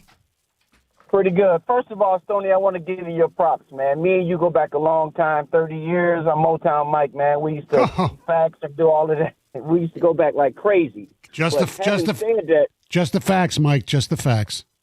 Just the facts. 30 years ago, Stoney. I know. We were in a week just like this. Detroit had a high-flying offense, 1995. Yep. Scott Mitchell, Barry Sanders, Herman Moore. We had the great offense. We went into Philly riding high, and they kicked our butt, man. Well, we don't have Lomas guaranteeing victory this time. Yeah, and let me just tell you this. This is the reason I hate that I'm making this call, man, because Philly is everything I want to be. I'm defensive-minded. And when you look at their strength versus our weakness versus their strength, don't look good. They're strong as hell up the middle. That's our weakness. I'm talking about their defense going up against our offense. Crunch time. I just advantage them. They play zone defense. And our quarterback really doesn't like zone defense. All eyes will be on the quarterback. He's not elusive. I don't like that. And then our defense versus their offense, they make plays. They got playmakers at every position, whether they do it all the time, but they have that all-star ability at every position, man. Now, well, Mike, I think this is you bring up something I want to talk about. The defensive matchup, like the interior of the offensive line really played well last weekend for the Lions, and that doesn't mean that they're ready for this test from Philly, but I freaking love it. I love that they're going to face this Philly defensive line, and we get a sense because if they pass this test, Mike, look out, right? I agree with that because you're right. It's going to be it's the final. It's a final test, or maybe it's the midterm. It's the midterm, and the guys are growing. But when you talk about the two beasts, they got two beasts in the middle. I wanted Jordan the first year. I wanted Carter the next year. I wanted those guys to be on the Lions, but Philly got them. I wanted the edge that they just picked up, Phillips. Jalen Phillips. I wanted them. He had a great game the other day. Jalen Phillips played 52 snaps, had 7 pressures, 6 tackles, 2 quarterback hits, and a fumble recovery in his debut. And that's kind of scary because the Lions didn't get Jalen Phillips. No. Now, they're perfectly comfortable. We're good is the famous line about their edge spot, but it's something that could be a huge topic come Monday. Like if Jalen Phillips is a factor in this game, we're going to get the Brad Holmes complaint calls on Monday. And there's a name. Unless the Lions win. There's a guy who's rising slowly for Philly who was a 7th-round pick out of Texas a few years ago. He's from Nigeria, Moro Ojomo, who's playing in the defensive line, who's starting to really turn some heads there. Now I want to say this. Mm-hmm. I hope he wasn't picking Philly because something happened 30 years ago. No, that Oh, you can tell that's on his mind, though. You don't bring it up unless it's on your mind. I have no idea why you'd even bring that up. It has nothing to do with anything. Especially since it was a playoff game. That's number one. Number two here in some of the things he said is, you know, he talked about that I kind of agree with. It's kind of weird. You know, this is like the midterm because they've played, 9 games of 17. So we're basically just starting the second half. We still have 8 games left in this season, and we're like thinking, how huge is this game? How we still have a long way to go. Greg's in Detroit and next. What's up, Greg? Hey, good morning, guys. Thanks for taking my call, and as always, just a great show. Thank you. And I'm gonna be quick as I can. You're welcome, guys. Listen, the Detroit Lions are built beyond different. We are just different, and that needs to be understood. When we played Philadelphia 3 years ago, after Philadelphia had just come out of the Super Bowl losing to Kansas City, if you remember that game, the Lions could have scored 50 points. We left a lot of points on the field, and that's when I woke up. That's when I stood up. I'm like, oh my gosh, what do we have here? Unfortunately, the Lions hadn't recognized their identity of yet until like mid-season, and then they turned it on, just missing the playoffs. Fast forward. The next season, we begin to recognize ourselves 2 completions away from going to the Super Bowl. Why? Because and in that finding ourselves, Dan Campbell knew what he had. Everybody wants to call him a gambler, but I'm like, why are you doing that when you're looking at if you look at the personnel to what we have, man to man, and matching up, no other teams can match up against that offense. With a Jared Goff-led offense and with the dynamic, no other team could match up. So I never saw this gambling. I'm like, well, why would you not go 4th and 3? Why would you not with this personnel? Now I'm going to get to my point.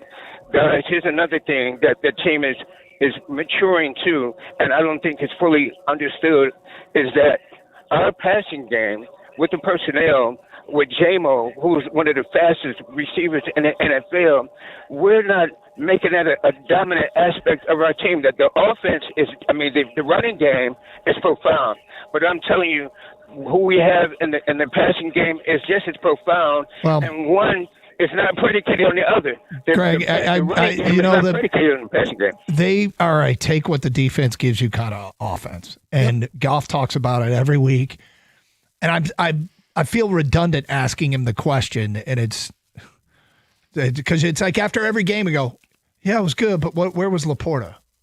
Yeah, it was good, but where was J-Mo? Yeah, that was good, but they never really got Jahmyr Gibbs involved. Like it's just they take what the thing is when you run. I think they ran 68 plays against Washington. When you run that many, everybody gets to eat. Right, but that means you're moving the chains. You're getting more plays.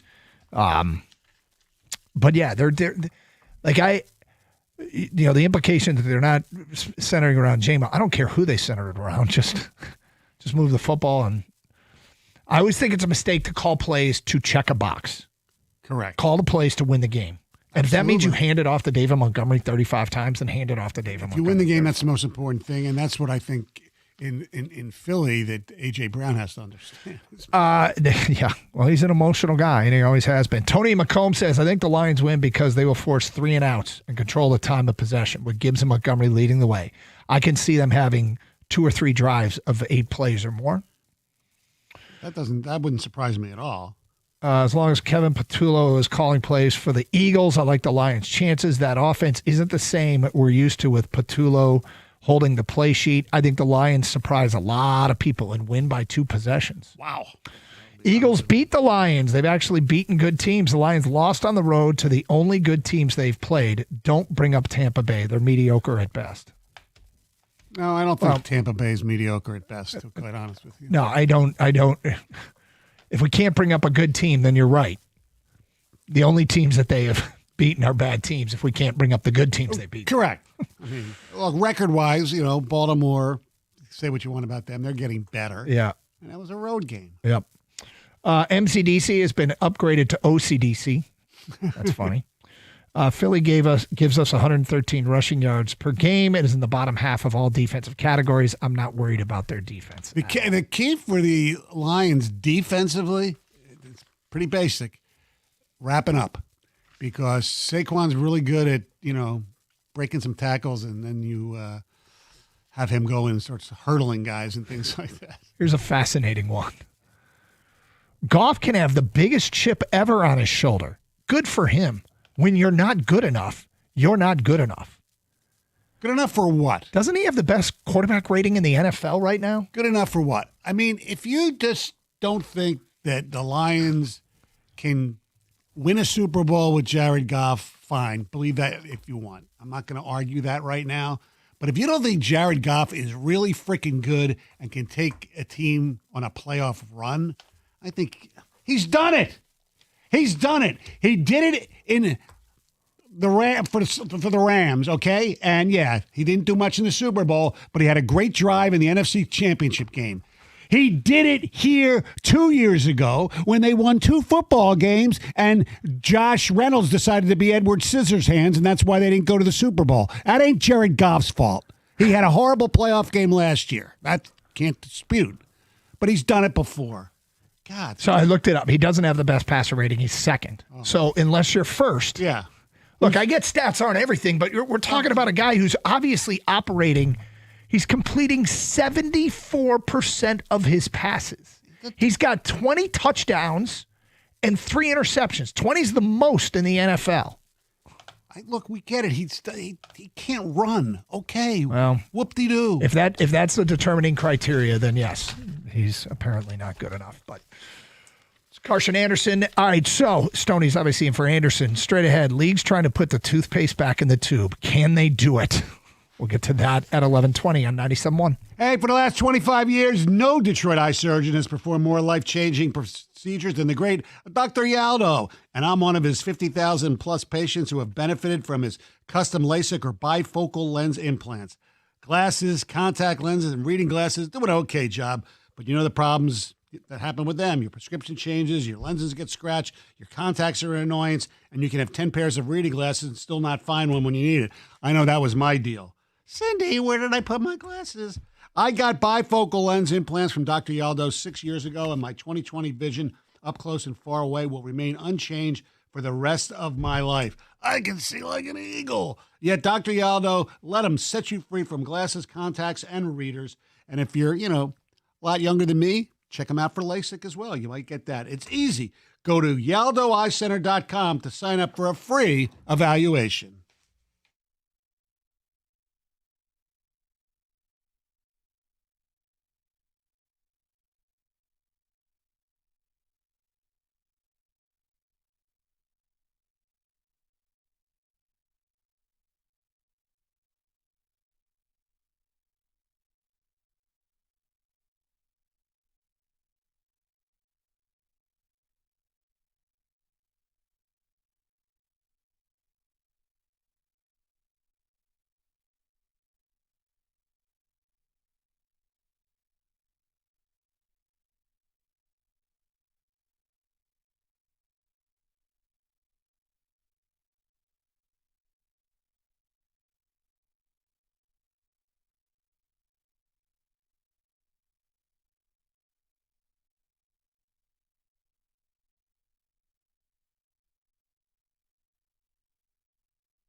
Back to your phone calls in a minute. I mentioned toothpaste back in the tube, genie back in the bottle. They mean the same thing, right?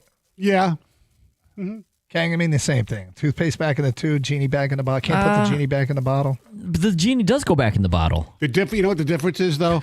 Is there a difference? I don't dream of toothpaste. Stoney just referenced a television show from the 1960s for those who are wondering what that was about. Next on my scorecard is Chaplin. Charlie Chaplin will be coming up at some point. Yes. During this show. The over-under on a Groucho Marx reference is 115. We still doing favorite movies? Stoney's favorite talkies today at 1:30. No, both MLB and the NFL are trying to do just that. Earlier this week, the Major League Baseball announced the major sports books and MLB have agreed to place a $200 limit on pitch-level micro bets. So the bets that Luis Ortiz and Emmanuel Clase were making, you can no longer bet more than $200 with the official sports books on micro bets. So the whole, this pitch is going to be a ball or this pitch is going to be less than this speed type of deal. And yesterday, NFL sent out a memo. It says the league is, quote, actively engaged with both state lawmakers and regulators as well with our other sports betting partners to limit and where possible prohibit altogether prop bets in the NFL. So this is, you can't, like player totals. Yeah. They're trying to limit or get rid of them.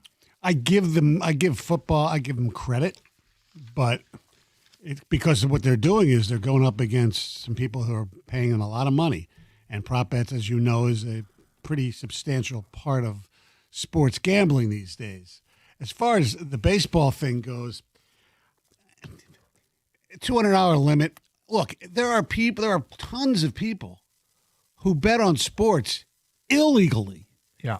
So while you say, okay, you can't bet more than $200 on the first pitch being a ball, there could be some person in the underworld or whatever who gets to Luis Ortiz or some other pitcher and says, hey, we'll give you $50,000 because I'm still betting $1 million on this pitch. I mean, illegally, yeah. I mean, I don't. Sure, you know, if people want to bet illegally, I guess they'll bet illegally. But I'm not knowing if this. I have no idea if it's going to work.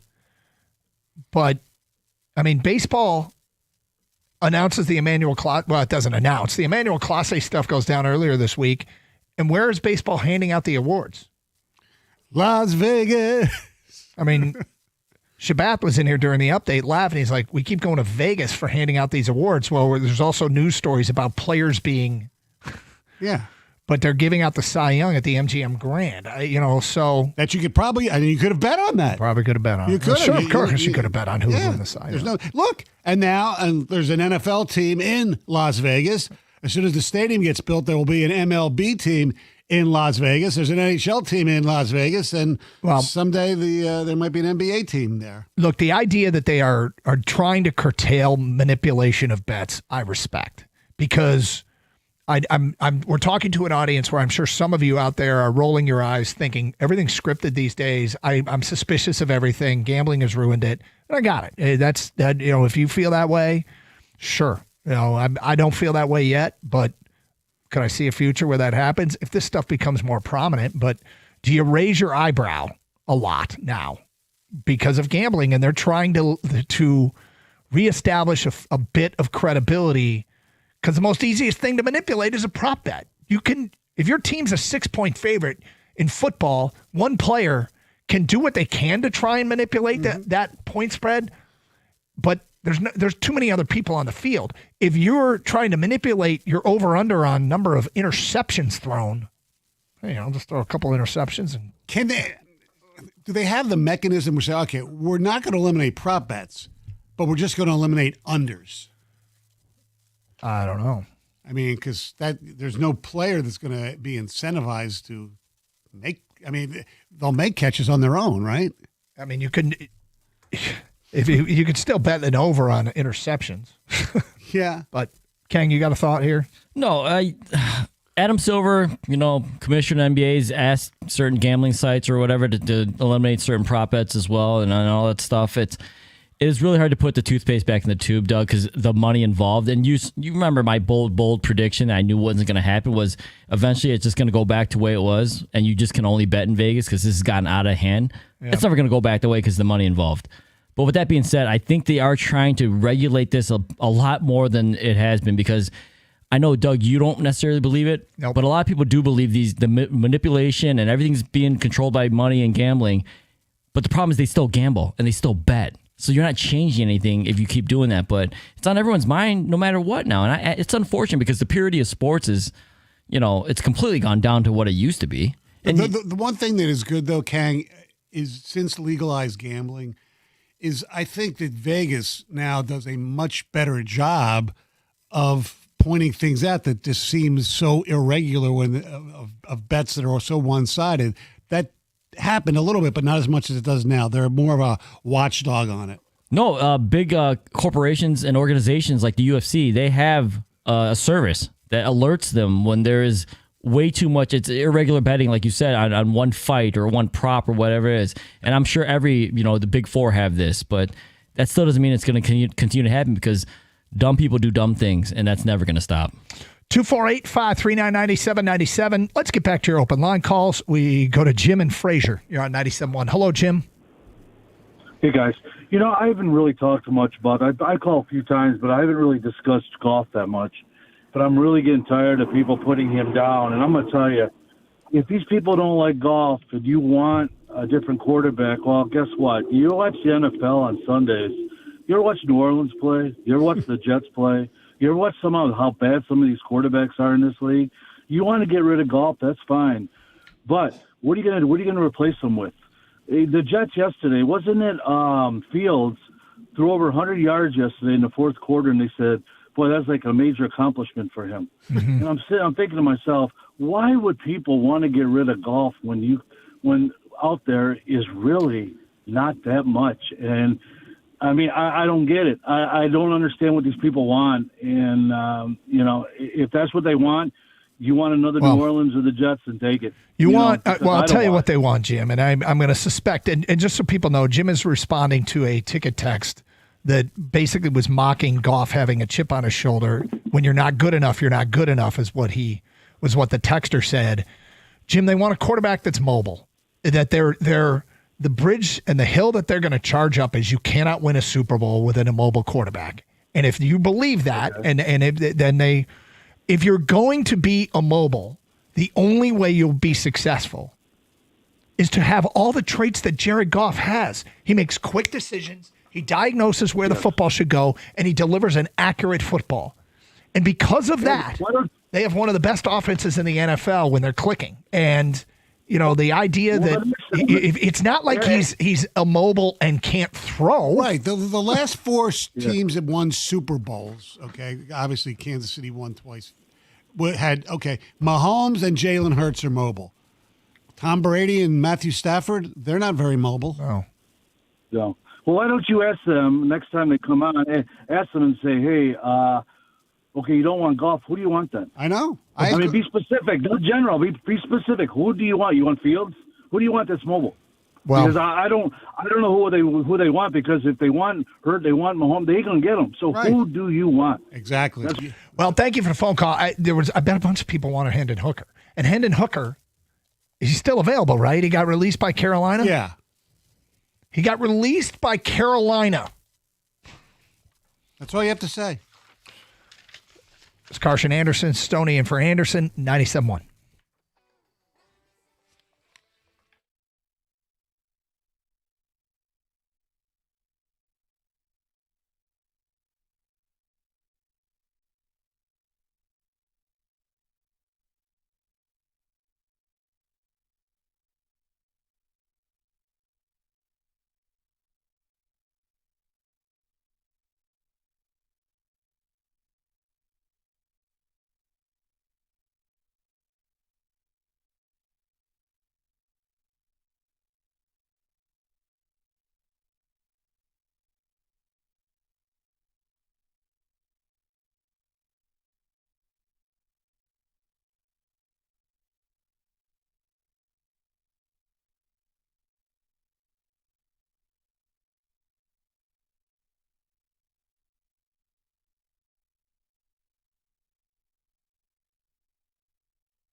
Stoney in for Gator. Brian's in Detroit, and he's next. Hello, Brian. What's up, fellas? Hey, Brian. Fellas, the fans, they want golf to do it. We can't judge golf on the regular season anymore. It's got to be the playoffs. He was the reason they lost in the playoffs. We talking about Philly problems. Philly has beaten every big game. All the good teams they beat. The Lions lost to Green Bay, Kansas City, beat Baltimore. We could talk about all the problems in the world that Philly has. They're the world champions. Somebody made a comment about who would you rather have, Campbell or the Phillies coach. I'd rather have the world champs. It's got to be done in the playoffs. Don't tell me about regular good season. The Lions have to be judged on the playoffs. Golf has to be judged when the playoffs get hit, not the regular season. You're right, and Brian, in the playoffs as a Detroit Lion, he's had 3 pretty damn good playoff games and 1 crappy one, right?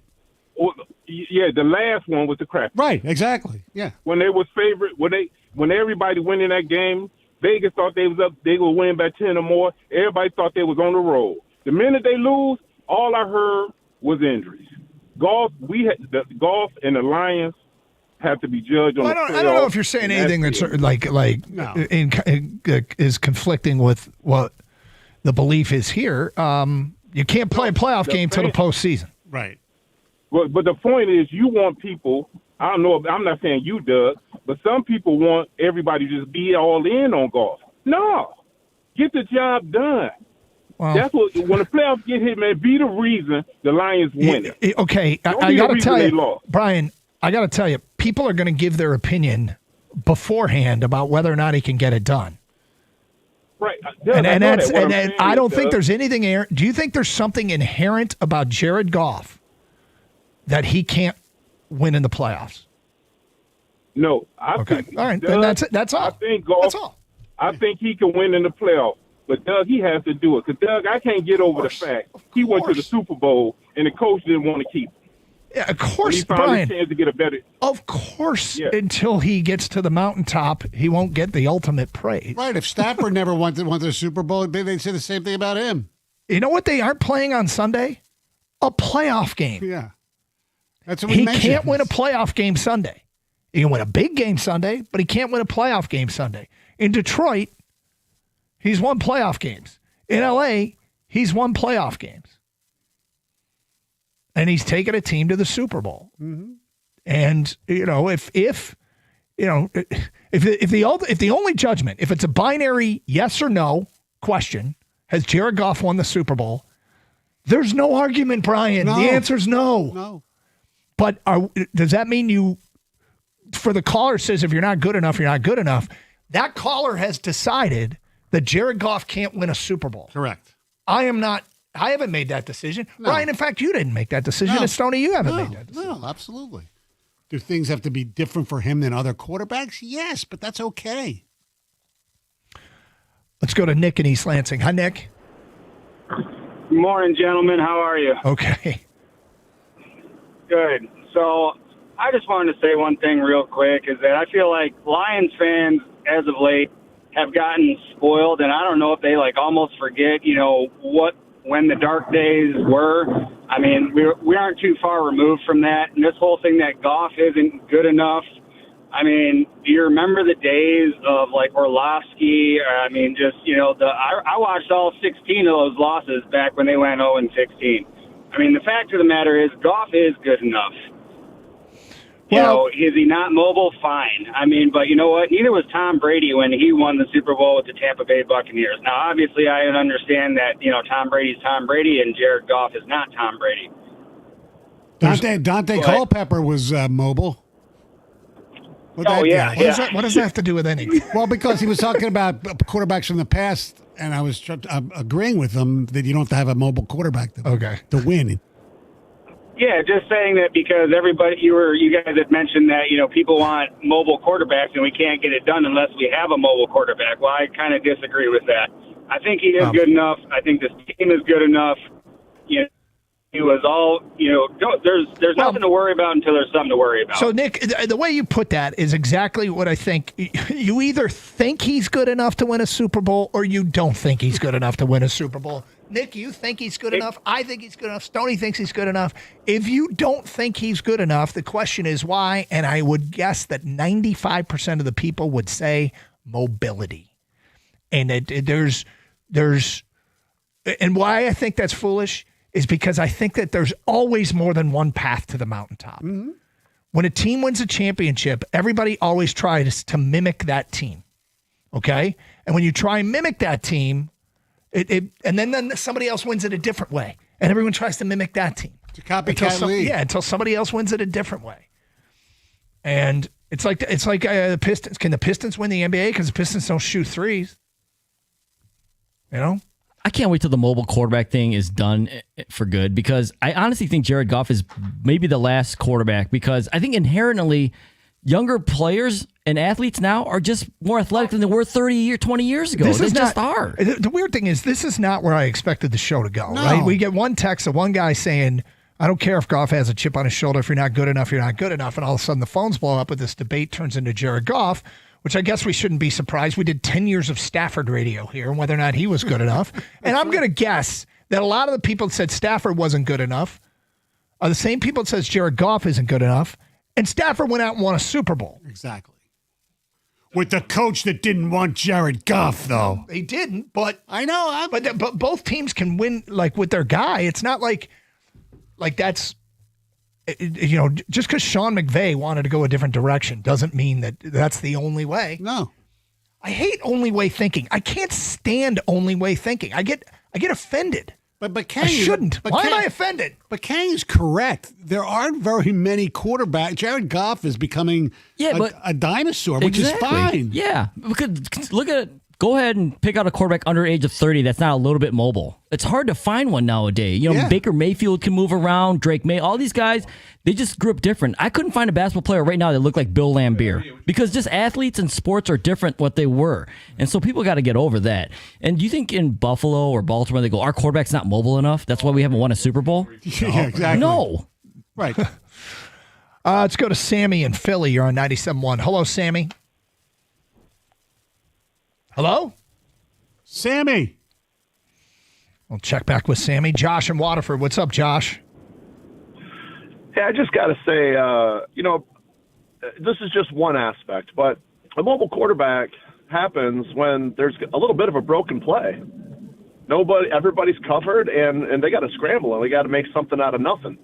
I think we're overestimating the need of a mobile quarterback. Right, well, especially if you have a really good offensive line. Look, there are some mobile quarterbacks, Lamar Jackson, and the one you'll probably see Sunday in Hurts. Sometimes they actually have design plays where they run and they want to use their mobility. But other than that, you are correct. I think that, you know, there are some quarterback run designs for quarterbacks, but you can't do that like all the time. You're going to get hurt in the NFL. So, you know, Josh, it's a nice asset. Mm-hmm. I've said it for years. It's way down my list of priorities for the quarterback position. But that doesn't. If suddenly a mobile quarterback, if the Lions draft a guy who's got more mobility, I'm like, okay, can this guy win big games? Because this is what we're talking about. Can you win big games? And Goff has won more than a few big games. Right. And you brought up a great point. We had a mobile quarterback here who couldn't see the field here or even in Carolina. Let's go to, they want a better mobile quarterback, Tony. Tony in Ann Arbor. What's up, Tony? Hey, how you guys doing? Hey. First, you guys are football guys. First, love the show. Thank you. But there's 11 hats on the offensive side of the ball, right? For an offensive unit to be successful, all 11 hats have to do their job. In my opinion, in Goff we trust. I feel he's the quarterback that can get us there. But the other 10 hats on the field have to execute their job. Football is a game of proper execution. If the pocket collapses, he has to go up or get out, right? The gentleman right before him, I think his name was Sam, he said it, that if it's a broken play, he's got to make a move. So he's in a bad position. It sucks to say that conditions have to be optimal, but for any quarterback, they have to be optimal. Just the mobility aspect of it, it's going to make us better and extend the play. But I think Goff's our guy. He can win the big games, but the other 10 hats on the ball have to execute their job in whatever play or scheme they're doing. I mean, Goff's not the guy unless you don't like guys who can throw 70% completion percentages a lot of times. He's damn near 75 I know. this year. I know. Ed in Clarkston, you're on 97.1. What's up, Ed? Hi, guys. How's it going this morning? Hey. A lot of people are getting down on Jared Goff. You look at one of the first real mobile quarterbacks, Frank Tarkington. He went to 4 Super Bowls, and how many did he win? And then you look at I heard a stat on the show about a week and a half ago. They were talking about quarterbacks that have a 24% or higher pressure rate. All of them are bottom dwellers in their own division, except for one, and that would be Jared Goff. So that's not too bad for a guy who can't move, supposedly. It's a weird narrative that he's no good under pressure. He has some of his best numbers under pressure and against the blitz. Yeah, his style of play is, becoming a dinosaur, as you guys said. But, I mean, there's no dinosaur I'd rather have running my team right now because he is damn good. Thank you for the phone call. This was an inadvertent quarterback topic. This is not. This is crazy. It is out of nowhere, and it's because of one text. And, I guess we should expect it. Until your quarterback wins it all, people are going to doubt if your quarterback can win it all. Is he a top 3 quarterback in this league? No, I don't think so, but he's certainly top 10.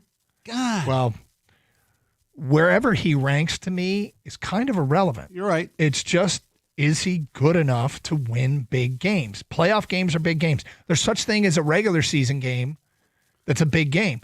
But when you get to the postseason, the rules don't change. It's the same football. Well, overtime rules change, but it's the same football game. Right. So you just got to go out and play the same game.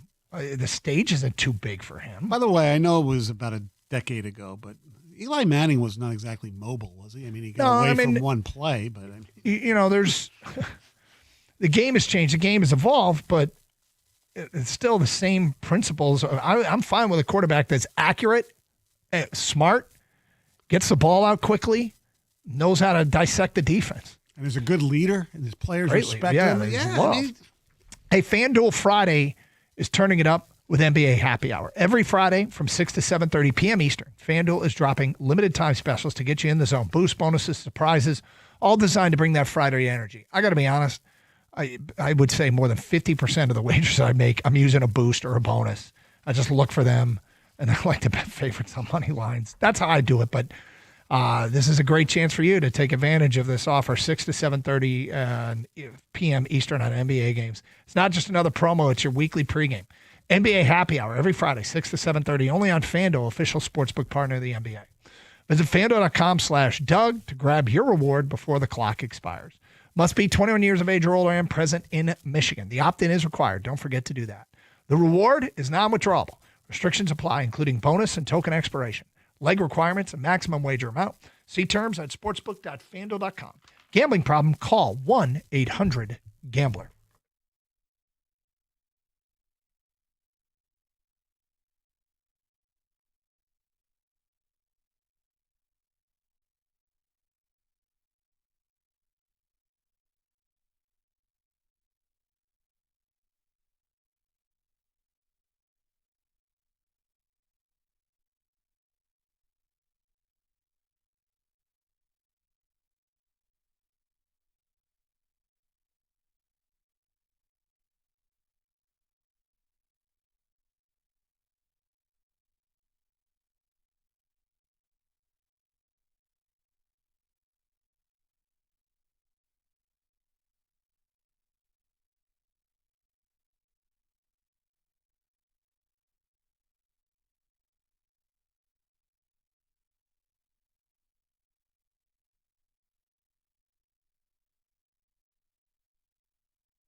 Doug's going to be in Wrigley Field tomorrow for Michigan Northwestern, and unfortunately, we're watching Northwestern Classic on Big Ten Network, and it's the what was the final 54-51 Northwestern won. Michigan had the football. Less than a minute to go. They were up 51-47, and they handed it off up the middle to Anthony Thomas, who went through a big hole, broke into the clear, and was switching the football from right hand to left, and was on his way to like a 65-yard touchdown pass or touchdown run when the ball popped out. I've told the story on the air before about that game and that moment, and I'm going to get some details wrong because when I heard it, it was years ago. But the secondary coach at the time for Northwestern was a guy named Jeff Jinnick, who eventually went on to become the head coach at Eastern Michigan. Mm-hmm. And one day I was at a Michigan practice, and Jeff Jinnick was over there watching, and we started BSing on the sidelines, and he told me this story. He said that late in that game, I think he also ran the punt team, or there was a backup punter that was going to get cut, and he decided to take him into the secondary room and make him a safety. He was like one of the last kids on the roster. And Michigan playing Northwestern. Northwestern winning that game with a couple safeties hurt. Then another one got hurt. Then I think they put a corner at safety, and he got hurt. And on that last play, they had this backup punter in there playing safety. And he was getting absolutely owned and blocked across the field on the last play. And it was his hand that flailed out and hit the football as Thomas was switching the football from right hand to left that made it pop out. Wow. And he was only on the field because of injury, and the play's coming up here in the next 10 minutes or so. And it was that play and that player that jarred it loose. And that's how the ball got knocked free. It's a crazy story. And like I said, I might have some details wrong here. Don't sue me, but there's something like that's the truth about that play. But even before that, I mean, they had a wide open Damian Anderson in the end zone, and he dropped the go-ahead touchdown pass with like a minute 30 to go. I mean, wide open. And then Hayden Epstein, they got in a field goal range after they gave up the last touchdown to go down 54-51. Hayden Epstein had like a 60-yarder to tie it. Whoa. Yeah, it was a crazy game. But all Anthony Thomas had to do was just go He down. could have dropped. on him. Yeah, he could have fell to the ground. The game was over. But anyway, reliving past Michigan Northwestern. I don't think there'll be 111 points scored tomorrow. I think that's likely, but we'll get more into that next hour. We were going to do it this hour, and then this golf thing broke out of nowhere. 248-539-9797. Let's get back to your phone calls. Aaron in Shelby Township, you are next on 97.1. Hello, Aaron. Hey, guys. Good morning. I absolutely believe in Jared Goff. He's super smart. He makes the right decisions like 80-90% of the time. His passer rating's high. It's just everyone has to contribute. 2 years ago against the 49ers, game was on the line. We had dropped passes. The balls were on the money. They were right in the chest or right, on the mark. Just drop passes. So everyone has to contribute. Everyone has to do their job. And I believe that Matthew Stafford, when he was here, I just believe the team around him, O-line, D-line, coaches, whatever, weren't at his level. That's why we lost. When my friends and I debate and argue, I always defend Jared Goff because I see it. I see how good he is, and I know our team is good. Everyone around him, elite. So I believe we have a great team, and I believe Jared Goff is our guy. Well, I mean, you either believe he can win the Super Bowl or not. And the only measurement we really have is that he's won a ton of big games against a lot of good teams, including in the postseason. But he hasn't won the last one. And that's, I mean, I'm not going to sit here and say, I only believe the quarterbacks that can win the Super Bowl are the ones that already have. I think that's that's a foolish way to go about it, isn't it? Yeah, it is, but our defense had a lot to do with that last game and our injuries. Are you talking about the last playoff game? Yeah, Goff didn't have his best game. Goff was bad. Yeah. I mean, played bad, but our defense gave up way too many points, and that was just, There were a lot of things that conspired against them on that day, but they didn't help themselves. Hey, thank you for the phone call. Chris is in Garden City and is next. Hello, Chris. Yeah, I think the guy just made my point. I mean, everything around Goff is good. Look at some of these guys like Baker Mayfield, Darnold. Yeah, they go into better situations, and then they revive their careers. Goff's in the best situation you could possibly get in. I mean, like, people used to debate me and go, yeah, well, what about Lamar? Lamar's not better than Goff. Who has Lamar ever thrown to? He hasn't had a receiver over 6 foot tall his whole career. And we hear stuff like that. When it comes down to it, can Goff make a play? No. I mean, we seen it last week on a 20-yard out to the left. The receiver had to go on to one knee and the ball barely got there. That's Jared Goff. He's in a top 5 situation. That's why he's a top 15 quarterback. If he was in a crappy situation, he'd be out the league. Look, I think Jared Goff is fine. He's good. You cherry-picked one throw. You cherry-picked one throw as an example of Jared Goff not being able to get it done. What about when he throws the ball? What about when he throws the ball in tight He's ass completing windows? 74% of his What passes. What would he do on Carolina? He'd be out the league. He wouldn't be out of the league. But he obviously wouldn't be as He's successful. horrible. Oh, He's horrible. You're on drugs. Chris, you think Jared Goff, I want to make this Seriously, clear. you're on think drugs. Jared What Goff would he do on is Carolina? horrible? What would he do? Tell me. You guys have avoided He would that. struggle. He would struggle more than he does here. He wouldn't be as good. Almost Yeah. every quarterback, maybe minus Lamar. And Lamar has had receivers over 6 feet tall. God, it's unbelievable. You think he's He horrible, makes Chris? him better. He doesn't make us better. Quit that. Okay, he has the best tight end in the league, one of the best receivers in the league, 2 great He running has the backs, best one of the tight best end in the running league. Okay, sure. Who does? backs. He's not. Sam Laporte's not the best tight end in the league. No, I think Brock Oh, okay. Bowers is not top 3. he's top 5. We maybe. can, but you know what he isn't? He isn't the best tight end in the league. No. I want to go back to Goff is horrible. Brock Bowers I think is better. Chris, this isn't a real call. Bowers has like 2 touchdowns. Oh, you're going to go by stats. All right, fine. Whatever. Chris, you know what? isn't a real call. Hold on. Tony, Chris, what am I supposed to go by? Chris, smart ass. How good would Sam Laporta be on a team that didn't have St. Brown and Jamison Williams and a great offensive line either? Come on. You're smarter than this. You can sit there and say Jared Goff, I don't think is a top 3 quarterback or a top 5 quarterback. You can say that. I'm not going to argue with you. But to say he's horrible is absurd. It's absolutely freaking absurd, and you need to stop drinking.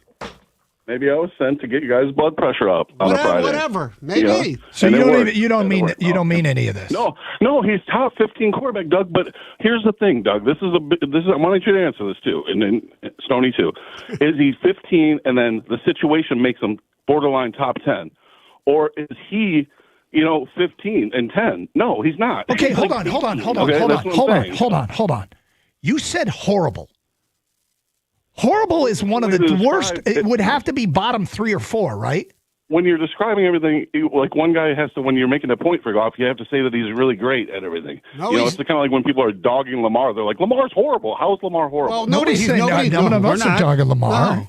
Lamar's not horrible. Jared Goff's not horrible. Jared Goff's been to one more Super Bowl He's than middle Lamar of the road, has. and the situation makes him better. That's all I'm saying. He said it. Matthew Stafford was horrible too, I guess. He was. It's He almost had like the a better same situation. conversation we're having all over again. He just got. It's not for real. He's That's right. not a real call. That's not a real You're call. right. He purposely tried to get my dander up, and he did. And I'm not even a Jared Goff, slappy or whatever word you want to use. People that believe that are really disrespecting how much Jared Goff does for this offense. Dan Campbell literally says it at every press conference, how important Jared Goff is. When that play call last week that we thought, the touchdown pass to Jameson Williams, we thought Campbell knew that there was going to be a touchdown call. He didn't. He was actually mad he didn't get the entire play call in. And guess who finished the play call for him? Jared Goff. Because he knows where to go. That's how mentally he's far ahead what fans give him any appreciation for. And he's such a big part of this team. I don't know why people continue to do this. This is not a real call. This is not. I don't think that guy believed anything he said there. 97-1. He just fumbled it.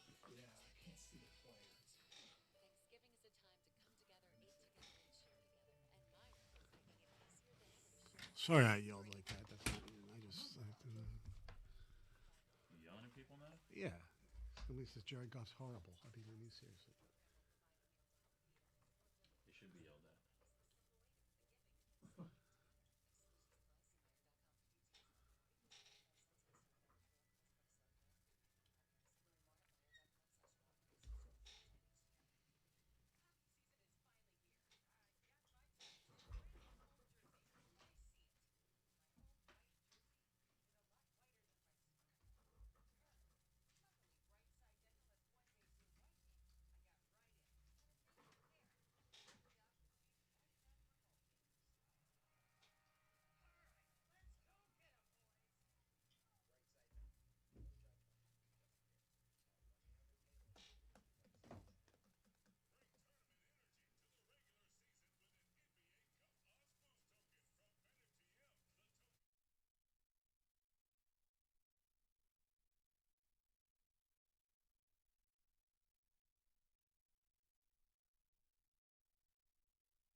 Brought to you by National Benefit Plans of Shelby Township. As J.B. Bickerstaff said this morning with speaking with Costa and Jansen, the Pistons will have to rely on grit and defense when facing the Sixers this evening. Perhaps shorthanded once again. Here's what J.B. had to say.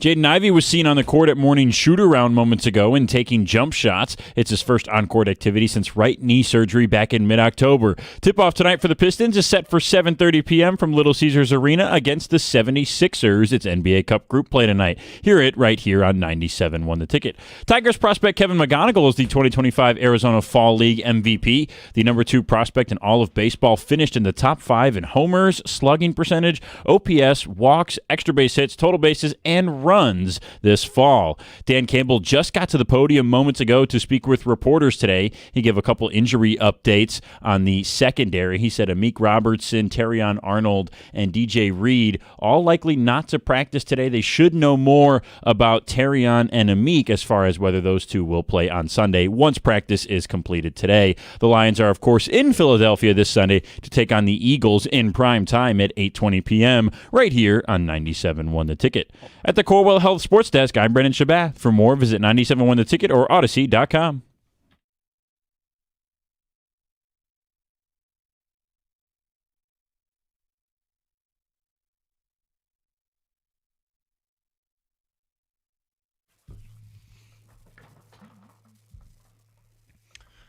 All right, every once in a while, a show takes on a life of its own that we weren't expecting. It started with a text. Now we got a phone call.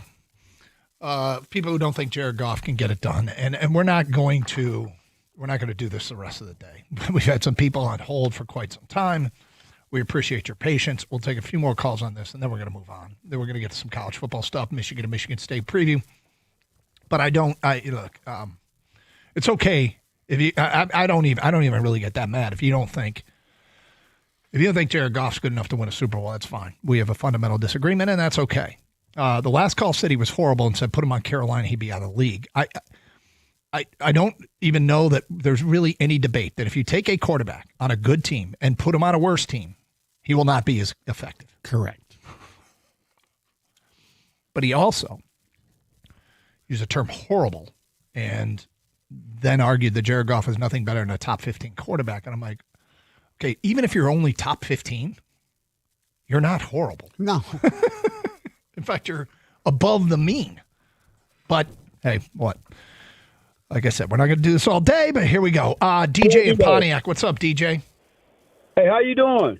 Okay. Good morning. Good morning. Yeah, I got a call. I'm calling about the golf thing real quick.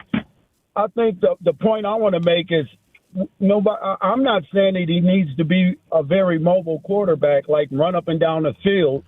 But my issue with Jared Goff is the escapability. You know, he needs to be able to escape. He don't have to run 20 yards, 10 yards, but be able to escape a finger tackle. He's gotten better. He's gotten better at that. Well, he is what he is. Yeah. I mean, he's.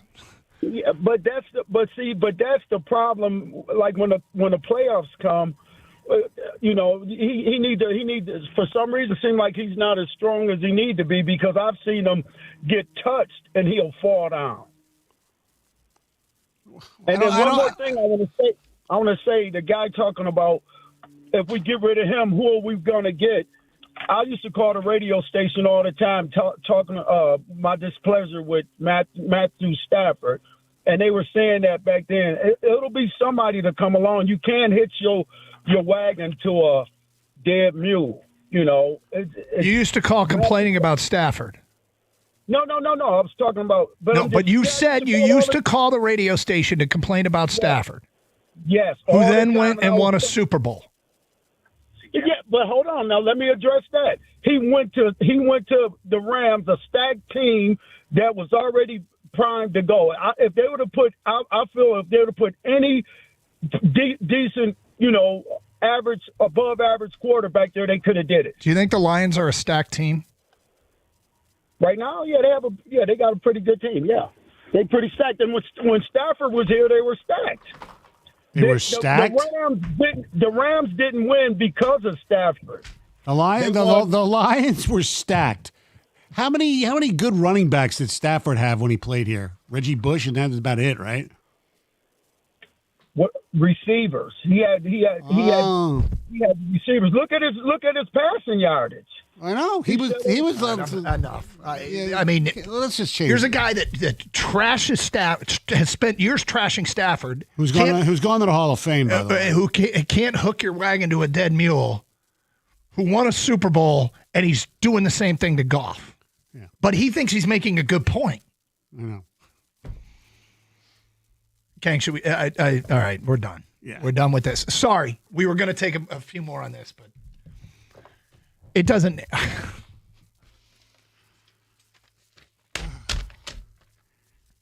I thought I was going to be upset with this show for another reason, not with this. What did you think you were going to be upset about? I'm just the whole. I get very antsy when there are big Philly-Detroit games. Okay, let's delve into your the psychosis here of Michael Stone. Yeah.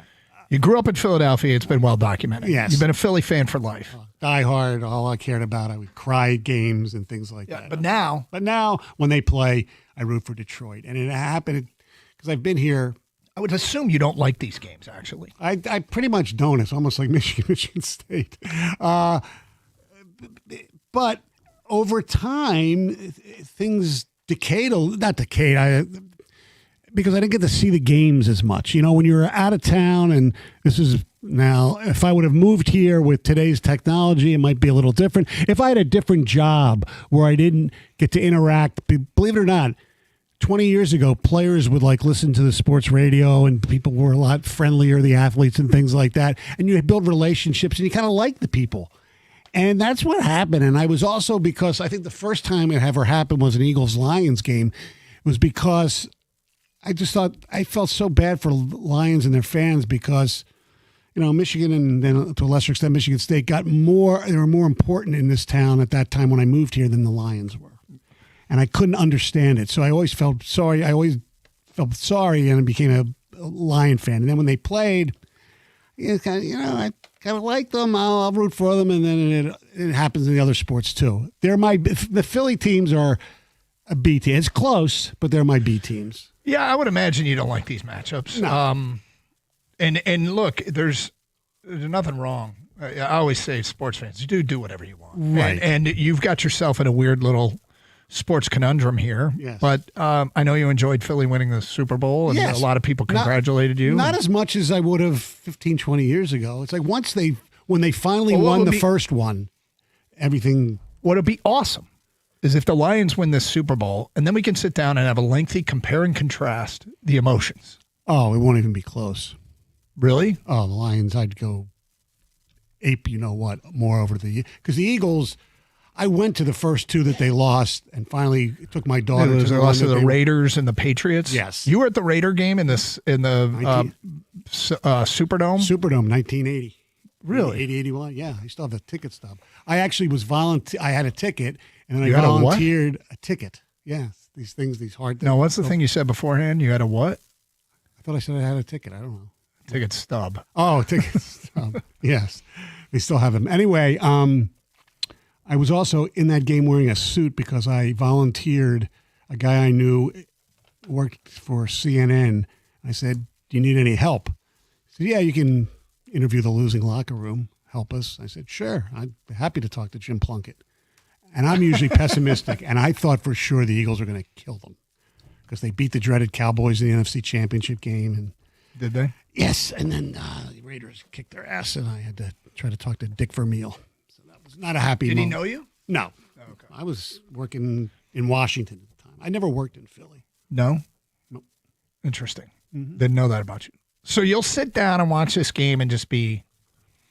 No, You'll be rooting for the Lions. I'll be rooting for the Lions, but I won't be... Like, if the Lions are playing the Packers, whatever, I'd be more vociferous and more into it. But if the Eagles do something good, I'm not going to be happy about it. Yeah. Well, I hear you. So the Stoney We got a little bit of how Stoney thinks now. Yeah. So- Tonight's Pistons Sixers, too. So huh? tonight, a bunch of guys are going to dress up as Detroit Pistons and play an NBA game against the Philadelphia 76ers. We don't know who those guys are just yet. Yes. I don't think Joel Embiid will be playing for the Sixers for a change, and no Paul George, but they're fun to watch. But, yeah, I want Pistons to win. Coming up, let's talk some college football, Michigan and Michigan State. We promised it. We'll get to that today at 12:16. 248-539-9797. It's Carson Anderson, Stoney, and for Anderson here on The Ticket. Well, folks, we made it to the weekend in Twin Peaks. Can't wait to host you for the party. It's an action-packed weekend. You won't want to miss a thing at your favorite lodge. That's right. It starts tonight with our basketball team in action, and the real party begins tomorrow. So we'll be broadcasting live from 1 to 4, kicking off the tailgate party of the season in Livonia for the college game at Wrigley Field. Blue Moon will be passed out, sampling, passing out swag as well. The ABC warehouse is going to be there, raffling off 4 $500 gift cards along with awesome drink specials you won't want to miss. Saturday also boast a matinee pay-per-view boxing match, tons of awesome college football, including just up the road in East Lansing. Be ready to clap all day. And cap it off with UFC 322, then circle back Sunday for the football game of the year. The Kings of the North headed to Philly for a potential championship matchup. Your favorite draft beer poured at a bone-chilling 29 degrees. Delicious scratch-made food, and the beautiful Twin Peaks girls serving it all up. Saddle up for one of the best sports weekends of the year at your favorite bar, Twin Peaks. Eats, drinks, scenic views.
College football. So Michigan State and Penn State have the same record in the Big Ten, and I don't think anybody in a million years would have predicted both these teams to be 0-6. Can you imagine the odds you would have gotten before the season on that? It's incredible. What's happened to both of them? I feel like the Spartans, it's been a confluence of events. Penn State is just one of the most utter collapses we've seen. And look, it's senior day for the Spartans, their last game in Spartan Stadium for the seniors. And Oh, that's right. The Maryland game's at Ford Field. Yep. So, I hope that place has a respectable crowd and, that they can get a warm send-off. The people that are still paying attention closely all say the same thing. This team hasn't quit. And while you get to a point in the season where I know people scoff at that kind of stuff, it would be easy to quit. Mm-hmm. And they're play hard. I think the game that stands out is the one where people question the effort was UCLA, but I don't think it's happened outside of that. Correct. They made Indiana work. Obviously, they made Michigan work and probably got jobbed at Minnesota. Like, there's a number of examples. So here they are late in the season. I don't even know what Spartan fans want to see. Like, is there anything that you want to see other than Alessio Milivojevic stand out and give you hope for the future? Is that it? Young quarterback? I think you want to see Nick Marsh have like an amazing game. Although, if he has two amazing, like everybody knows how good he is anyway, so this may be stupid, but you want to make sure he's on that team next year. Sure. But my seniors, I hope that there's still, for every program, I hope there's still respect for the seniors, that you want to send those guys off on the right foot. And you never want your coach to be 0-6 in the league. But when you're 0-6 in the league and he's still getting you to play, that is a skill set. It's a skill set you never want to have to use. But that staff has gotten this team to play hard. That they have, and they've covered in weird ways. You know what? That is true. The one way of, maybe making the fan base a little bit happy is if they bet on us. That a lot of people do bet on your alma maters. Michigan is playing Northwestern at Wrigley Field. The Wrigley Field thing is interesting. When they first played a football game at Wrigley Field, Northwestern played Illinois, and they didn't have enough run out behind an end zone, so both offenses spent the whole game going one direction. You would punt, return the punt, and then wherever it was, like the 35-yard line, you'd switch ends of the field. So the offense, I believe, was always going from right to left. What decade was this in? I think it's in the last 10 years they played a game. Yeah, they played a game where because both offenses. Because the Bears used to play there. They did, and the when they played there, they went across the field from like foul pole to foul pole. Right. And literally there was a brick wall 1.5 feet outside of one corner of the end zones, which back then nobody gave a damn about personal safety. Mm-hmm. and so they didn't really care, but they didn't want to put players in danger. And so now they've made the change, and the way they've done it is there's like a platform built over the dugout on the third base side, and then grass is grown on top of it.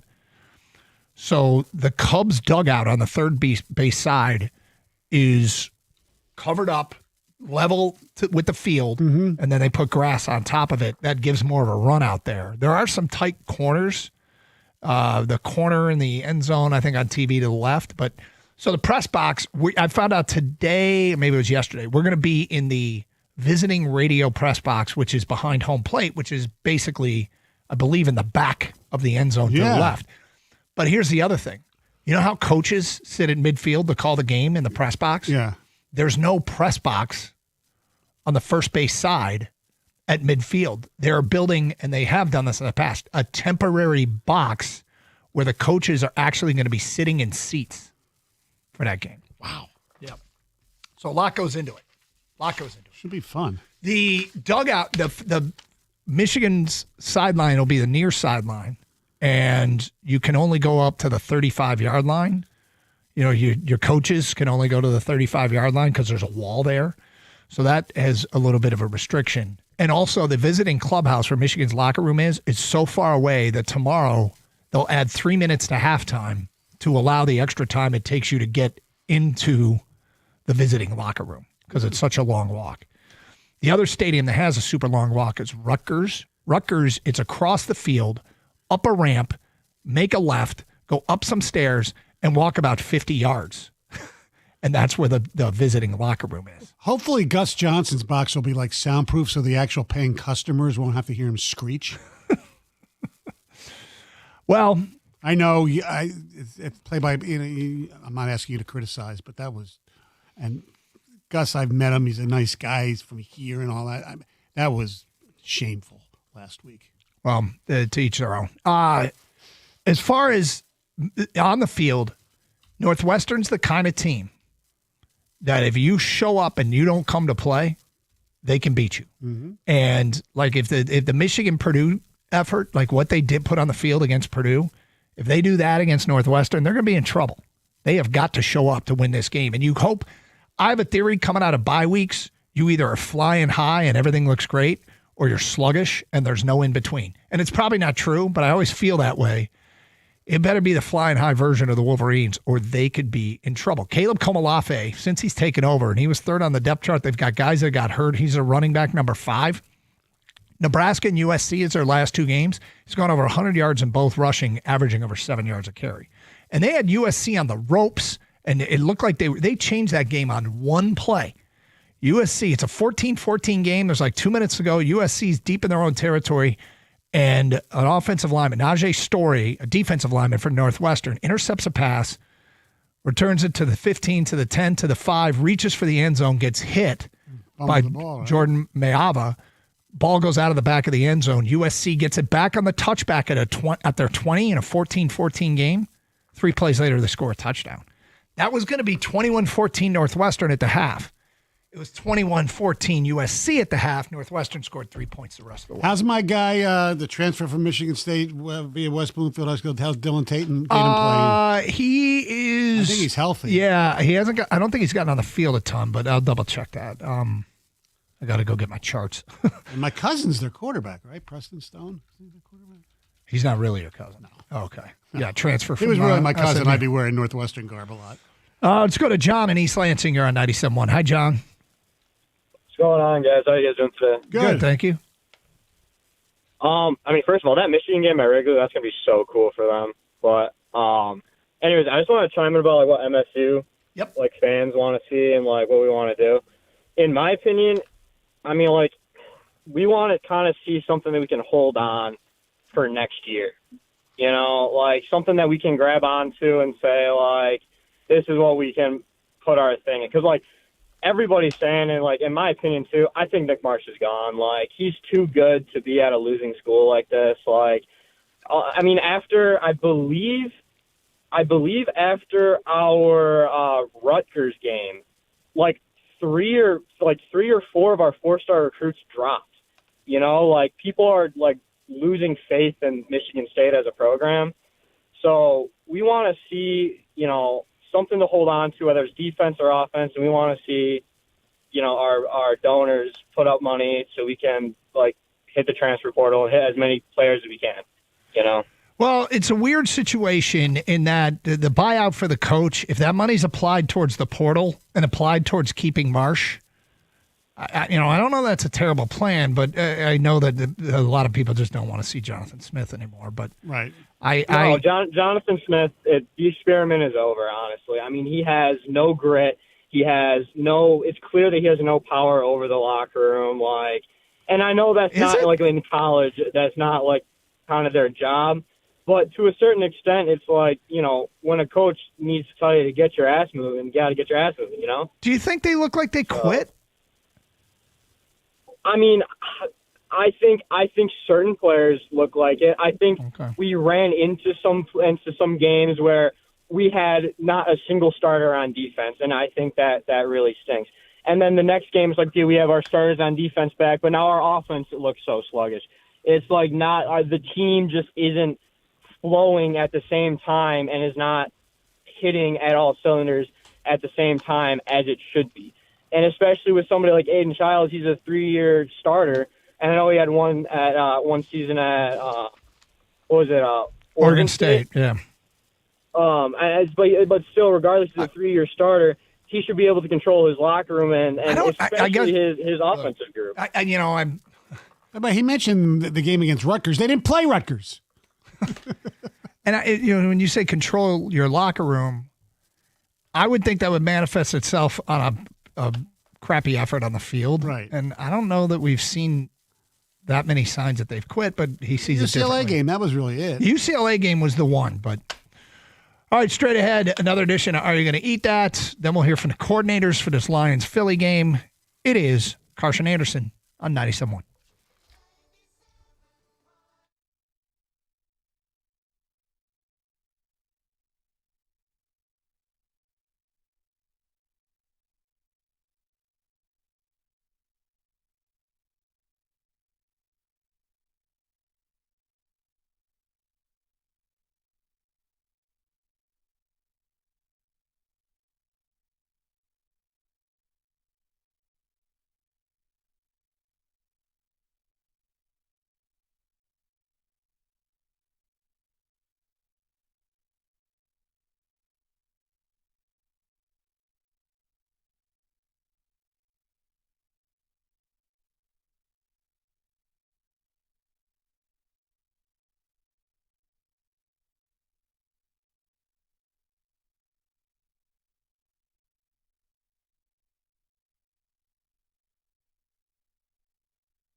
Carson Anderson, 97.1. See, I thought I was the only one who forgets to put their microphone on every once in a while. Yeah. You also forget to turn it off. Yeah, no, once a show. Which was went through a dicey. I didn't say anything. Went through a dicey commercial break there for a minute. It could have been. But, Greg in Detroit says Jonathan Smith looks like the cartoon character from Doug with no emotion. We just call him Doug now. Is that kind of an indirect shot at you, Doug? Yeah, it might be. Yeah. Is there a show called Doug? I don't know. About? Yeah, it's a cartoon. Okay. Doug, you know about that, right? You had to have. I mean, it's I named did. after I you. don't know anything about it, but Spyro at Michigan State is, I just can't believe it, writes an unnamed texter. Do you guys realize that because of probation, nobody of any decency will come to coach at MSU, which means John Smith now has job security for the duration? I mean, in reality, we should mothball the entire football program, but we're going to keep fielding a team, and John Smith is going to be the coach for the foreseeable future. And yes, Nick Marsh is gone. That's from an unnamed texter. I disagree. I don't think the probation has anything to do with it because they're not on ball probation. It's not a significant. No. Players haven't quit on Smith. He's just built a bad roster. They have a bad offensive and defensive line last year, and they did essentially nothing on the D-line, and the O-line additions haven't worked for the most part. If you can't own the line of scrimmage, you are going to be a bad team. Smith is out of his element in the Midwest. I didn't think it was going to be as big of a deal as it turned out to be. Well, correct me if I'm wrong. He didn't have a lot of Midwest ties, and I don't think many people on his staff did. No. And that doesn't help. Does not help. Look, he did a great job at Oregon State under difficult circumstances, and he wanted to take the next step, especially since his conference fell apart. And Michigan State thought he could do the good job, kind of like, like D'Antonio was, although without the, obviously Mark had the Midwest ties and he actually was an assistant coach at Michigan State, but it didn't work. Sometimes it works, sometimes it doesn't. I mean, Brady Hoke, Rich Rodriguez. I mean, that happens to everybody. It does. You get some bad, bad fits. All right. Ready for another edition? Are you going to eat that? Oh, yeah. Here we go. It's lunchtime.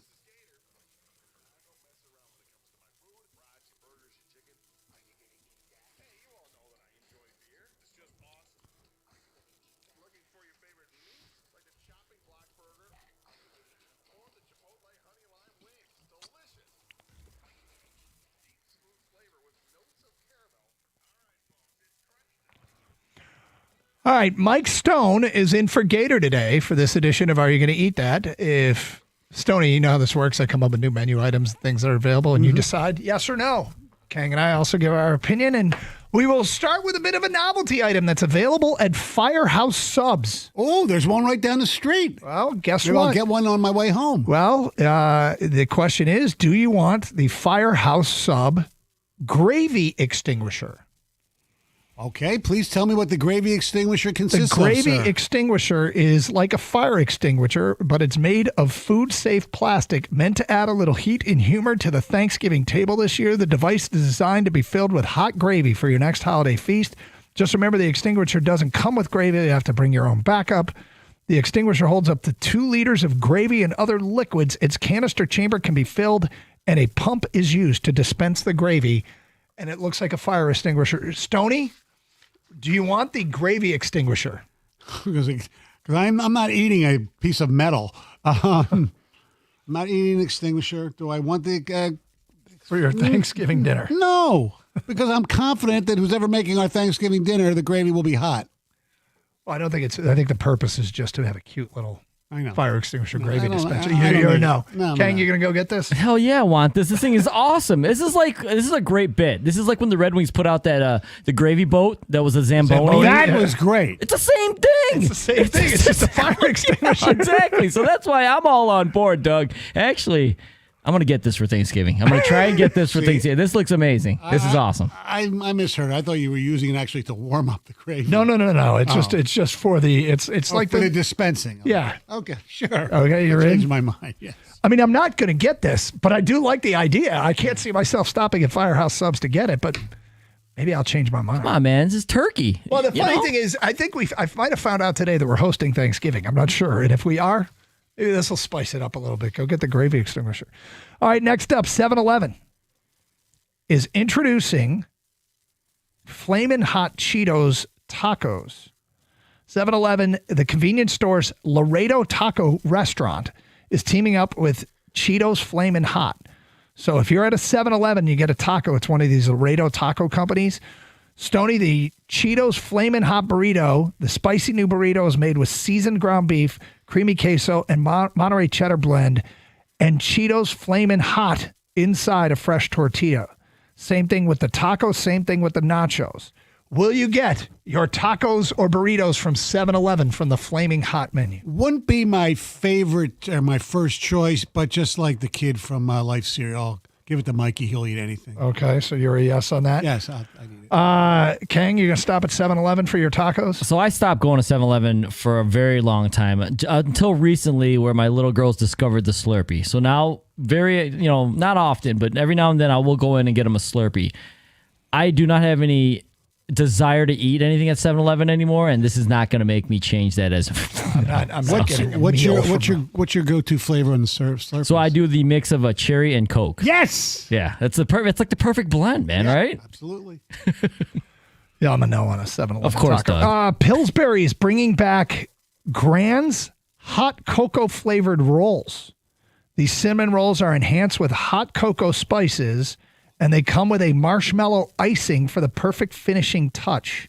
The Pillsbury Grand's hot cocoa flavored cinnamon rolls. Stoney, are you going to eat those? I'm not the hugest fan of marshmallows, except if it's cooked over a fire at a campfire. Mm-hmm. But this sounds awesome. I would maybe even take the marshmallows off. The whole thing is great enough. But yes, I'd eat it.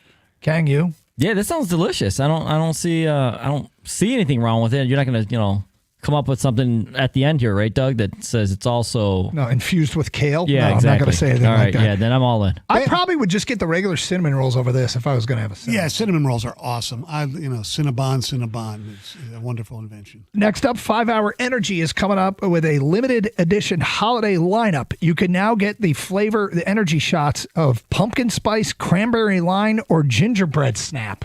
The 5 Hour Energy holiday line. Stoney, are you going to eat that? No.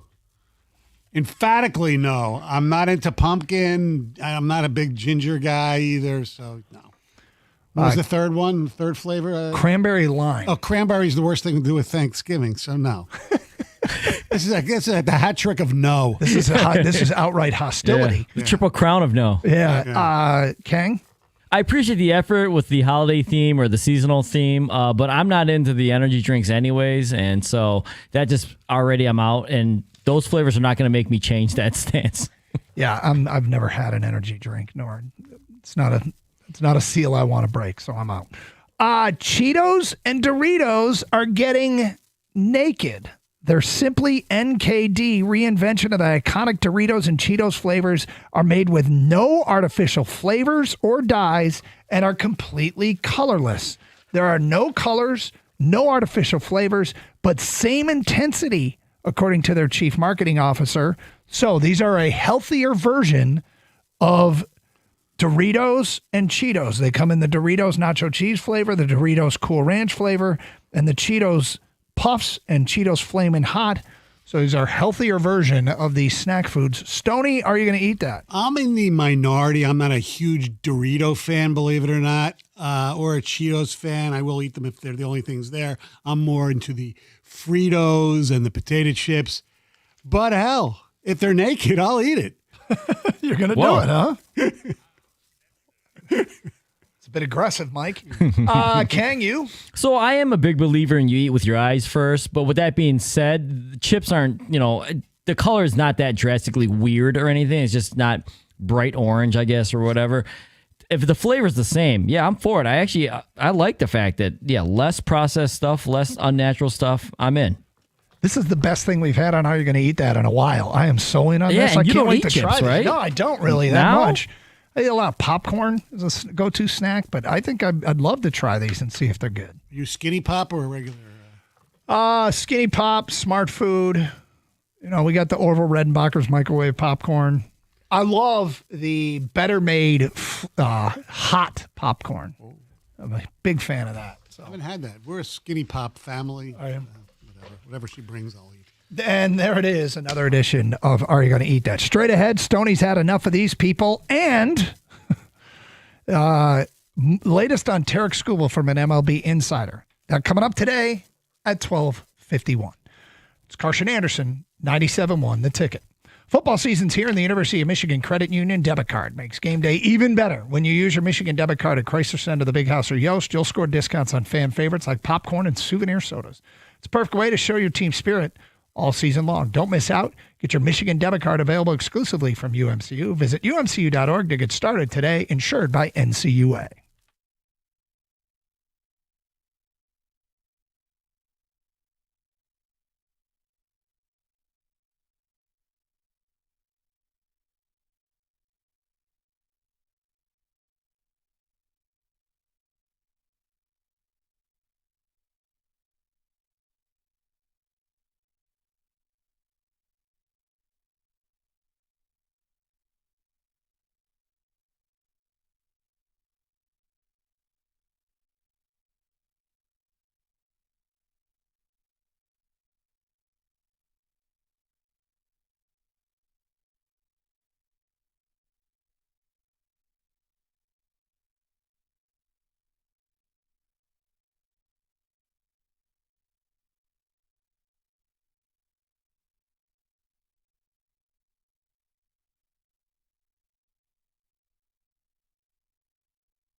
Fun facts here, Michael.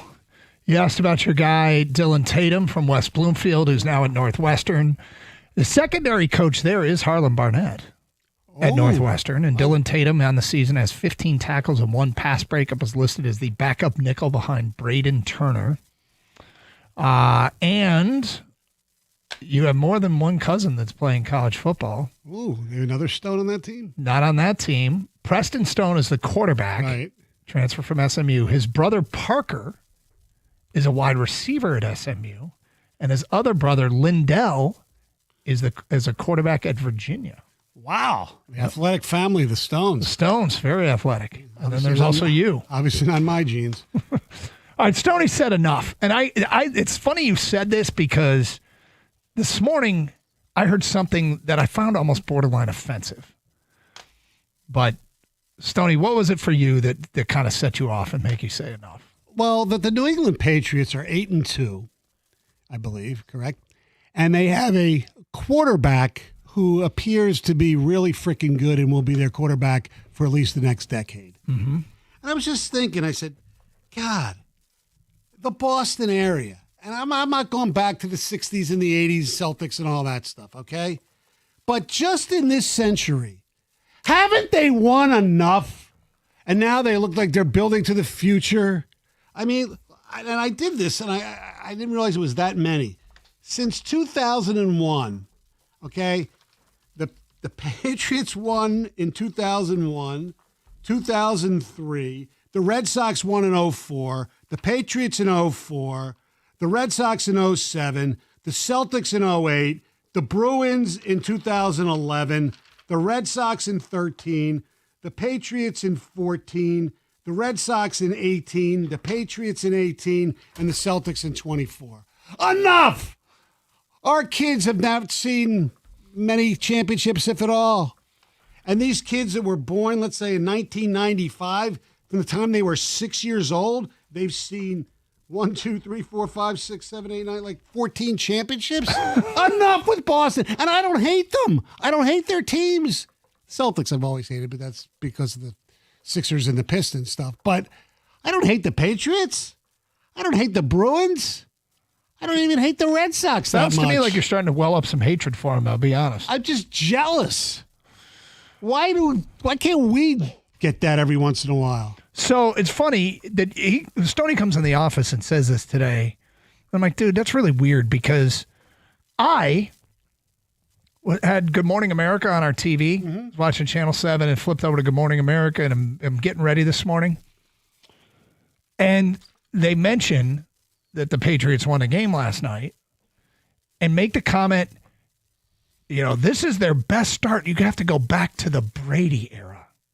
And I thought, oh, we have to go all the way back 6 years? These people, are you implying that these poor Patriot fans have suffered for 6 years? Those poor people. I was like, what do you mean you have to go back to the Brady era? The Brady era just ended. In the grand scheme of things, I'm like, if the Lions ever did anything, would they have to look it up and go, oh my God, this team's never done anything? But those poor Patriot fans have suffered for 6 years. And I just found it like borderline offensive. And then you come in saying enough with Boston. I'm like, you know what? Enough with Boston. Yeah. They have had it really good. They've had it really good. And let's call what it is. It's straight jealousy. Yeah. And even the Bruins, who were supposed to be a major rebuild this year, they're actually much better than we thought. Your idea that a 30-year-old Boston fan has seen 14 championships is insane. Right? 1, 2, 3, 4, 5, 6, 7, 8, 9, 10, 12. 12. Whatever. That is unbelievable. Yeah. Unbelievable. It's all Tom Brady's fault. All right. Latest on Tarek Skubal. This is from Bob Nightingale of USA Today. Detroit will listen. This is what he writes. Detroit will listen to offers for the two-time Cy Young winner, Tarek Skubal, but unless you're willing to include your firstborn, star players, and best prospects, don't bother calling, they were told. Skubal was in Las Vegas, and agent Scott Boras said they're willing to listen to any contract extension offers, but the Tigers aren't ready to stuff a $400 million check in an envelope anytime soon. I want to be a Tiger for a very long time, Skubal said. All right, Stoney, I actually like this report. It doesn't really have any breaking news. I want to hear that the Tigers are listening to offers, and I want to hear that they're asking for your firstborn, your star players, and your best prospects. because that's the only thing that makes this worthwhile. And I like that there's a high price tag. I like there's a high price tag, but then it's the same old discussion. Then if you're going to shoot for the moon being the Tigers and you don't get the moon, then you're going to end up getting crap if he walks away with nothing. And if you don't win the World Series, it's not worth it. Yeah, I mean, it's a gamble. The problem is figuring out what's going to happen with Skubal in time to put together the right team with or without him. And what I mean by that is if free agency comes and goes, and you don't go make a major move to either A, replace Skubal, or B, go for it with Skubal. And don't even bother showing up to the games next year. Right. I mean, I kind of feel like they have to come to a relatively quick resolution and final resolution with Skubal. Right. And then because if you lose Skubal, if you're going to trade Skubal, you don't have to get a great pitcher back. No. But you better go sign one in free agency. Correct. And if you keep Skubal, knowing that this is the window, you may as well spend the Skubal money on a position player to help you right now. Right. And the 2027 deal where there might not be a season has no bearing for you whatsoever in this, I don't think. Probably shouldn't. No. So, this information. In fact, it could help you as far as signing Skubal. Well, it could. I mean, if there's some cost certainty where there's basically one supermax contract that everybody can offer, and it's quite possible that they come up with a system that the team that had you can pay you more, then they might get him to come back anyway if there's a system in place like the NBA. Right? Yeah. So, hey, man, I like that they're asking for firstborn star players and best prospects. The question is, are they going to get any takers? The question is there some other team out there in a big market that simply can't resist, that they just can't resist, that they've got this, they're compelled, this absolute deep burning compulsion to go get Tarik Skubal. How bad do the Dodgers want to go 3 in a row? I don't think it'd be them. If there is any weakness on their team, I don't think it's starting pitching. I'll tell you the team that I think is most likely to make a run at them is the Mets. Yes. The Mets have a really good farm system, some young pitchers. There's the one, I forget the name off the top of my head, who actually got called up and did really well that I'm sure the Tigers would want. But my people that I talked to from my Met friends, all say no. They say no. This kid's great. Well, that might be true, but then guess what? You don't get. You don't get Skubal. Right. Exactly. Yep. Was it? It's not. Is it Nola McLean? Yes. Is that the pitcher? Mm-hmm. Yeah. Do you guys think every fan base in America kind of overvalues their young prospects and young players, no matter the sport? Probably. Just like extremely overvalue them? Probably. Yeah. Mm-hmm. Yep. And partly that's because of their management overvaluing them to you. Oh, Baseball America says this, Baseball America says that. And look, we get it here. I mean, remember in the update, Kevin McGonigal is named MVP of the Arizona Fall League. I mean, anything less than Rookie of the Year from him whenever he makes his debut is going to be disappointing to some people. I was about to say, to some people, yes. That's fine. To some people, maybe. I wasn't not being me. Okay, yeah. Look, I mean, McGonigal is one of the guys that they've hung on to, that they, I'm sure, had offers for. And, you only know in time whether or not that was the right move or not. Because McGonigal could be great, or he could have a Eric Munson career arc. Yeah. It always reminds me of the Family Guy episode where Peter's got a choice between a brand new boat and what's behind door number 2. Yeah. And he goes, but why would you pick door number 2? He goes, well, it could be a boat. Yeah, Peter. Lois is trying to convince him. I remember this. This is a great scene. Lois is trying to convince him just to take the boat. Yeah. And Peter's retort is, but you don't know what's behind door number 2. It could be a boat. Take the boat, Peter. Take the boat. So we should keep Skubal. Is that what you're saying? Coming up next hour, we go to Allen Park and hear the latest from the Birchie kid. Dan Campbell meeting with the media at this hour.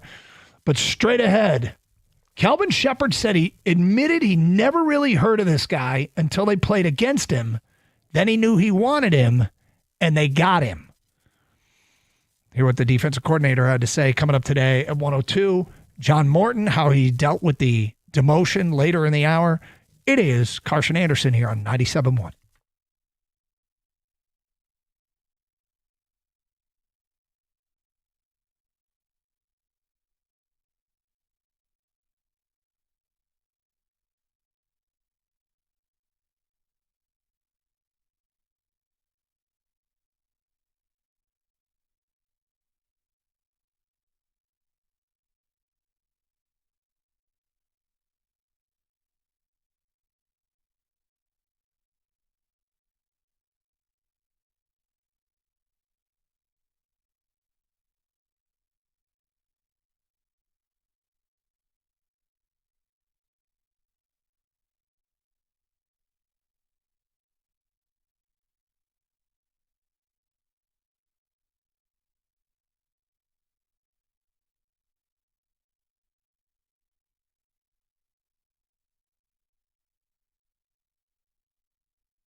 The Pistons getting ready to take on the Sixers for NBA Cup play again tonight. 7:05 pregame coverage starts right here on 97.1 The Ticket with Mark Ryan. Tip-off at 7:30. Still no good news on the injury front for Detroit. Still questionable. Cade Cunningham, Isaiah Stewart, and Jalen Duren. Asar Thompson and Tobias Harris as of 12:30 were listed as out. That could change between now and tip-off. Dan Campbell spoke with the media today and gave a few injury updates. Said DJ Reed likely will not play on Sunday against the Eagles. He'll know more about the status of Amik Robertson, Terrion Arnold, and Sam Laporta once practice is complete today. If the news about Laporta is not good, Campbell said he has the utmost faith in Brock Wright.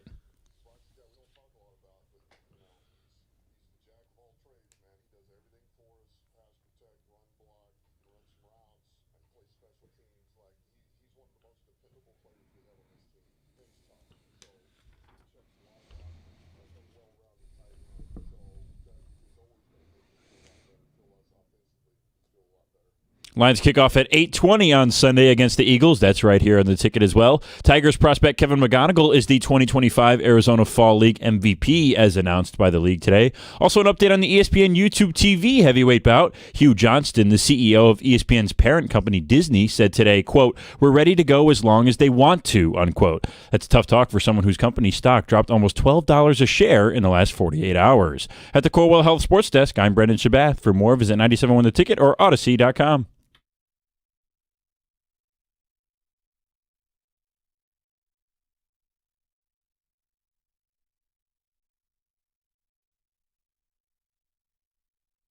Johnston with a T, right? Correct, yes. Okay. Hugh Johnston. Gotcha. It's not Magic's brother. Do you want it one Hugh. more time? No, I mean, I'm good. We've established it's Johnston. Yes. You ready for coordinator sound, Stoney? Absolutely. So every week the coordinators meet with the media, and we like to bring you the best of what they had to say. Kelvin Shepard is the defensive coordinator. Here's what he had to say about stopping, or what he sees rather, in the rushing attack of the Philadelphia Eagles and Saquon Barkley.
He's hurting you for 2 less yards per carry than a year ago.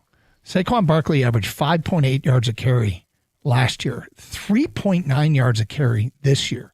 I know he said he doesn't care what the stats say. It doesn't look the same to the naked eye, and it's not the same. No. Measurably not the same. Right, and just like the Lions, their offensive line has been banged up. Not as much as the Lions compared to last year with Ragnow and Zeitler leaving, but, Lane Johnson's been in and out at times. Dickerson was in and out at times. Juergens is hurt. So, yeah, that has something to do with it. But, no, they're not running the ball as well as they did last year. So really interesting. In watching the film of the Washington game, there was one guy for the Lions that had a great game compared to the rest of the season. He actually had half a sack. And according to Kelvin Shepard, he jumped off the film, stood out. And then he admitted he'd never really heard of this guy until they played against him. And the guy he's talking about is Roy Lopez.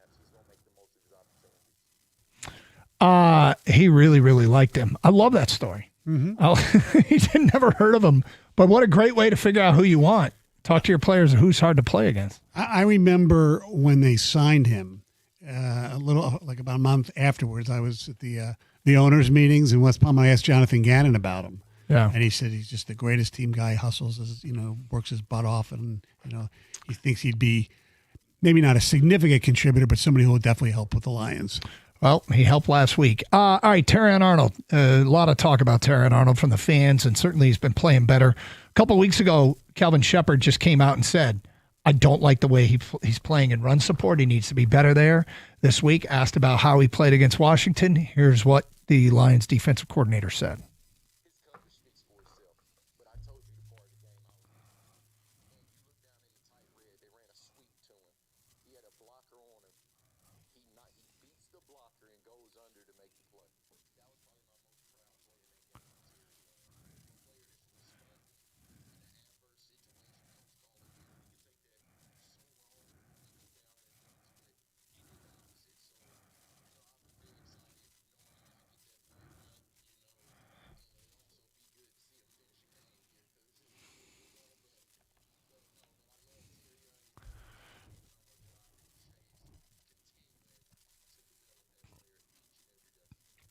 I thought the last 2 weeks were good steps forward. Mm-hmm.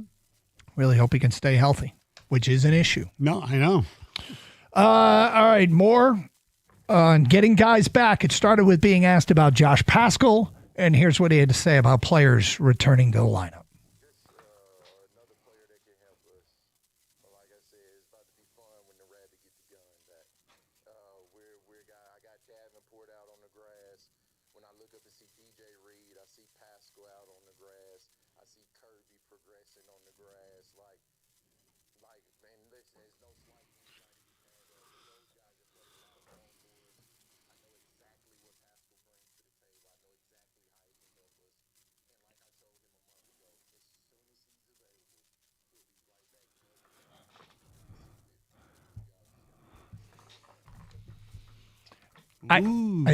We've kind of, he's kind of a forgotten man in all this. Yes. Josh Paschal.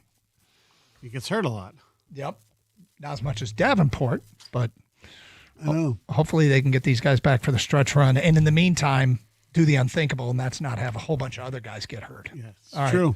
One more. Ahmed Hassani is back with the organization. Has been in and out, the practice squad, whole thing like that. And Kelvin Shepard was asked what it's like to have him back, and he told this story. Quite a personality.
Fans really liked Ahmed Hassani during the preseason, and then he got his walking papers, and he was not on the practice squad.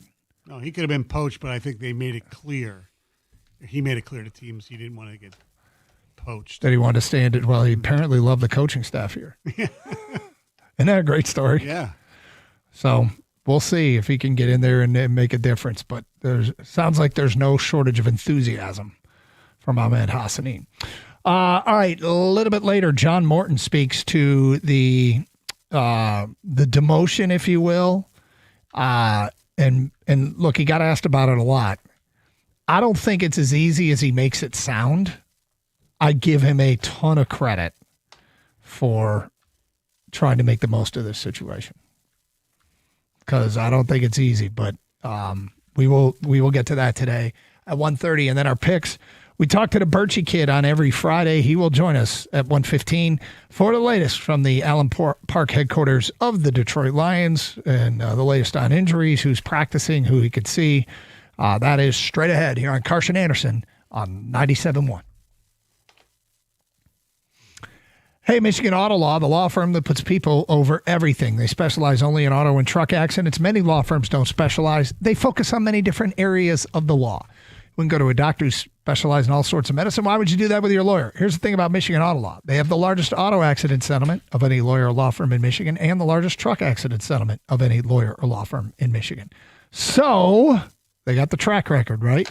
So if you're in an accident, you need a lawyer, reach out to the law firm that puts people over everything. Visit autolaw.com. That's autolaw.com.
huge football game coming up on Sunday night. The Lions in Philadelphia taking on the Eagles. And we got a Lions insider at the station, and he's down at Allen Park. It's the Birchie Kid.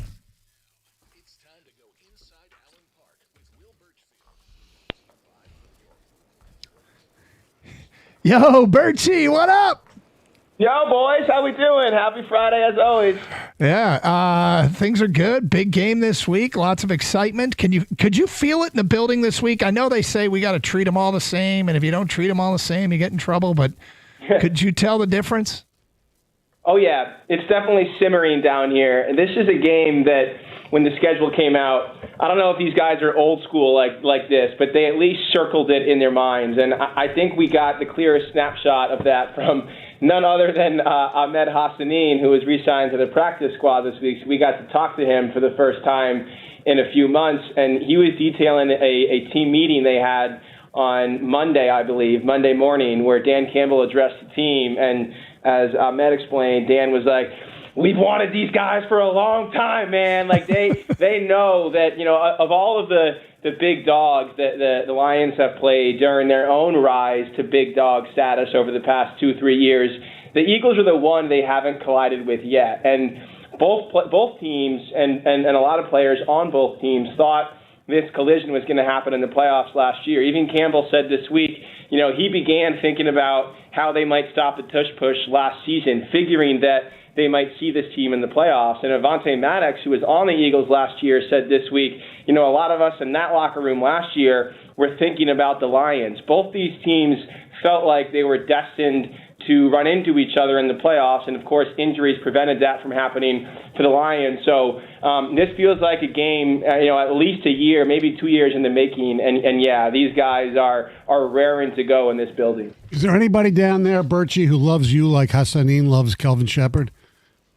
Well, like Hassanin loves life. I mean, that guy is straight up happy to be here. That goes back to the very first time we spoke with him, and he was blown away by all the free snacks in the facility, including the lobster mac and cheese. So I got to try and get my hands on some of that. But you won't meet a more grateful person in this building, maybe in this league, than Ahmed Hassanin.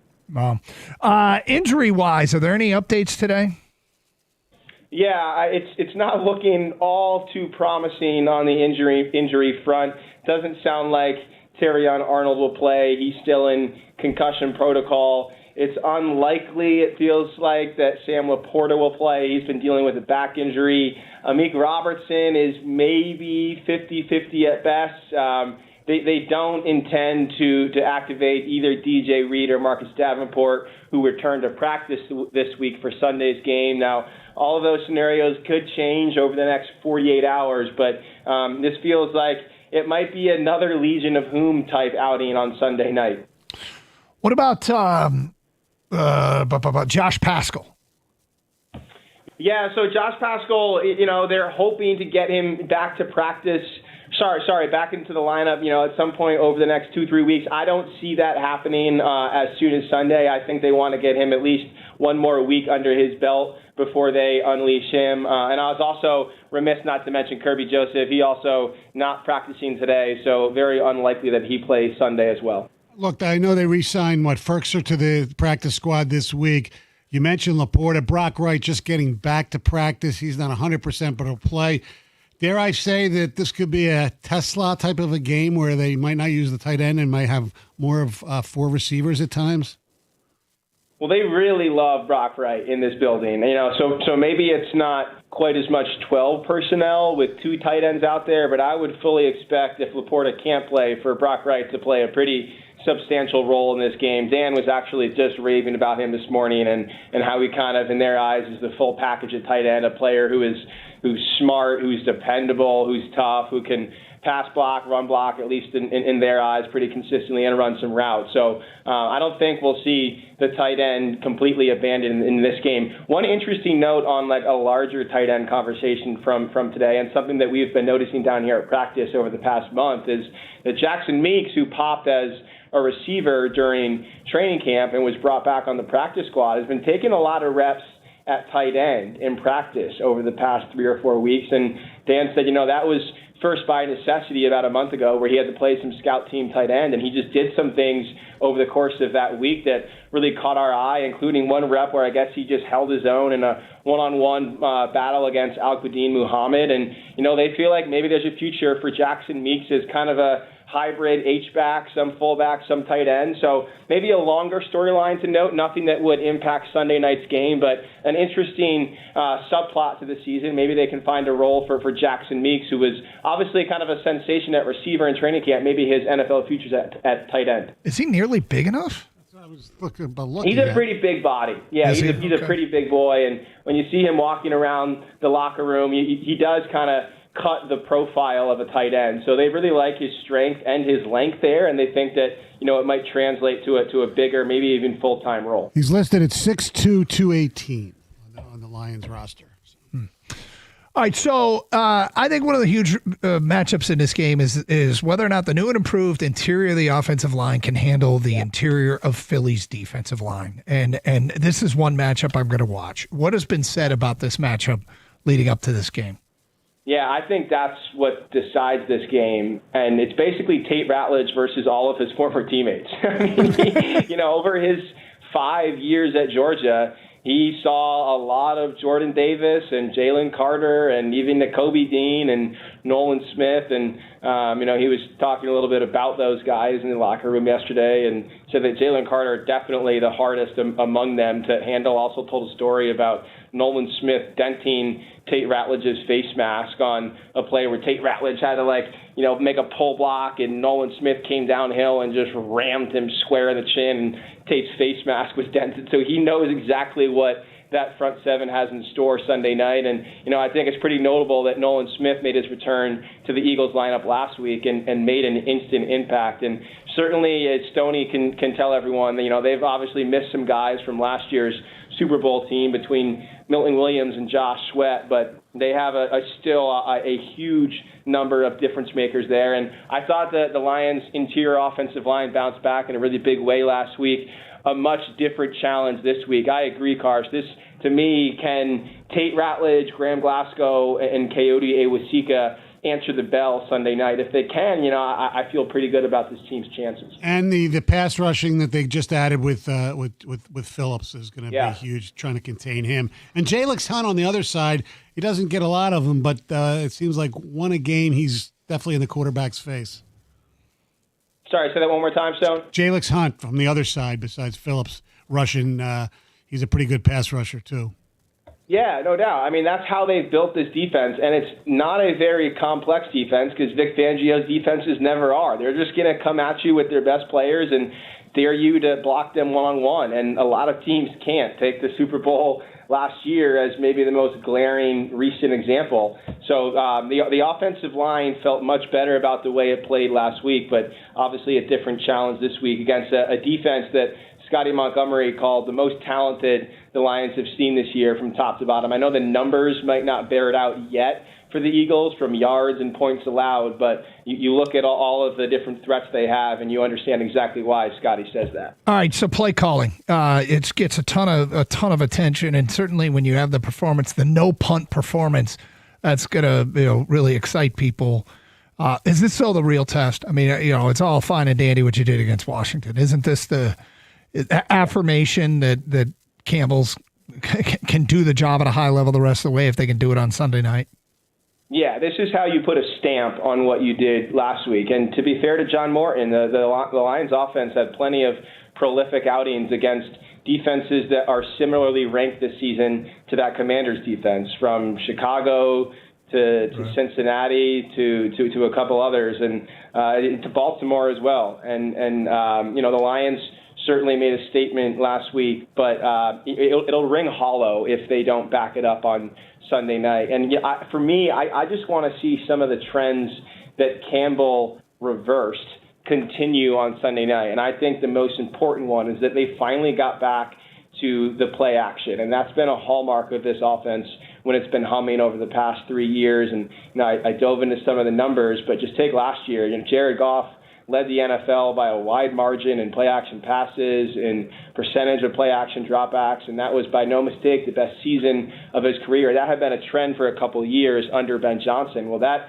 element of the offense really did dry up over the past month or so with John Morton calling plays, partly because they struggled to run the ball. But over the first 8 games, I believe he was only dropping back in play action a quarter of the time. That was back over 50% last week. And to no surprise, the offense was pinpoint, and Jared Goff was almost unstoppable in those play action sets. So, you hope to see them run the ball with some authority and some efficiency early and then dip into that play action, because that's when this offense has been at its very best. With all the hubbub over A.J. Brown, to me and a lot of people, they think Devontae Smith's their best wide receiver anyway. How much with the Lions' injuries in the secondary, when you got Brown, you got Smith, and don't sleep on Dallas Goedert either. Stopping their, everybody talks about Saquon, but their passing game is pretty good if Hurts gets time. Yeah, no doubt. And, like I said earlier, you might see some Nick Whiteside in this game. You'll definitely see some Arthur Millette. We'll see if Meek can or can't go. You'll see a lot of Rock Ya-Sin, and you'll probably see a good bit of Maddox, too, who's making his Philadelphia return after playing his first, 8 years of his career there and playing in a couple Super Bowls. So the Lions are dipping back into their depth in the secondary, and those guys will definitely have to answer the bell. It helps that, unlike the last time the Legion of Whom was relied on, Brian Branch will be on the field, and I think we saw him get back to the disruptive, unstoppable defensive force that he is last week. So that gives you a better feeling about Sunday night. My man, you're not making this trip, or are you? No. I'll be watching from the comfort of the Fox 2 studios. We're on post-game Sunday night, so check us out. I think Dan Miller will have some live coverage, and Jennifer Hammond from Philly, and we'll be breaking it all down in the studio. Love it. All right. Birchie, I'm off to Wrigley Field. Oh, wow. Yeah. We got Enjoy. Michigan Northwestern. An iconic slice of baseball. That's right. Michigan Northwestern, and I'm fired up for it. So yeah, I'm fired up for you. Yeah, you should make one of those. You should make one of those beer snakes, but you got to do it all by yourself. See how many beer cups you can stack out in the outfield, and then go call the game. I like it. I like it a lot. Yeah, I think it's only appropriate that's what I do. You got a better chance of seeing God. I don't want to let the audience down, so I'll step up. Birchie, take care, if you man. need a hand, give me a shout. I'll happily come join you. We'll see him, man. All right, see you guys. There he is, our Lions insider, Will Birchfield. Joins us every Friday here on 97.1. We are 10 minutes away from our picks. Hear what John Morton had to say about his demotion straight ahead here on 97.1.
Stoney is in for Scott the Gator Anderson. Mike, it's been fun to have you all week. Hey, we'll be doing it again during the holidays, I believe. Yes, we will. Yes, we will. All right, so John Morton, he was calling plays for the Lions, the new offensive coordinator, right up until last week. And he had to answer to the media today, which was not today, yesterday. And I got to tell you, I think he did a phenomenal job to keep it professional. This can't be easy. And how it's operating from here on out, given the fact that Dan Campbell and Jared Goff kind of rushed to his defense, tells me that he is still a valued member of this staff. Absolutely. What's he going to say? I mean, right. Well, here's what he had to say about how it went down.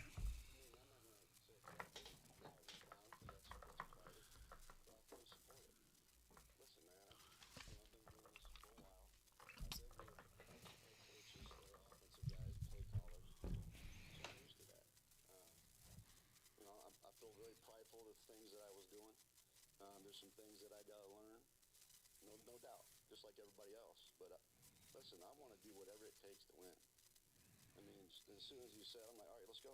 What do we got to do? That's the way I've always been in this business. I've been cut 6 times. I've been fired. Man, you just march on, okay? Because it's always about me. It always is. It ain't about me. Goals and this and that. No, the ultimate goal is to win the Super Bowl. That's what everybody gets into it for, right? Yep. I think. Yep. Look, it's putting as much of a positive spin on this situation as you can, because it has to be hard.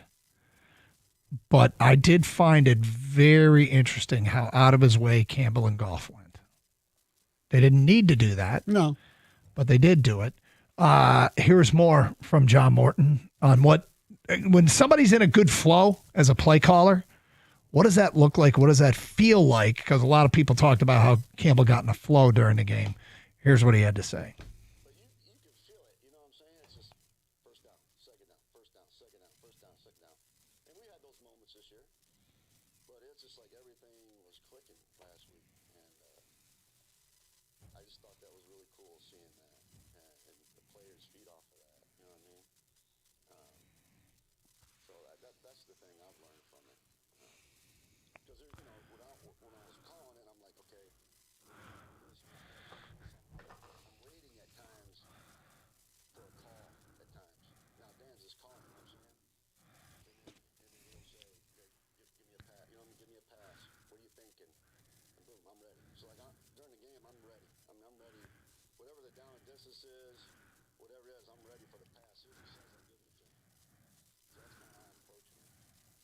So interesting. Every play, what would he do?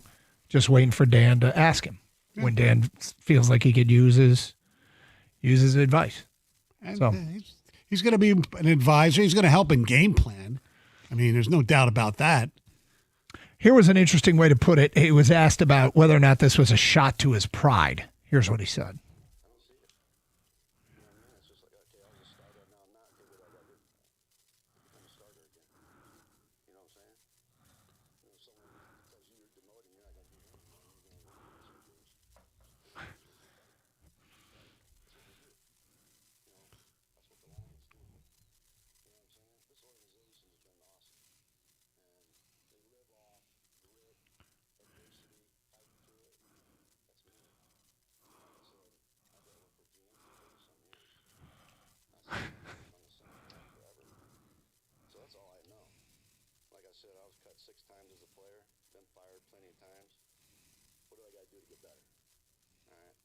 That's the way you approach it. That's the way you tell our players, right? If a player loses starting this, and what is he going to do? He's just going to move around and quit? No, he's not. Because we don't hire guys like that. We don't draft players like that. We hire guys that are fighters, and we'll do whatever it takes. I gotta like the guy. Yeah, you can kind of feel sorry for her that it didn't work out at that specific level of the position. Mm-hmm. But I did like, he asked a reporter, what are you going to do when they tell you you're covering high school games? Yeah. I don't know if you caught that. He was talking to a reporter there, like, how are you going to handle it if they give you a demotion? Yeah. So anyway. The food won't be as good, but you know. And no. Stoney always focusing on the important things. That's right. Yeah. You know. Kang, what'd you make of all that? The offensive coordinator. He's been knocked down a lot. I feel like he's been knocked down a lot. I think, I like his attitude. I do take it for, I think initially, though, it had to have hurt his pride. I know he said it, didn't, at least for a moment or a day. But now everything reflection on it, and I'm sure Dan Campbell handled it perfectly because he knows he's going to need more in his mind, and everything's still back on track because it's important for everyone to be on the same page here.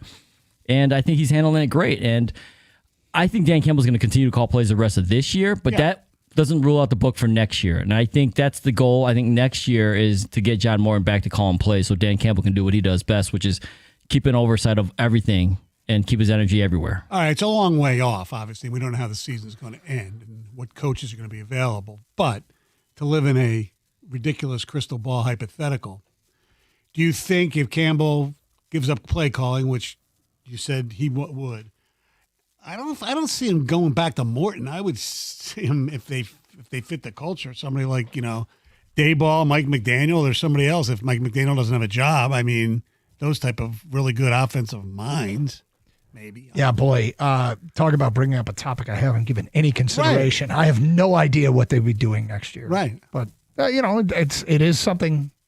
There's a bridge over there to cross somewhere, Stoney, off in the distance. Yeah.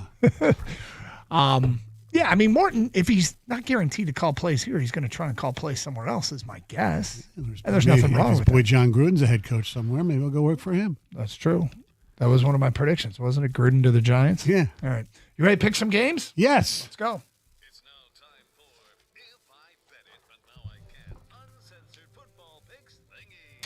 Okay, so Gator last week went 3-3. I went 4-2. Did Gator send picks over or no, Kang? He did not. Okay, so Stoney, you're picking for Gator this week. Okay.